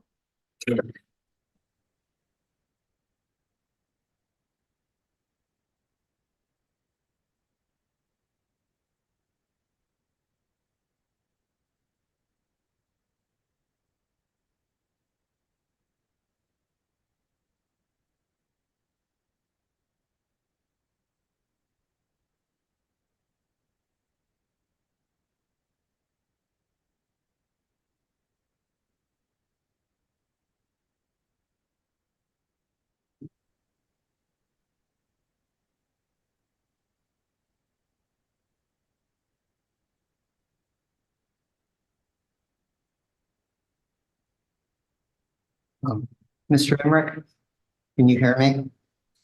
I can, yes. Can you hear me? Yes, thank you. My name is Merrill Hirsch. I'm the chair of this hearing committee, and I'm going to swear you in. Would you like to swear or affirm the truth of the testimony you're going to? Swearing is fine. Could you raise your right hand, please? Do you solemnly swear that the testimony you're going to give in this proceeding will be the truth, the whole truth, and nothing but the truth, so help you God? I do. Could you please state your full name for the record? Yes, it's Andrew Charles Emmerich. And is Emmerich correct the way it appears there, E-M-R-I-C-H? It is. And the other two are standard spellings for Andrew and Charles? Yes, they are. Thank you very much, Mr. Emmerich. Proceed, Mr. McDougall. Thank you very much, Mr. Chairman. Mr. Emmerich, can you tell the committee how you are currently employed? Yes, I'm an attorney with the law firm of Holland and Hart, LLP in Denver, Colorado. And what is your educational background, sir? I have in terms of where I went to school or, What college and law school? yes, so I went to college at Thomas Aquinas College in California and graduated from the University of Wyoming College of Law. And no other graduate schools? That's correct. All right, sir. And what has been your work history since you graduated from law school?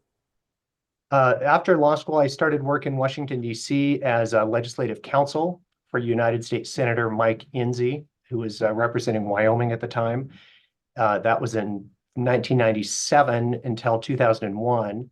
In 2001, I went over to the Department of Justice and worked at the Environment and Natural Resources Division as a counsel to the Assistant Attorney General until 2005. And then in 2005, I went into private practice with Holland and Hart, and I've been with them for, I guess, almost 19 years. And are you in the Wyoming office of Holland and Hart? No, I'm in the Denver, Colorado office. All right. And that's the mothership of the firm? It is. Okay. Do you know a Mr. Jeffrey Clark? I do. How do you know him? I worked with Jeff when we were both in the Justice Department in the early 2000s. So that would be the Bush 43 administration. That's correct. And you were both at the Energy and Natural Resources Division? Yes, the Environment and Natural Resources Division. Yes. All right. And how long did you work together? It was about 4 years, I guess. We both joined the summer of 2001. Jeff left the summer of 2005, if I remember correctly, to go back to private practice, and I left that fall. So we overlapped by about 4 years.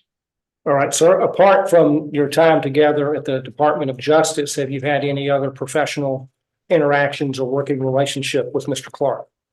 Not directly. I believe that we worked for a similar client after we were both in private practice. It may, if I remember correctly, it was a client that they had referred from his firm to ours to do some work in the Rocky Mountains, but that was the extent of our professional involvement.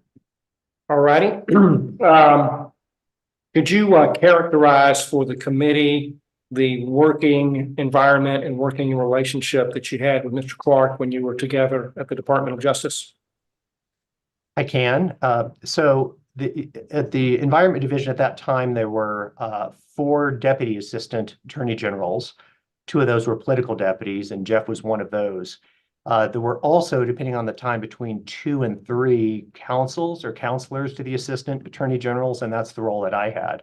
So I worked directly for the assistant attorney general, Tom Sansonetti at the time. And as part of my duties, I collaborated and worked closely with the 4 deputies, and Jeff was one of those. So I attended many of his weekly meetings. He had supervisory authority over the appellate practice, as well as the Indian Affairs group. And so I attended most of his weekly meetings with the appellate group, helped review briefs, collaborated with them on, I guess, legal views for the Environment Division. So those were sort of the scope of our involvement. And so Mr. Clark was over the appellate section of Environment and Natural Resources? That's correct. Yes. And is it correct that the environmental section had a lot of appellate work? It did. Yes. Was the work challenging? I think it was very challenging. I mean, typically, I would say at any given time, we had several dozen appeals going in most, if not all, of the federal appellate courts in the United States, occasionally engagement in a state Supreme Court. And if any of the matters from our division reached the U.S. Supreme Court, then there would be some involvement, although the Solicitor General's office took the lead at that point. So it was very challenging, involved wide range of federal statutes, wide variety of causes of action, both affirmative litigation on the enforcement side and federal defensive litigation defending federal rulemakings, permitting decisions, that sort of thing. All right, sir. Complex work? I'm sorry, I missed the last question. Was it complex work? Very complex. Yes. As a result of your interactions with Mr. Clark, have you had an opportunity to form an opinion as to whether he is an upright and honest individual? I have. What is that opinion? In my involvement with him, he was always upright and honest. Have you had a chance to form an opinion as to his abilities as a lawyer? I have. And what is that opinion? He was a very fine lawyer. He did his homework. He was extremely well prepared, thoughtful, always wanted to get both sides of a legal view. And in my experience, he had a very great deal of intellectual curiosity. So he was always interested sort of going deeper and understanding the reasons behind positions we were taking in court, what impact those decisions might have in subsequent cases. So he was very involved and very prepared in work that I saw him do. And have you had a chance to form an opinion as to his devotion to his professional responsibilities as a lawyer? I have. And what is that opinion, sir? It's favorable. As I said, in my experience with him working fairly closely, almost on a day-to-day basis for 4 years, he was always careful, conscientious, respectful of others, and took his obligations as a lawyer very seriously. Thank you very much, Mr. Emmerich. Those are all the questions I have. I have no questions. Does the panel have any questions? No. All right. Thank you, Mr. Emmerich. We really appreciate your time. You are now excused. Thank you, Mr. Chairman. Those are my two witnesses. Okay. Any additional evidence to present from this phase from either side? Not from me. No, Mr. Hirsch. All right. In that case, both sides have rested, and I do want, as I said, an argument directed to sanctions, and I want to understand what we're going to be seeing in the brief, what people are going to be arguing for, and why they think it's the right way for us to come out. So, Mr. Fox.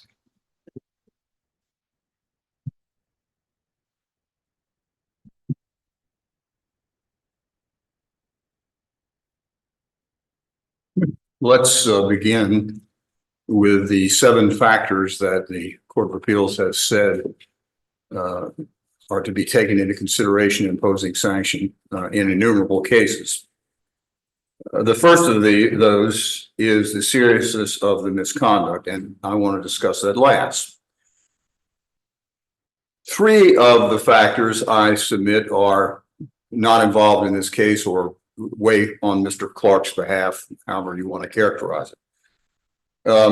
Those are prejudice to the client, which I'm not sure really applies, and I don't really want to get into the murkiness that we've discussed a little earlier today about who is the client in the context of a government lawyer. But I think that factor generally comes into play when a client in a traditional lawyer-client relationship has been disadvantaged. So that either is a non-factor or it weighs on Mr. Clark's head. Well, let's just pause for 1 second. Sure. I'm sorry to interrupt you, but as I understand these factors, if someone violates our rules and there is prejudice to the client, that makes it worse. And if Right. there isn't prejudice to the client, that makes it, by comparison to other circumstances, not as bad. So if you don't think that there's demonstrable prejudice to the client under a clear and convincing evidence standard, it actually does weigh in his favor, doesn't it? All right, I suppose that's right. I just, in this case, one can mount an argument that the client is the Department of Justice and that it was potentially harmed and so forth. I'll just pass on that. However, Okay. this And the second, another factor, of course, is previous disciplinary history. Mr. Clark has no disciplinary history. So that's obviously in his favor. And then the third factor that is kind of a non-factor is multiple violations. So we have alleged 2 violations here, and I understand that you all have not, made a final decision on that, but they do arise out of the same course of conduct. And so, I don't think that's really a factor here. Factors that are pertinent or important are dishonesty. And of course, he has been charged with dishonesty, and it is our contention that his conduct was permeated with dishonesty because he persisted in a course of conduct after having been told there was no basis for doing so. Another factor is whether he has acknowledged the wrongfulness of his conduct, and decidedly that he has not done so. Indeed, I think it is, Mr. Clark testified only briefly and not much about the substance of his conduct, but I think it's fair to conclude from his demeanor on the witness stand and the defense that's been mounted here that far from acknowledging the wrongfulness of his misconduct, takes the position that what he did was right. Then the last 3 How factors. does this invocation of the Fifth Amendment play into that analysis? Yes, I mean, I'm not, I'm not, when we get down to the brief, I may make an argument about drawing an inference, but I'm not asking you to do that now. What I'm just saying is that from his demeanor on the stand, the way this defense has been conducted, I think there's no conclusion that the committee can draw other than there is no remorsefulness. To the contrary, the position is that everything he did was right, and that in likelihood would do it again. Let me just ask also about the demeanor on the standpoint. Let's assume that because he pled the Fifth Amendment, that what he said, at least as to what he pled the Fifth, and he answered a couple of questions in the end, but what he said on those questions has no testamentary value. He was invoking his constitutional rights. Are we entitled to take into account the way he acted while asserting those things in assessing sanctions in this case? I would think so, and I think you would also take into consideration what I would suggest is the patent frivolousness of the assertion of rights such as the executive privilege in the context of the facts of this case, deliberative privilege, law enforcement privilege, and even attorney-client privilege with respect to President Trump being his client. At the assertion of those privileges, and indeed he made an argument yesterday about them himself, in the context of the facts of this case, suggests to me someone who is far from remorseful, believes that if the President of the United States asks you to do something, you do it, and has no concept of the wrongfulness of his misconduct. Well, Mr. Fox, in your briefing, I don't know necessarily to take you to questions. I'd be interested in seeing case support for, really, you're making 2 points. And I'm actually interested in both points. One is the extent to which his demeanor in asserting the Fifth could be used as, evidence on a relevant point in the case, put aside which point it is, but a relevant point. The other that I'm interested in is, this has come up in some other cases in which I've been involved, which is everybody makes arguments in litigation. Virtually no one ever wins 100% of the arguments in litigation. And almost always there are some arguments that the adversary thinks are frivolous, okay? And maybe or maybe not, but we're not usually asked to say, okay, this one is really frivolous, whereas that one is just misguided, or whatever, adjective you would use to describe these arguments. There is a countervailing consideration, which is that people are entitled to assert arguments in their defense, and they don't always know what arguments are going to prevail at the time they assert them. And even if another lawyer might say, you know, this one, the loser, nobody's going to buy that argument.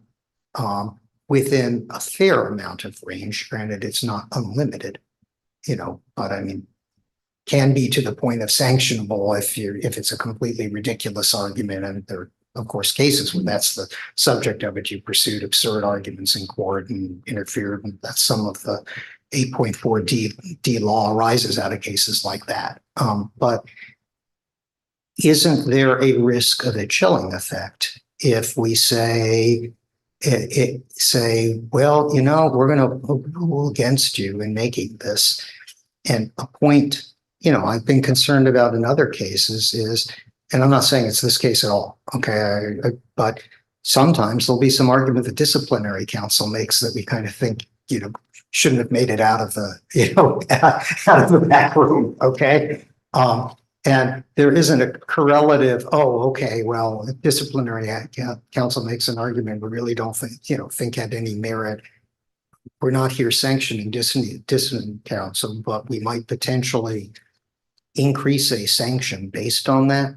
So I don't necessarily need you to make an answer to that right now, but when you brief sanction, if you're going to rely on that argument, I'd really like to see authority and understand what the limits are for us making that judgment. And that's a fair point. And there is obviously a tension.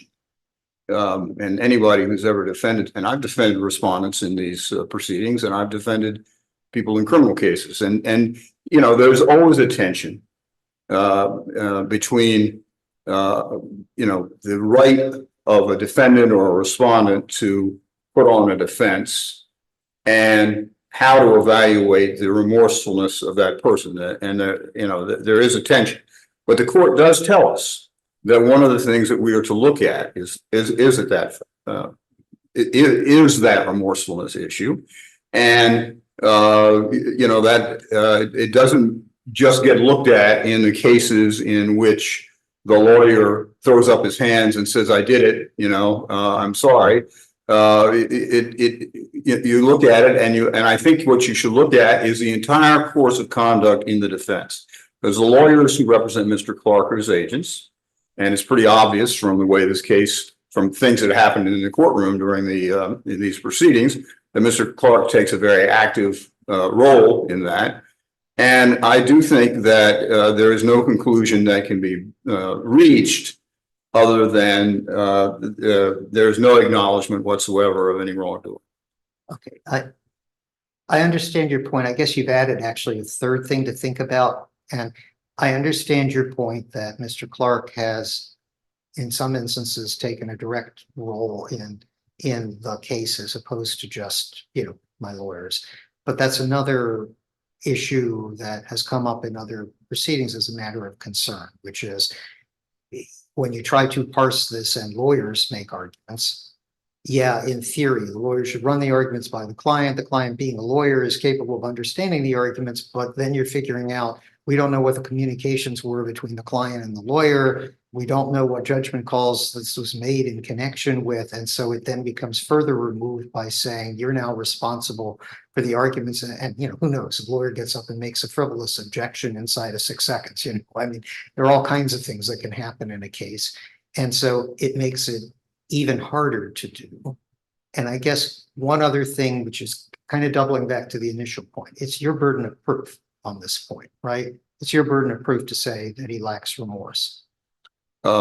Well, I guess in the sanction phase, I'm not so sure how clear the law is, but I think I'll accept it as my burden of proof. Okay. I'd like to add, Mr. Fox, on this point, the acknowledgement of wrongfulness of conduct, and what I'm hearing you relate are that how he and his counsel conducted the defense is of, those are factors, or there's the demeanor is evidence that can be used in assessing acknowledgement of the wrongfulness of the conduct. I am not following that, so I would, Sure, maybe you can respond to that now or in the brief, but in my mind, we have gone through the point of Mr. Clark having the opportunity to put on a defense, it is difficult to put on a defense and acknowledge wrongfulness of conduct. That's So- correct. But, and as I said, there's an obvious tension there, but the court has said that that's a factor to be looked at. And I would phrase it a little differently. What I would say is that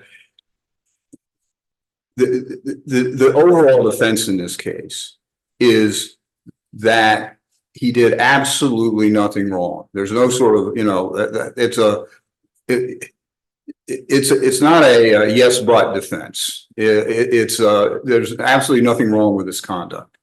And there is no way it seems to me, to fairly assess his lack of, or whether he has acknowledged wrongful conduct. There's no way to say that he has done that, particularly in light of the tenor of the defense in this case.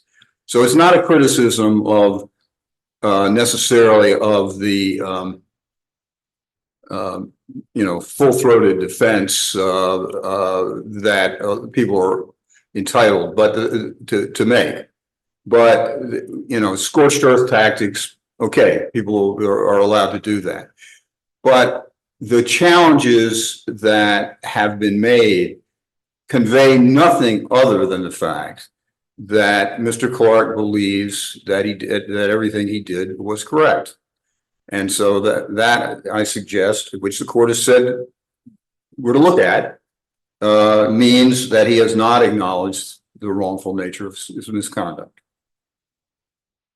Okay, the last three factors that I want to talk about, which I want to talk about kind of in a bunch, are the circumstances in aggravation, his moral fitness, and the need to protect the public, courts, and the profession, and the thing that I alluded to at the beginning, which is the seriousness of the offense. And what I would say to you is that I believe the seriousness of the misconduct here is, I won't say unparalleled, because I think a couple of cases that may be parallel, but compared to the normal disciplinary case, it's a level above. It is a number that exceeds by far, if one could put this down to number, the misconduct in normal cases. And that, of course, relates to aggravation, and it relates to the need to protect the public. Because this was nothing short of an effort to overturn the results of a presidential election. And it was to do so by usurping the leadership of the Department of Justice and then misusing the authority of the Department of Justice of the United States. So it is much more aggravating, I believe, than a normal dishonesty. It's dishonesty in support of undermining the Constitution. Now, I really think we have to put this in some kind of historical context, because I'm not sure that there has been a real parallel to what we're seeing now. The first time in this history of this country when there was a change in administration, when there was change in power, was when the election of 1800, when Jefferson defeated Adams. They didn't call them parties in those days, they called them factions, but the faction that was in was put out, and there was a transfer of power to the faction that had heretofore been out of power. And the issue was, would the party that was the faction that was put out of power accept that? And when John Adams got on his horse and went back to Massachusetts, he accepted that, and he established a principle. And that principle was articulated by Abraham Lincoln in his first inaugural address.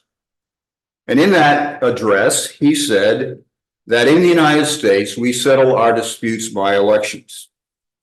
Thereafter, the minority must acquiesce, or else government must cease.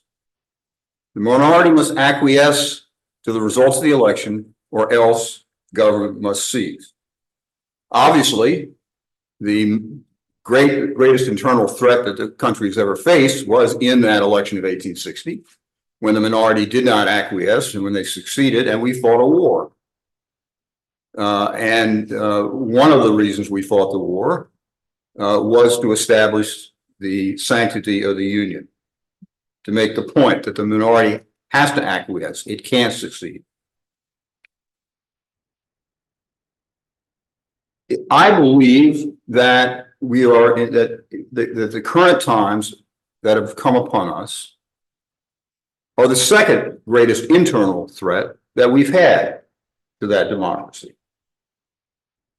And Mr. Clark recklessly engaged in assisting the president in an attempt to undermine the election. You had an exchange with Mr. McDougal earlier today about his assertion in his communication on December 28th about there was no downside. He adhered to his position despite what he was told by Mr. Donahue and Mr. Rosen. He adhered to his position despite all 6 lawyers, distinguished lawyers, in the Oval Office telling him not only that he was wrong, that it was dangerous, but that they would resign if he went forward. That's the conduct that Mr. McDougal characterizes as courageous. You heard him adhere to it after being told that there might be riots in the streets.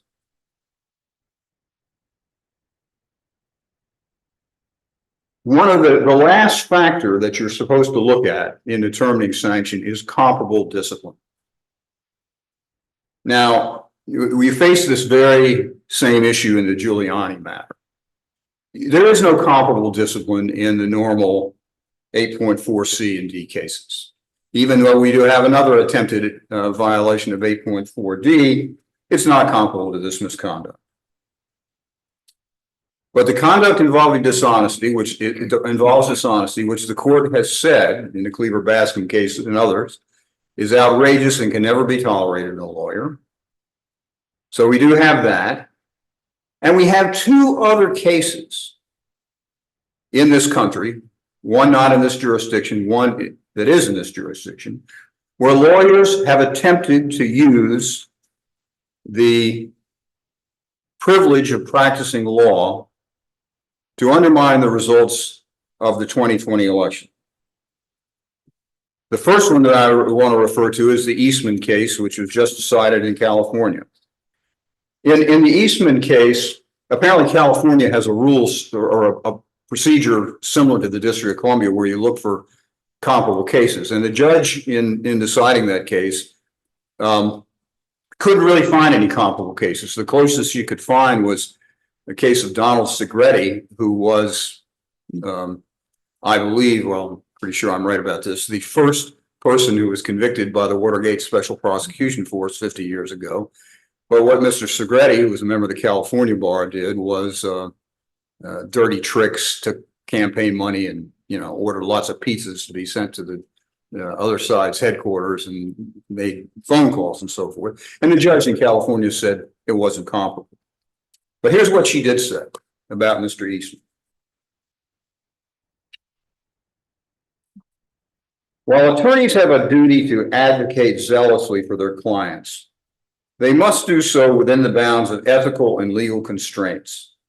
Eastman's actions transgress these ethical limits by advocating, participating in, and pursuing a strategy to challenge the results of the 2020 presidential election that lacked evidentiary or legal support.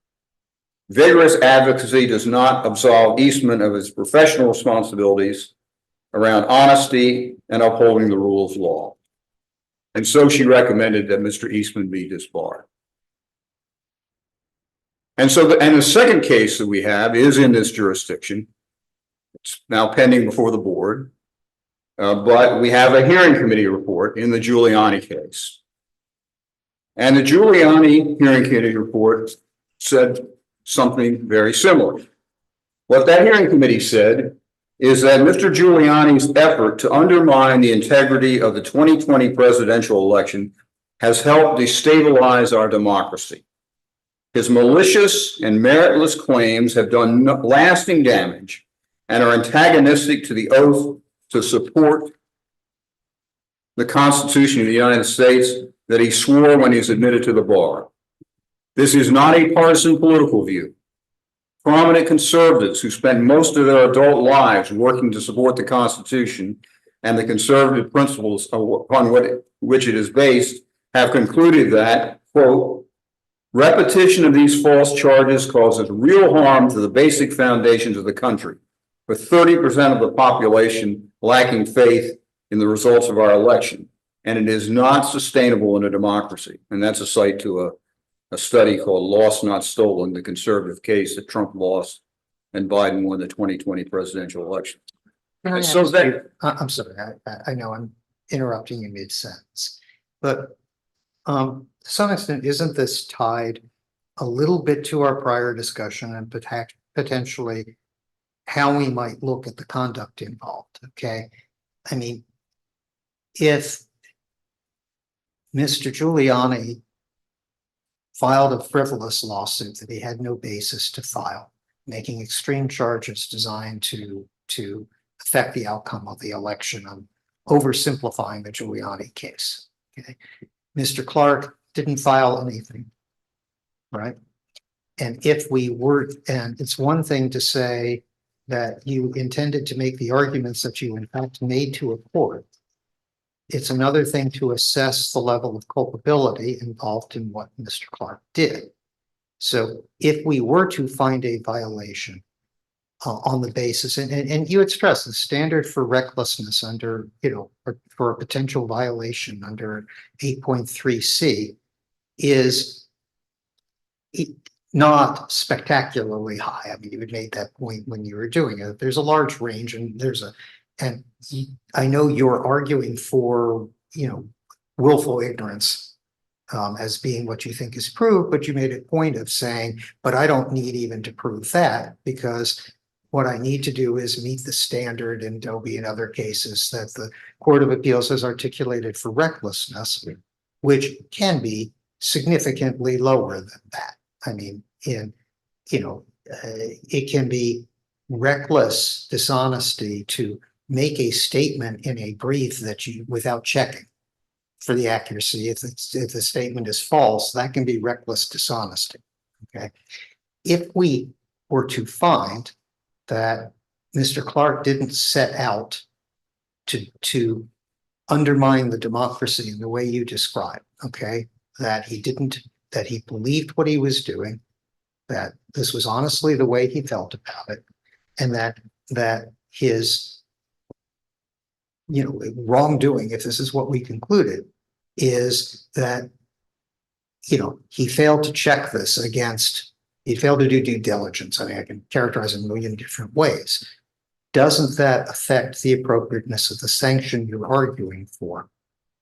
The hearing committee in the Giuliani case had a similar dilemma because there were two cases. And I was quickly trying to look for the name while you were speaking there. And I couldn't find it. I remember one was called Spikes and I can't remember the other, but there were two, there were two cases that of lawyers who had filed frivolous lawsuits and the sanctions were much further south were not disbarment, maybe small suspensions.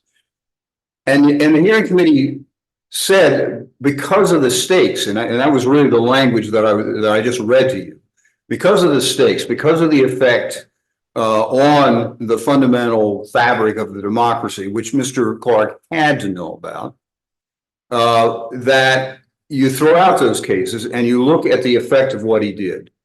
And I don't believe that it matters whether he was sincere or not.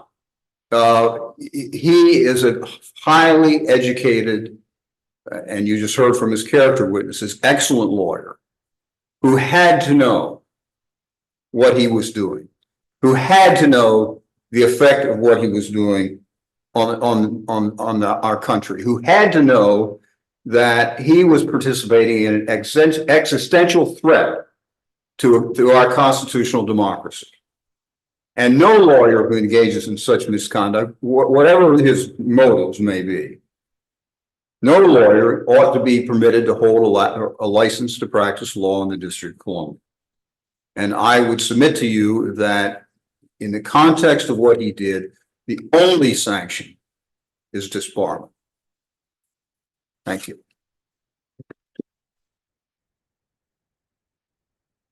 But I actually have one other question, Mr. Fox, and I don't know if the panel has other questions. If you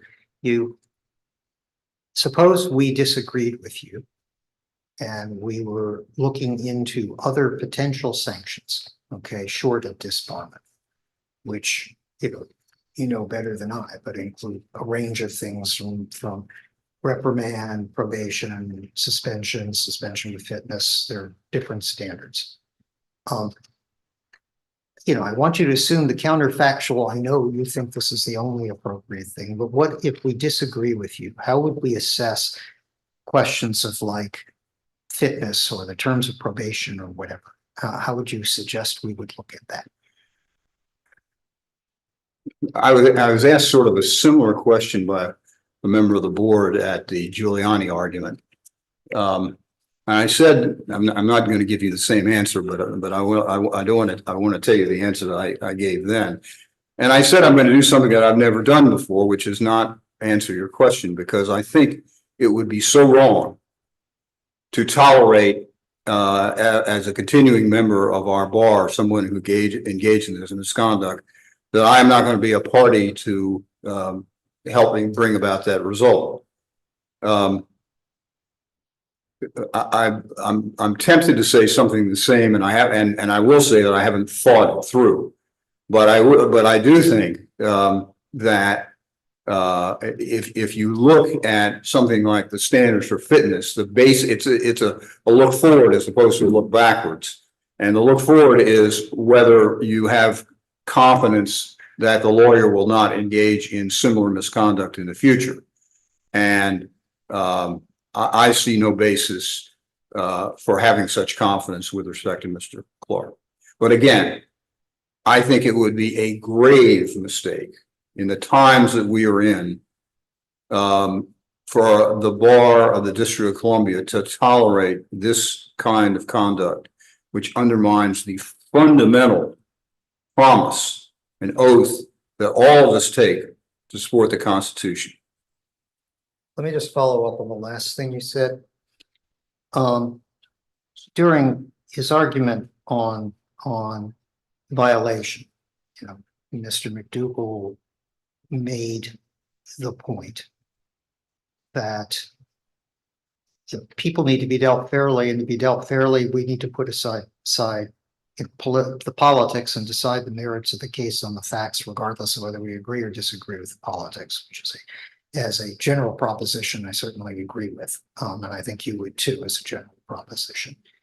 Does taking the times we live in into an account in determining the appropriate sanction, is that really consistent with that? One could engage in a philosophical discussion of the meaning of the word politics. But I take the word politics in the context that Mr. McDougall used it, and the case in the context that you use it, as elective politics, as partisan politics. And it was for that reason that we cited to, and we'll cite to you in our brief, that paper from the conservative, the various conservatives who wrote it, the Lost Not Stolen paper, to make the point that this is not a partisan political issue. It is now, if one defines politics in a broader way, you go back to 5th century Athens or something, and and get into Plato, and start talking about politics in the sense of what the form of government it is, then if you use it in that sense, I would think you would take it into consideration, because we swear an oath to this form of government.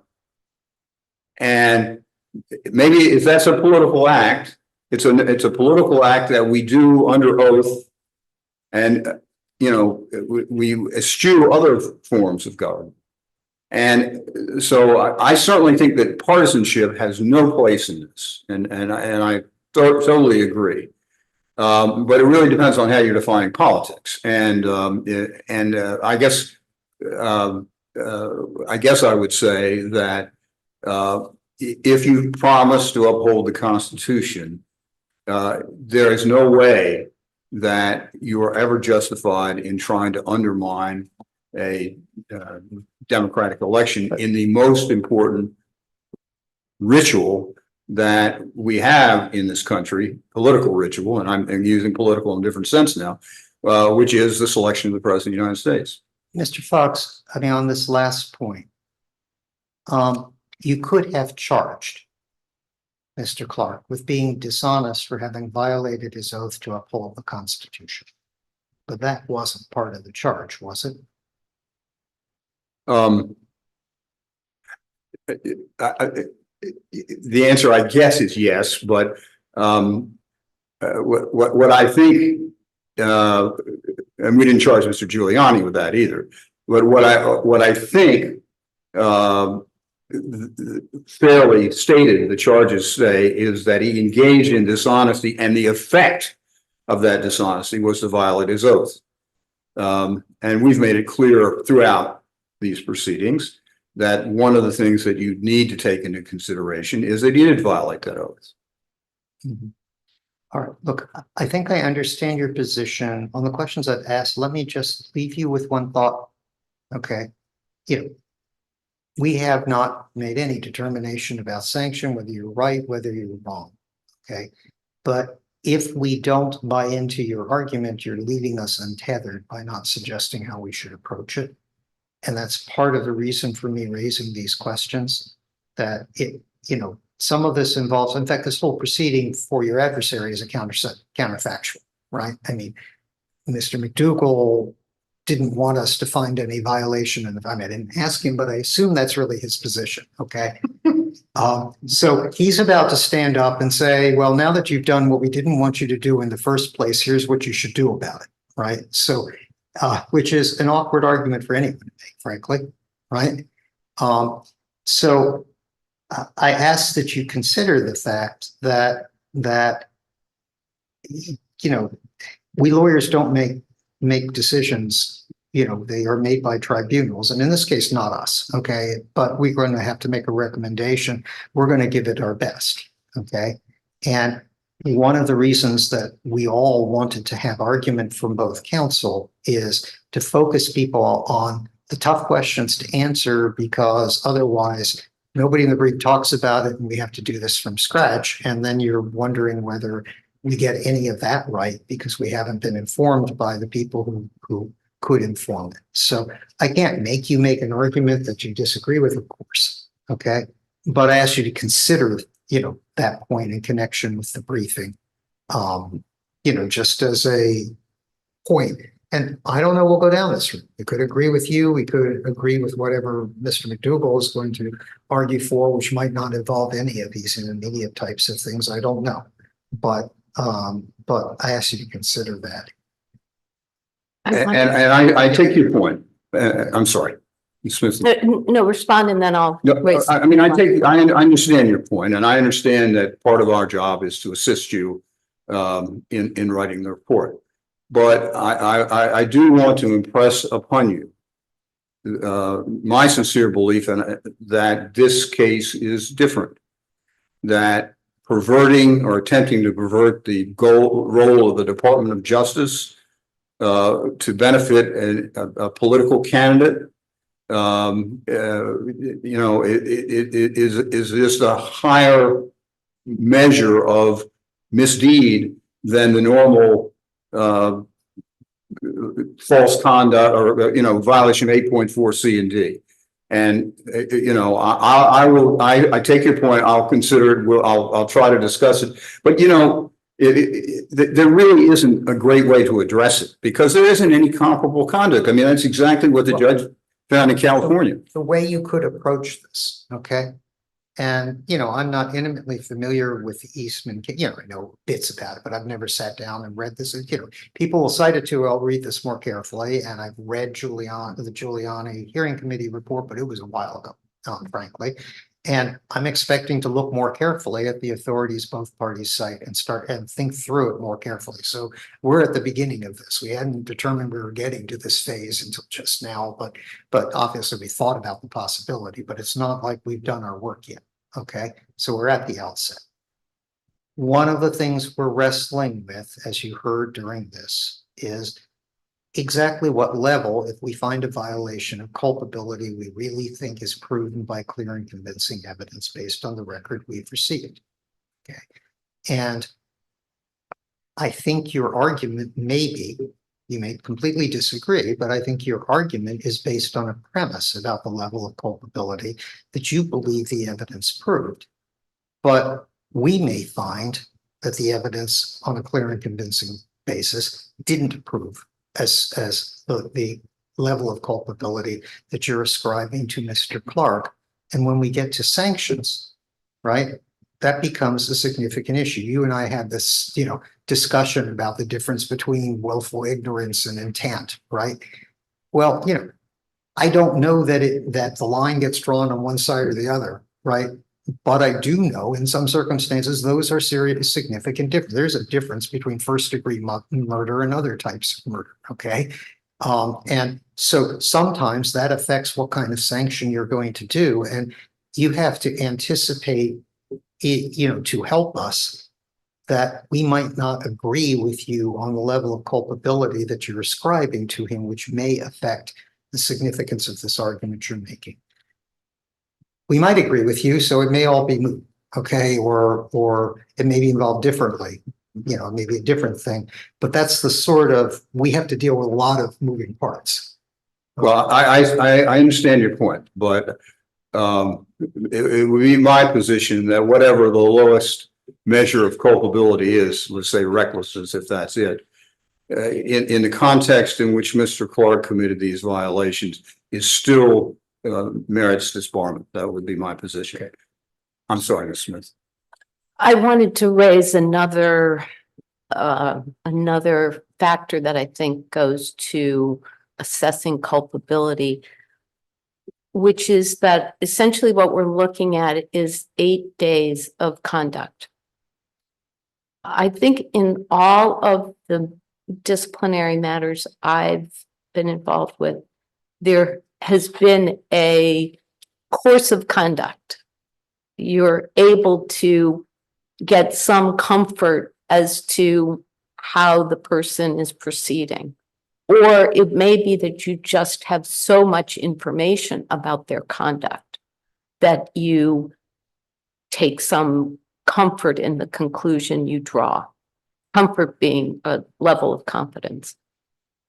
And here we're looking essentially at 8 days of conduct. And one of the comments you made is that you have no reason to think that he wouldn't do this again.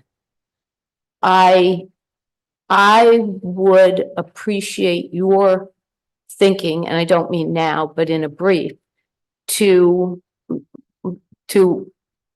how do we approach that? How do you, based on 8 days of conduct in a pressurized situation when people are acting under stress, draw a conclusion about what the person would do in another circumstance?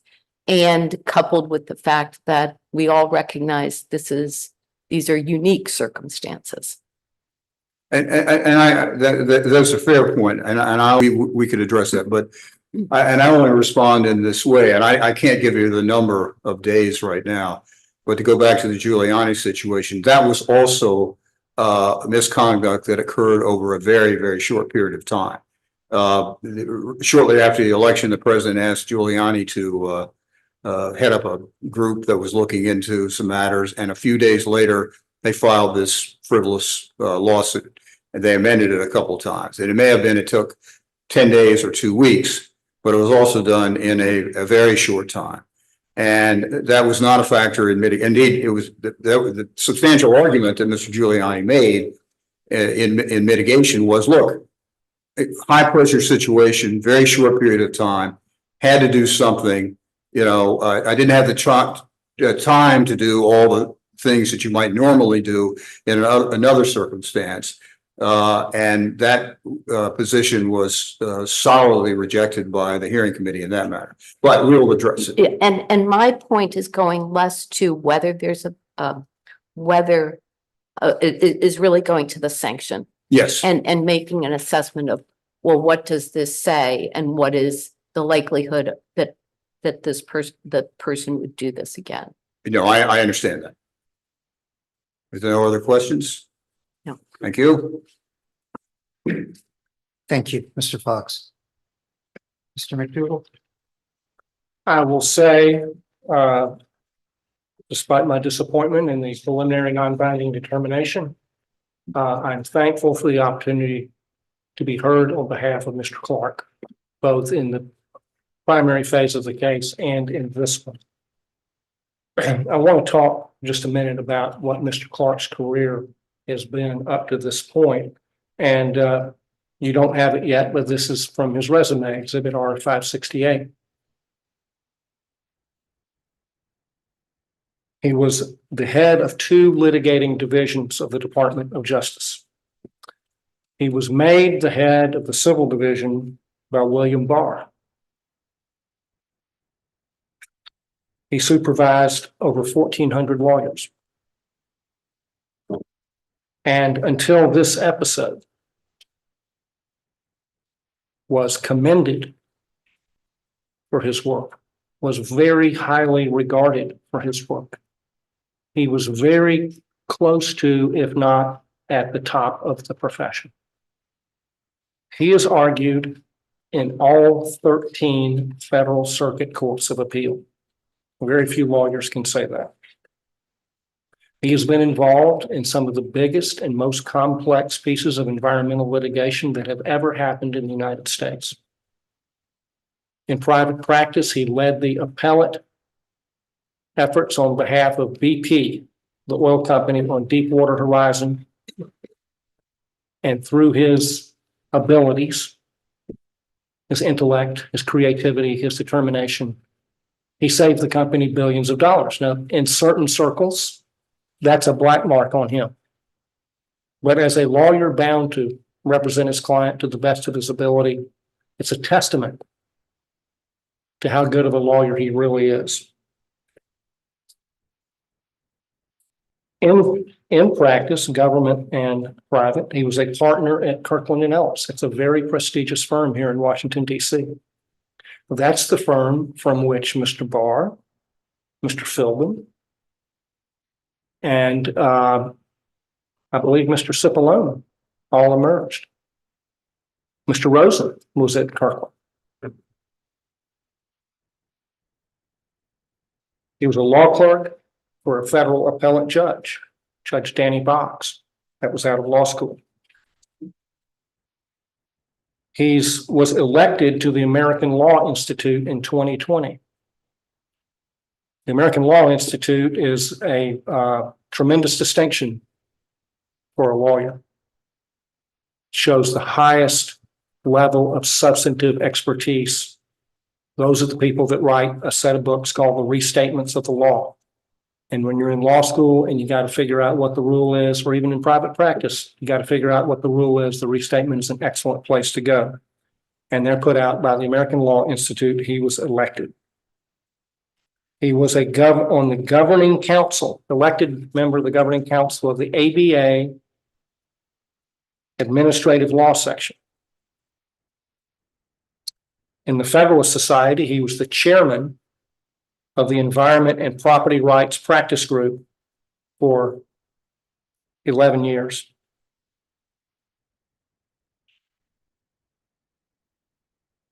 He's won numerous awards and commendations. He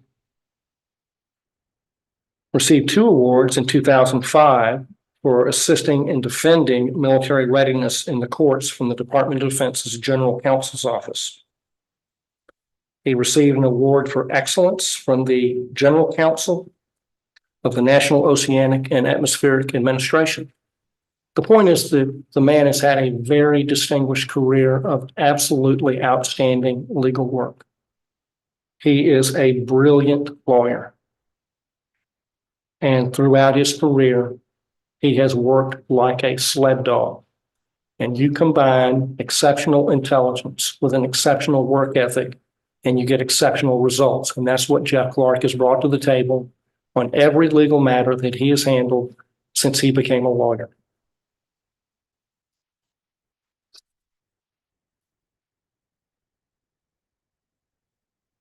We're not talking about the guy in Better Call Saul.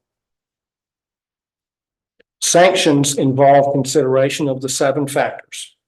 First is the seriousness of the conduct. Mr. Fox characterizes it as of the utmost gravity and utmost seriousness. And our position on that is that because it never left the office, I understand y'all have ruled, I don't mean any disrespect by this, that it doesn't come within the ambit of conduct that is subject to bar discipline. There has to be a zone in which lawyers can confer and debate internally and confidentially without a referee from the disciplinary counsel's office throwing a flag at them if they don't like what they say internally and confidentially. And we think this conduct is within that zone. And bear in mind, Mr. Clark never said a word about any of this publicly. He kept it confidential and private. Somebody else in the meeting leaked it to the New York Times. And that eventually led to where we are today. At all times, Mr. Clark submitted to the authority of his superiors, whether they are viewed as Mr. Rosen, Mr. Donahue, or the President of the United States.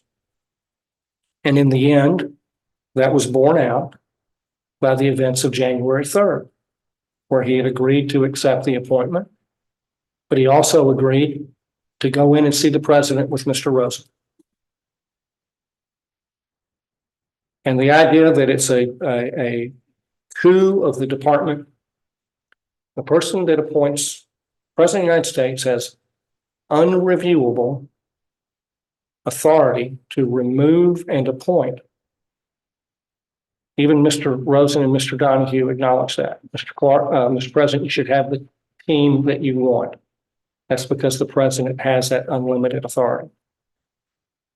And what's being proposed is a punishment of Mr. Clark for the president's exercise of an unreviewable core Article 2 power. Okay. Mr. McDougall, I understand those positions, okay? I guess my question is a little bit, Mr. Fox argues that in considering the seriousness of an attempt case, and I'll grant you it's tricky to do, okay? So Yes, but the seriousness of the attempt case, we should consider the seriousness of the effect of what Mr. Clark was attempting to do. Okay. I understand, you disagree, and I expect you to disagree about whether there's a violation, and we're still going to be considering that issue. But then again, we only get to sanction after we've, found a violation in our own thinking, as into recommending a sanction. But after we review the briefs. What's your response to, why shouldn't we consider that potentially there could have been riots in the street, as Mr. Philbin talked about, for example, that we'd be invoking the Insurrection Act to put down riots and send troops to cities around the country if this had succeeded? Why shouldn't we consider what the effect is on the peaceful transition of power in the United States and the tradition that he cites of this peaceful transition of power and in the concern. What is your response to those sorts of things? There are others, but I don't think they've So dealt. I have said, and I still say, that you are free to disagree with the wisdom of Mr. Clark's recommendation. But the evidence does not, well, you've crossed this bridge, but my argument would be that the evidence is insufficient to find that he was dishonest in the statements in the letter. I'm sorry, is he- again, is- need to focus you on this, right? We're talking about a situation that only applies if we disagree with that argument, okay? I understand. And what I'm trying to get you, and again, I'll give you the same get a job, big heart, whatever you call it, that I gave Mr. Fox, okay? Part of our purpose in asking these questions isn't necessarily to get your definitive answer right now while you're standing here thinking about it. It's to get you thinking about what the briefs need to say.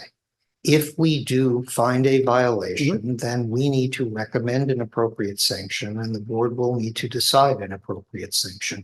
We want your guidance on that scenario, even though you don't agree that that should be our decision.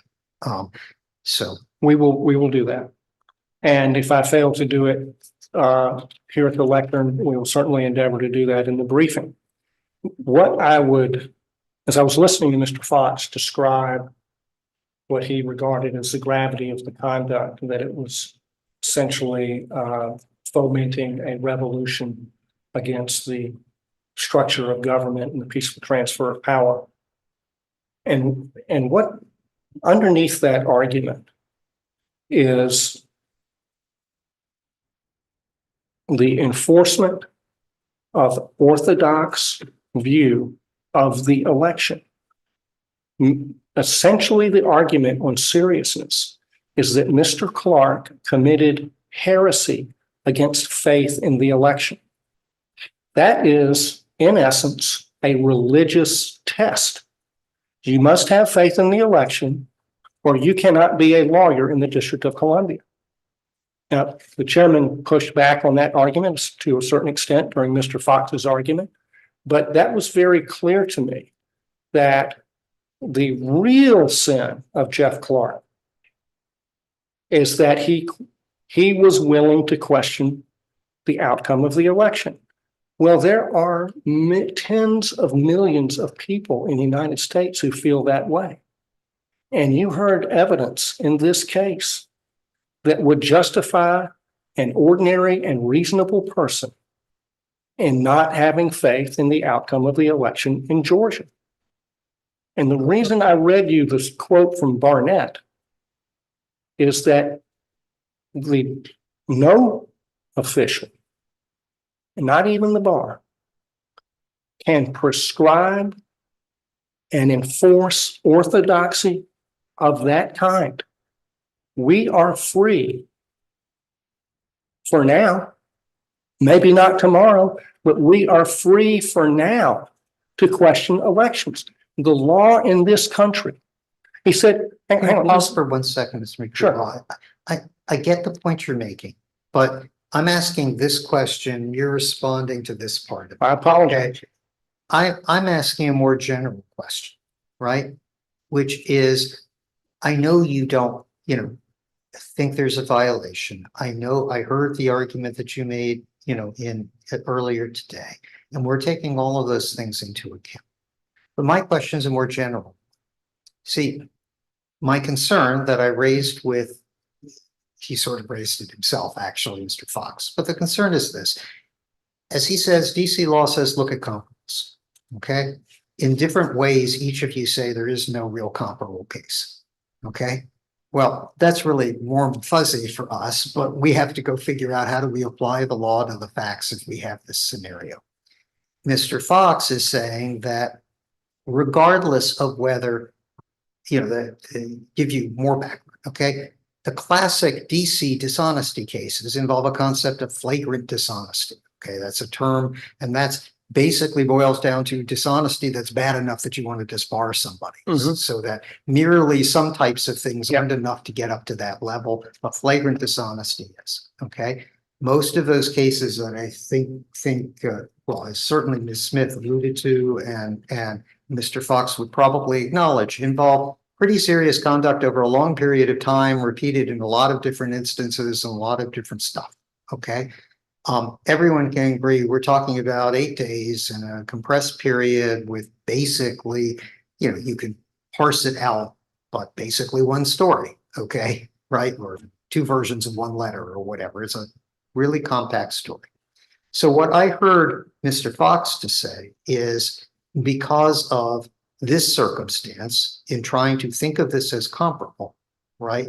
You shouldn't look at how many times Mr. Clark was allegedly dishonest, right?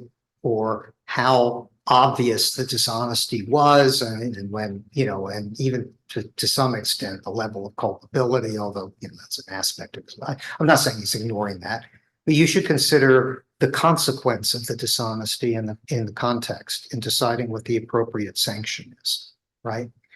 I'm asking you at a theoretical level. I'm not having, as a general matter of principle, should we consider the potential consequence that might have followed had the letter been sent? Or are we barred from doing that? Or is it something in between? Well,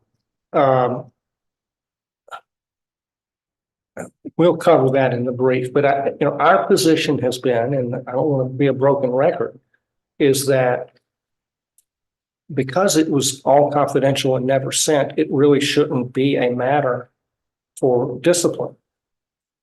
However, that ship has sailed. Mr. Clark did not say one word about any of this publicly. He filed no papers. He sent no letters to anybody. Nobody knew a thing about it outside of the small circle of people that were involved. President Trump got on the helicopter and left on January the 20th, and President Biden was sworn in at noon on January 20th, and he moved into the White House and he's serving as president. Well, there was a peaceful transfer of power. And so what I was having trouble with is the suggestion that membership in the bar cannot coexist with doubt about the validity of the election. That's not true. That's not right. Right.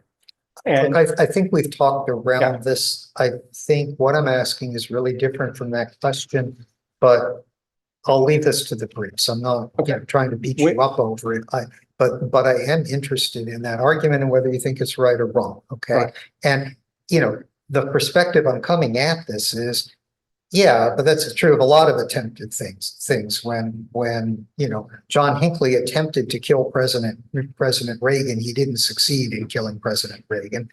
And that's different than had he succeeded, it would have led to different consequences, but he was attempting to get the severe consequence that would have followed from that, and that's true of attempted things. So I'm starting with that, but I really don't want to belabor too much and get you too much off your argument. I really want to know whether the effect that could have happened from the letter is relevant to our determination of sanction. That's Right. a core question. okay, so I think that all goes back to the underlying question of dishonesty. Were the statements in the letter dishonest, and were they matters of opinion about which reasonable people can disagree? And if the charge is, well, this is a matter of opinion about which reasonable people could not disagree, which sort of seems to be the argument, that you're not allowed to have that opinion and be a member of the bar in the District of Columbia. And so we're awfully close to a pure thought crime.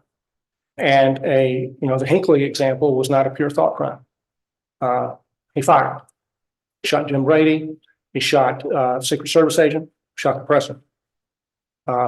And so no gun was fired. The gun was not fired. So you're evaluating attempt.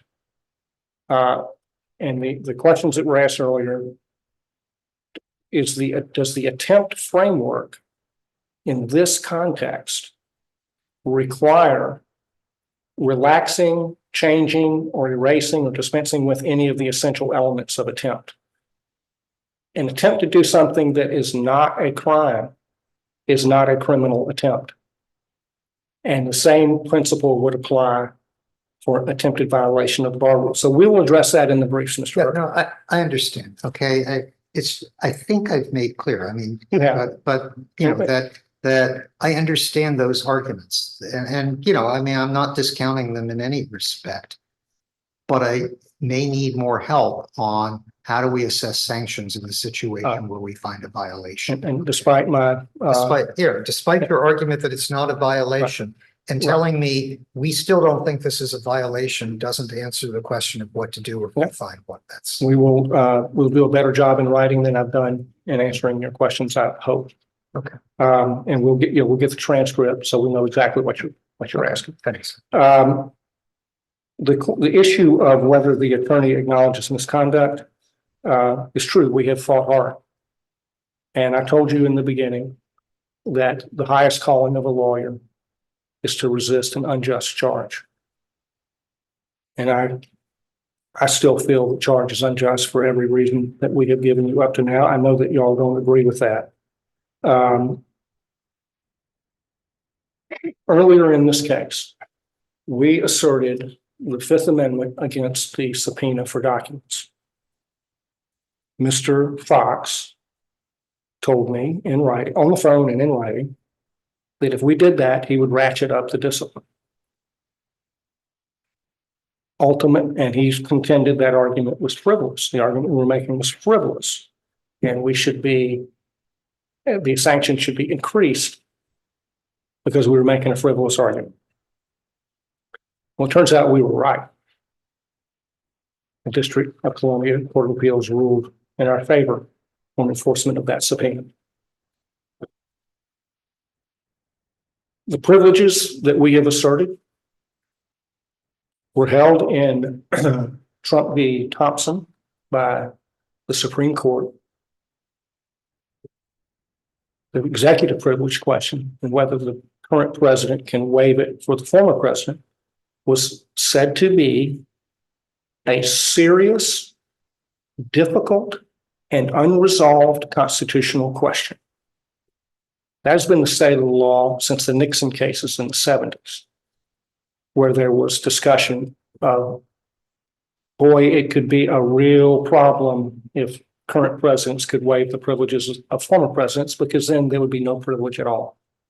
And all the salutary purposes that are accomplished by the privilege would be destroyed because the minute you left office, your successor would waive it, and then the prosecutions and bar complaints would immediately follow. And that's exactly what's happened here in the succession to the Biden administration. They immediately waived it, and there's been a flood of these cases, criminal cases and bar cases. And it's taken us down a very bad path. And so asserting the privileges is not contumacious, frivolous, or abusive. It's upholding a feature of the constitutional structure of government. So if you read the Nixon cases, there are 2 or 3 of them, and you read Trump v. Thompson, the Constitution does not mention executive privilege, but it is a necessary feature of the structure of government so that one branch cannot undermine the other. So those are important doctrinal points, and asserting them does not evidence a refusal to acknowledge responsibility. Mr. McDougall. Yes. I understand the point you're making on this and, went through it. There are aspects of what you're saying that I'm inclined to agree with and aspects that I would, be inclined to challenge. Because I don't think the ruling in this case involves President Biden waiving the privilege. I think the ruling in the case was bit on different grounds. But, okay, I recognize the point and I understand it. And I meant to consider the pushback that I gave gave Mr. Fox, which would be true of any defense, as you know, whether it's constitutional or not, right? That people have the right to try to assert defenses that turn out to lose. Okay. And everybody makes arguments that loses. And in fact, he lost the argument on the Fifth Amendment applying to the subpoena as an example of an argument. I think we can assess legally the point, you know, and, you know, I'm not sure how significant the point is in the context of being compared to other points in this. You know, I mean, you're free to do it. I just, you know, so far as an allocation of your time. Okay. Then make a couple of other points on this factor of acknowledging misconduct. Our hands are tied. Mr. Clark is a defendant in a criminal case in Georgia. He's an unindicted co-conspirator in the DC case that Jack Smith has brought against President Trump. And on our advice, he has asserted his Fifth Amendment rights. And therefore, he cannot address, he cannot give you facts that were being requested by members of the panel during my argument. He cannot address his state of mind. Our hands are tied. And to find that he should be punished for failing to acknowledge his misconduct under those circumstances would punish him for exercising his constitutional rights. And that would be, I submit to you, an unconstitutional imposition on the exercise of those rights. We could, and we tried our best to avoid being in this situation. And perhaps to the irritation of the committee, we sought deferral of this case until after the criminal cases were resolved so that we would not have this dilemma. But we were not successful.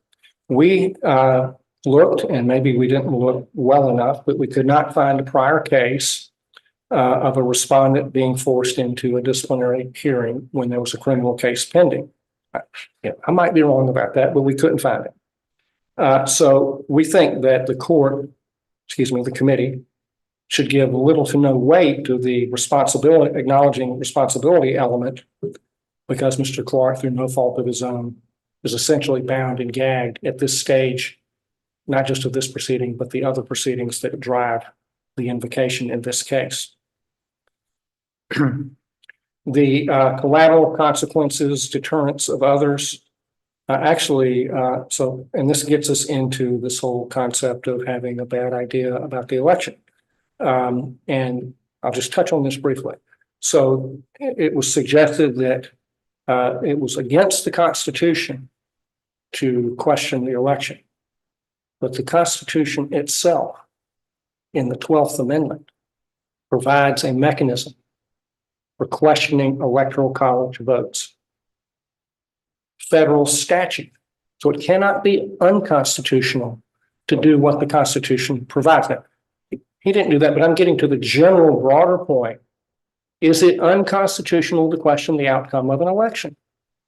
I'm afraid, no, it's not, because the 12th Amendment allows you to do that under the Constitution. Federal statutes allow people to do that. Electoral Count Act. And beyond that, every single state in the union has election contest statutes.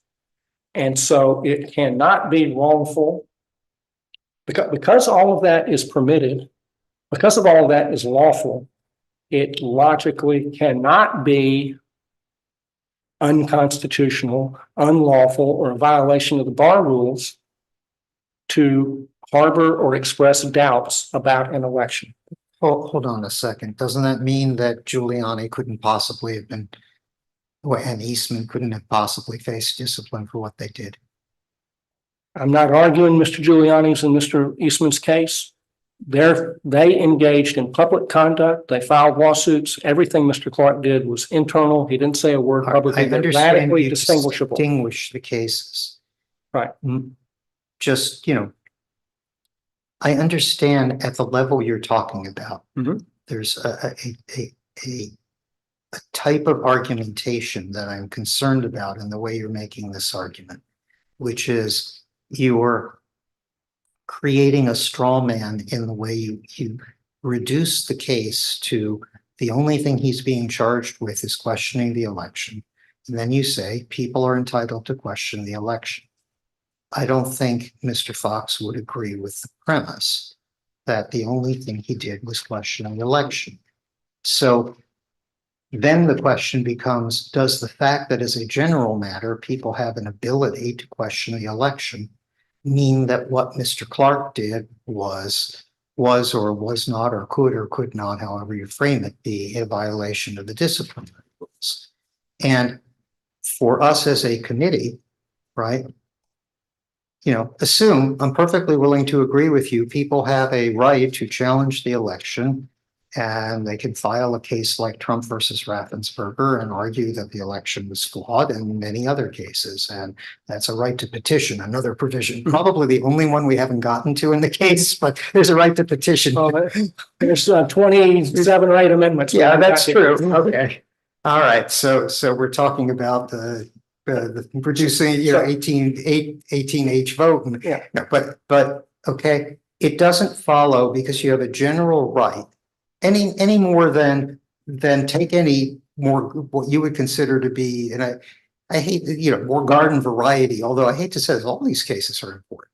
Okay, anytime we have these, they're important. They may not involve as many people or as much interest, but they all involve I agree with you. things. Okay, and but the fact that, to give the Libertelli example, because it's, because it was a recent case that I was familiar with. Okay, the fact that Mr. Libertelli was entitled to make arguments about what the terms of his divorce should be did not authorize him to alter documents and lie to the court in connection with his divorce proceeding. Okay, he has an undoubted right to defend his divorce proceeding, right? Yeah. So telling me that he has a right to question the election doesn't answer the case entirely. You need to address the specifics of how he did it, I think. So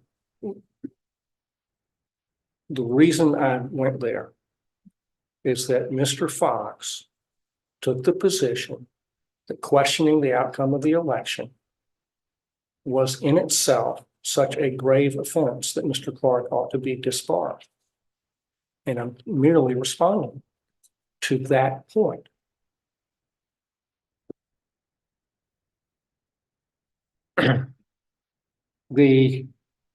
Another factor, other circumstances in aggravation or mitigation. The court has held that discipline is not intended to punish, but should achieve specific and general deterrence. That's the Hutchinson case.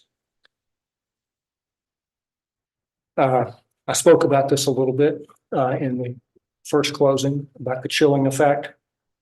Mr. Clark's career has been destroyed.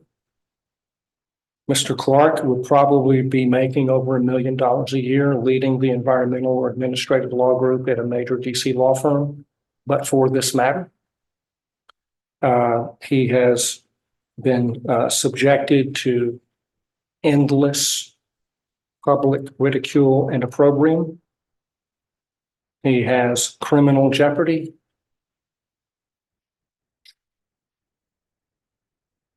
The deterrent effect has already been accomplished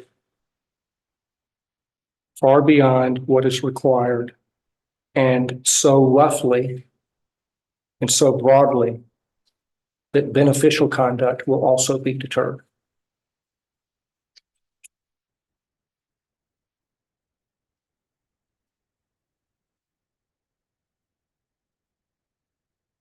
Comparable cases. This goes back to a point we made earlier, but there's no prior similar case where anyone's been disciplined at all. I think that ought to be weighed by the committee. The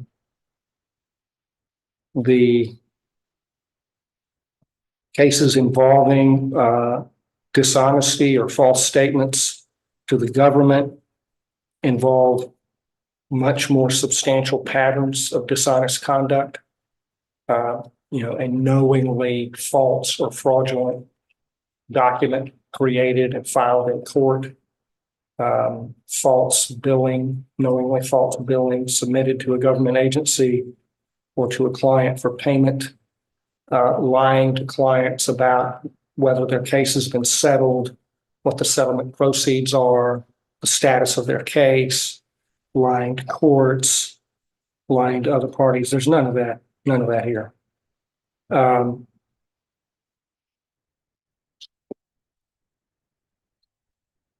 There are obvious distinctions between this case and Giuliani and Eastman cases, which are so I barely need to mention them.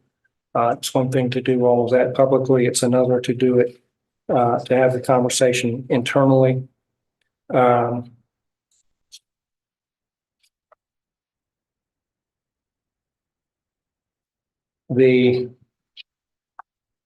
severe sanction, going back to the chilling effect, would have a detrimental effect on the functioning of the federal government for reasons that I've already explained.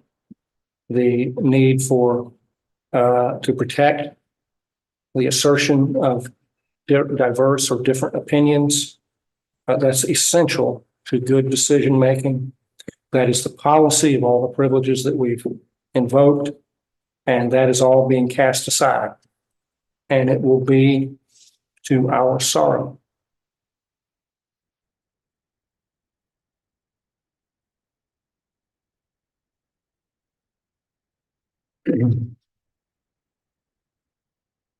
In prior presidential elections, there were contests mounted.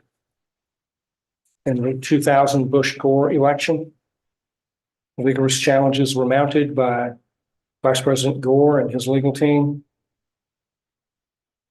None of those people even had a bar complaint against them, much less sanctioned or disciplined.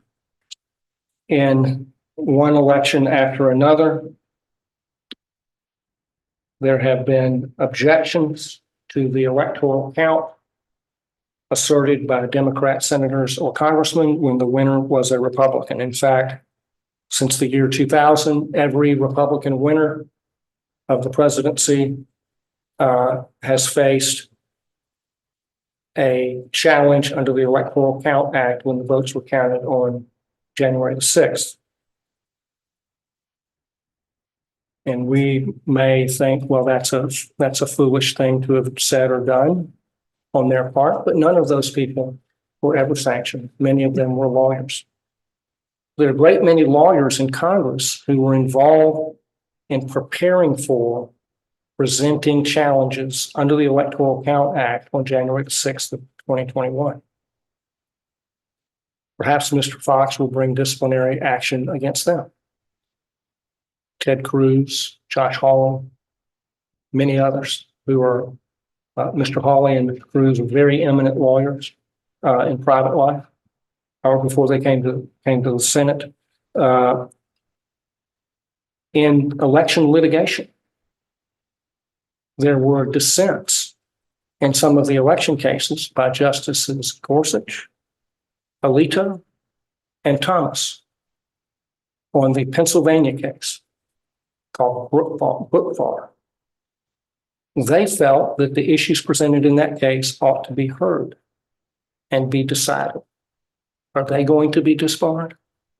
There were 17 attorneys general of states across this country who joined a case brought by the Texas Attorney General as an original action in the Supreme Court, challenging the constitutionality of deviations from legislative election law in states like Georgia. That case was dismissed for lack of standing. Are 17 state attorneys general to be disbarred for joining that action as an original action in the Supreme Court of the United States? It is the nature of our business that we disagree with the other side on virtually everything, facts and law, scheduling, documents. The disagreements are endless. And the policing of those disagreements must leave room for the adversary process to play out. Because the adversary process is how we get to the truth of the matter.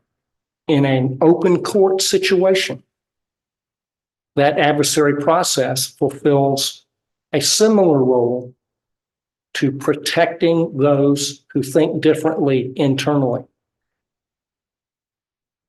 It helps the decision maker get to the right place. So in deciding how you wish to sanction whatever violation you have found, I would ask you to give due weight to the chilling effect that your decision will have depending on the severity of the discipline that you impose. Thank you very much. Thank you. Panel have questions? No. All right. Thank you very much, Mr. McDougall. Thank you, Mr. Hirsch. Mr. Fox, do you want to? If the panel has questions, I'll be happy to address them, but otherwise I have nothing else to add. I think I understand the position so far as they're stated, and you know, even more than with the liability, you know, the violation part of the determination, you know, I'm expecting people to think about these in briefs, and so, you know, but true with that, at least speaking for myself, my reason for challenging people is I want them to have you to help us with the tough questions and give your best shot at it. And so I want you to hear what the question looks like, regardless of how we feel about right now about the answer. I certainly don't want anybody to think that I am bothered by this. I certainly don't want anyone to think I'm bothered by the questions. I'm grateful for the questions. All right. Is there anything else? We need to talk about schedule. Yeah. Yes. Okay. Good point. All right. What do people want in a briefing schedule? I believe Ms. Smith told us yesterday that expect transcripts 10 days after the day on a rolling basis. So the last of the transcripts would be the 14th, I guess. And I assume what we'll do is have disciplinary counsel filing an opening brief then, and Mr. Clark filing a response to that.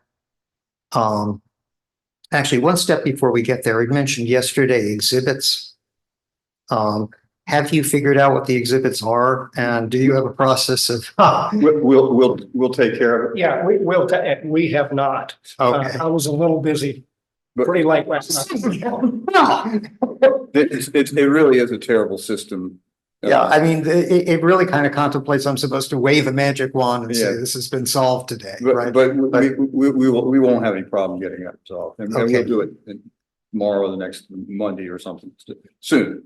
Okay, I mean, so far as filing them, file them electronically as PDFs. But if you could send over hard copies also, it's easier for us to have that available than go through PDFs. I mean, as you can see, we're not in our 30s.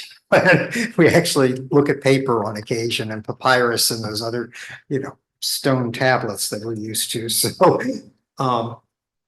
it would be helpful if you had, say, you know, sent over 3 hard copy.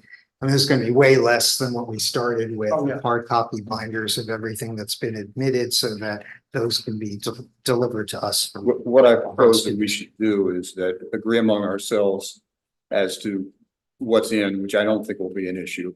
And then we'll send over hard copies of ours. You guys send over hard copies of theirs, if that works for you all. Okay. And we'll do that promptly. All right. All right, briefing schedule. What's the thinking? It'll be 2 weeks from today. 2 weeks today. Okay, thank you. So Correct. I was just gonna correct you. It's the 18th is, we should have all the transcripts. the 18th should be all the transcripts. I sit corrected.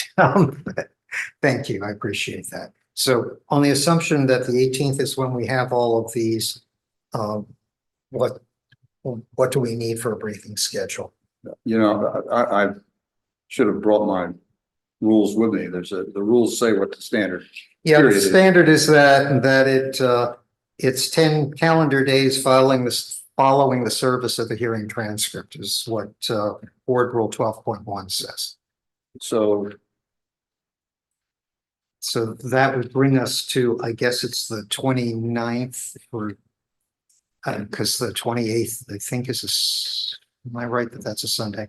I think it's the 29th would be 10 calendar days. There's no accommodation for the size of the transcript. Some of these cases involve more transcript than we have here, but I'm saying that's what the rule applies. I mean, if there's a problem with the deadline, I'll consider giving some additional time, but I'm Yeah, just giving you the default. Thank you. I mean, I'm been covered up with deadlines since last August. Yeah. I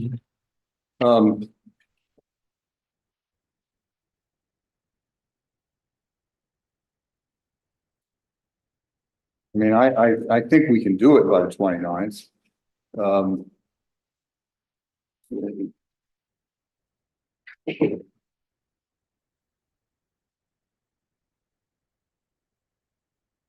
It's, All right, do you want to aim for the 29th? yes, Okay.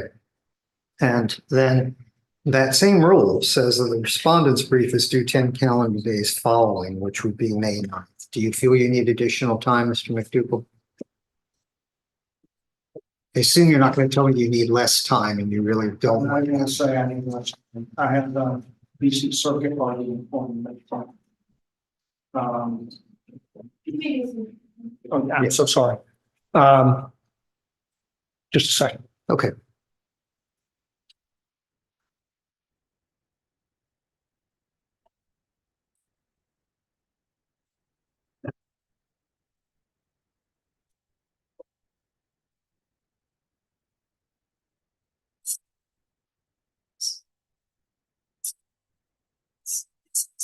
I reckon we can get that done.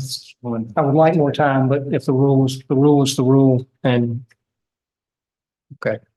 All right, so May 9th for Mr. Clark's brief, and then the reply brief would be 5 business days following, so that would be May 16th. Is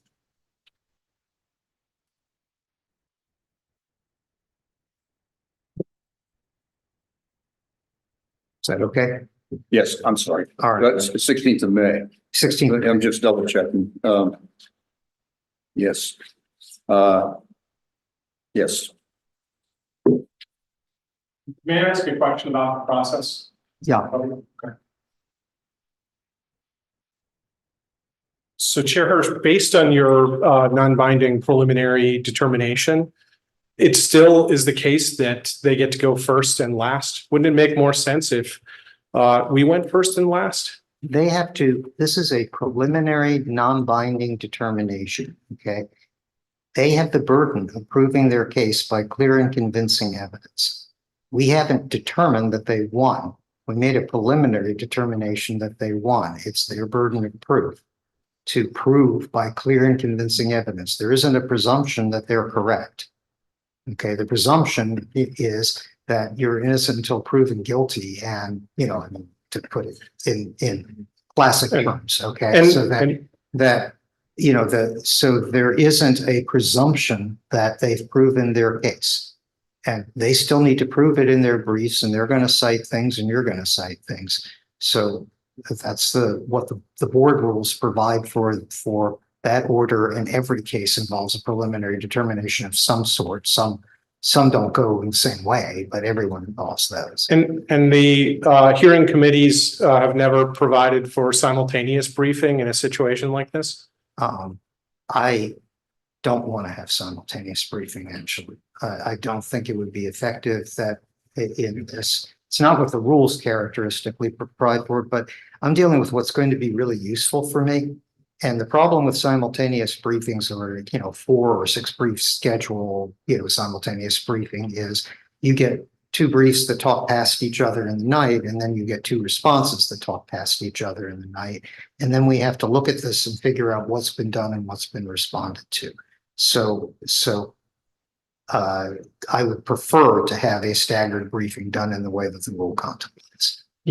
you may be coming to this next, but what, do you typically do for the length of briefs? And I think Harry would probably want to be heard on the issue of the length of the briefs, and I'll sit down there. Okay, I'll tell you honestly, briefs have varied dramatically in length. Some of it, some of our cases involve events over 14 years. I usually get some kind of expectation about it, but honestly, I don't plan to be unbelievably strict about the length of the brief. I may regret that for sure. But, I'm willing to rely on the premise that counsel want to be able to make their arguments. At some point, the brief becomes too long to handle, but, The rules there are rules about the length of the brief. Are there? Yeah, the rule is, it's for words, and in my recollection, it's 14,000 words for the initial briefs and 7,000 for the reply brief. Okay. What I'll say is this, why don't we go on the presumption we're doing that? And if it becomes a problem, you can request, meet and confer to see if you can agree on it and request additional space. I have Okay. never written a brief over the limits. Is it the chair's expectation that we will do this in what I call the summary judgment format? Yes, I should mention that too. It is most helpful to us if disciplinary counsel, because we're going to have to say, here are findings of fact, as part of our thing, that we do this in the format used by some courts for summary judgment. The disciplinary counsel says, here are the facts found, paragraph 1, facts we think you ought to find with the support for each fact, paragraph 1, paragraph 2, paragraph 3, paragraph 4, however many there are. And that a portion of the response to that, track that and say, we don't have any problem with these paragraphs, but here's what we take issue with, and here's what we think the contrary evidence is on all of these points, so that it's joined and we can look at both the evidence in evaluating those. And that's within the 14,000 word budget. Yes, that's within the 14, that's part of the brief. We'd like to confer and huddle and may come to the committee to ask for an enlargement, but I won't prejudge that, but I wanted to flag that we may ask for that. Okay. Understood. All right. Is there anything else we need to discuss? I can't think of anything. No. In that case, we're adjourned. Thank you very much, everyone, for your time and your discussions in the hearing and your excellent arguments today.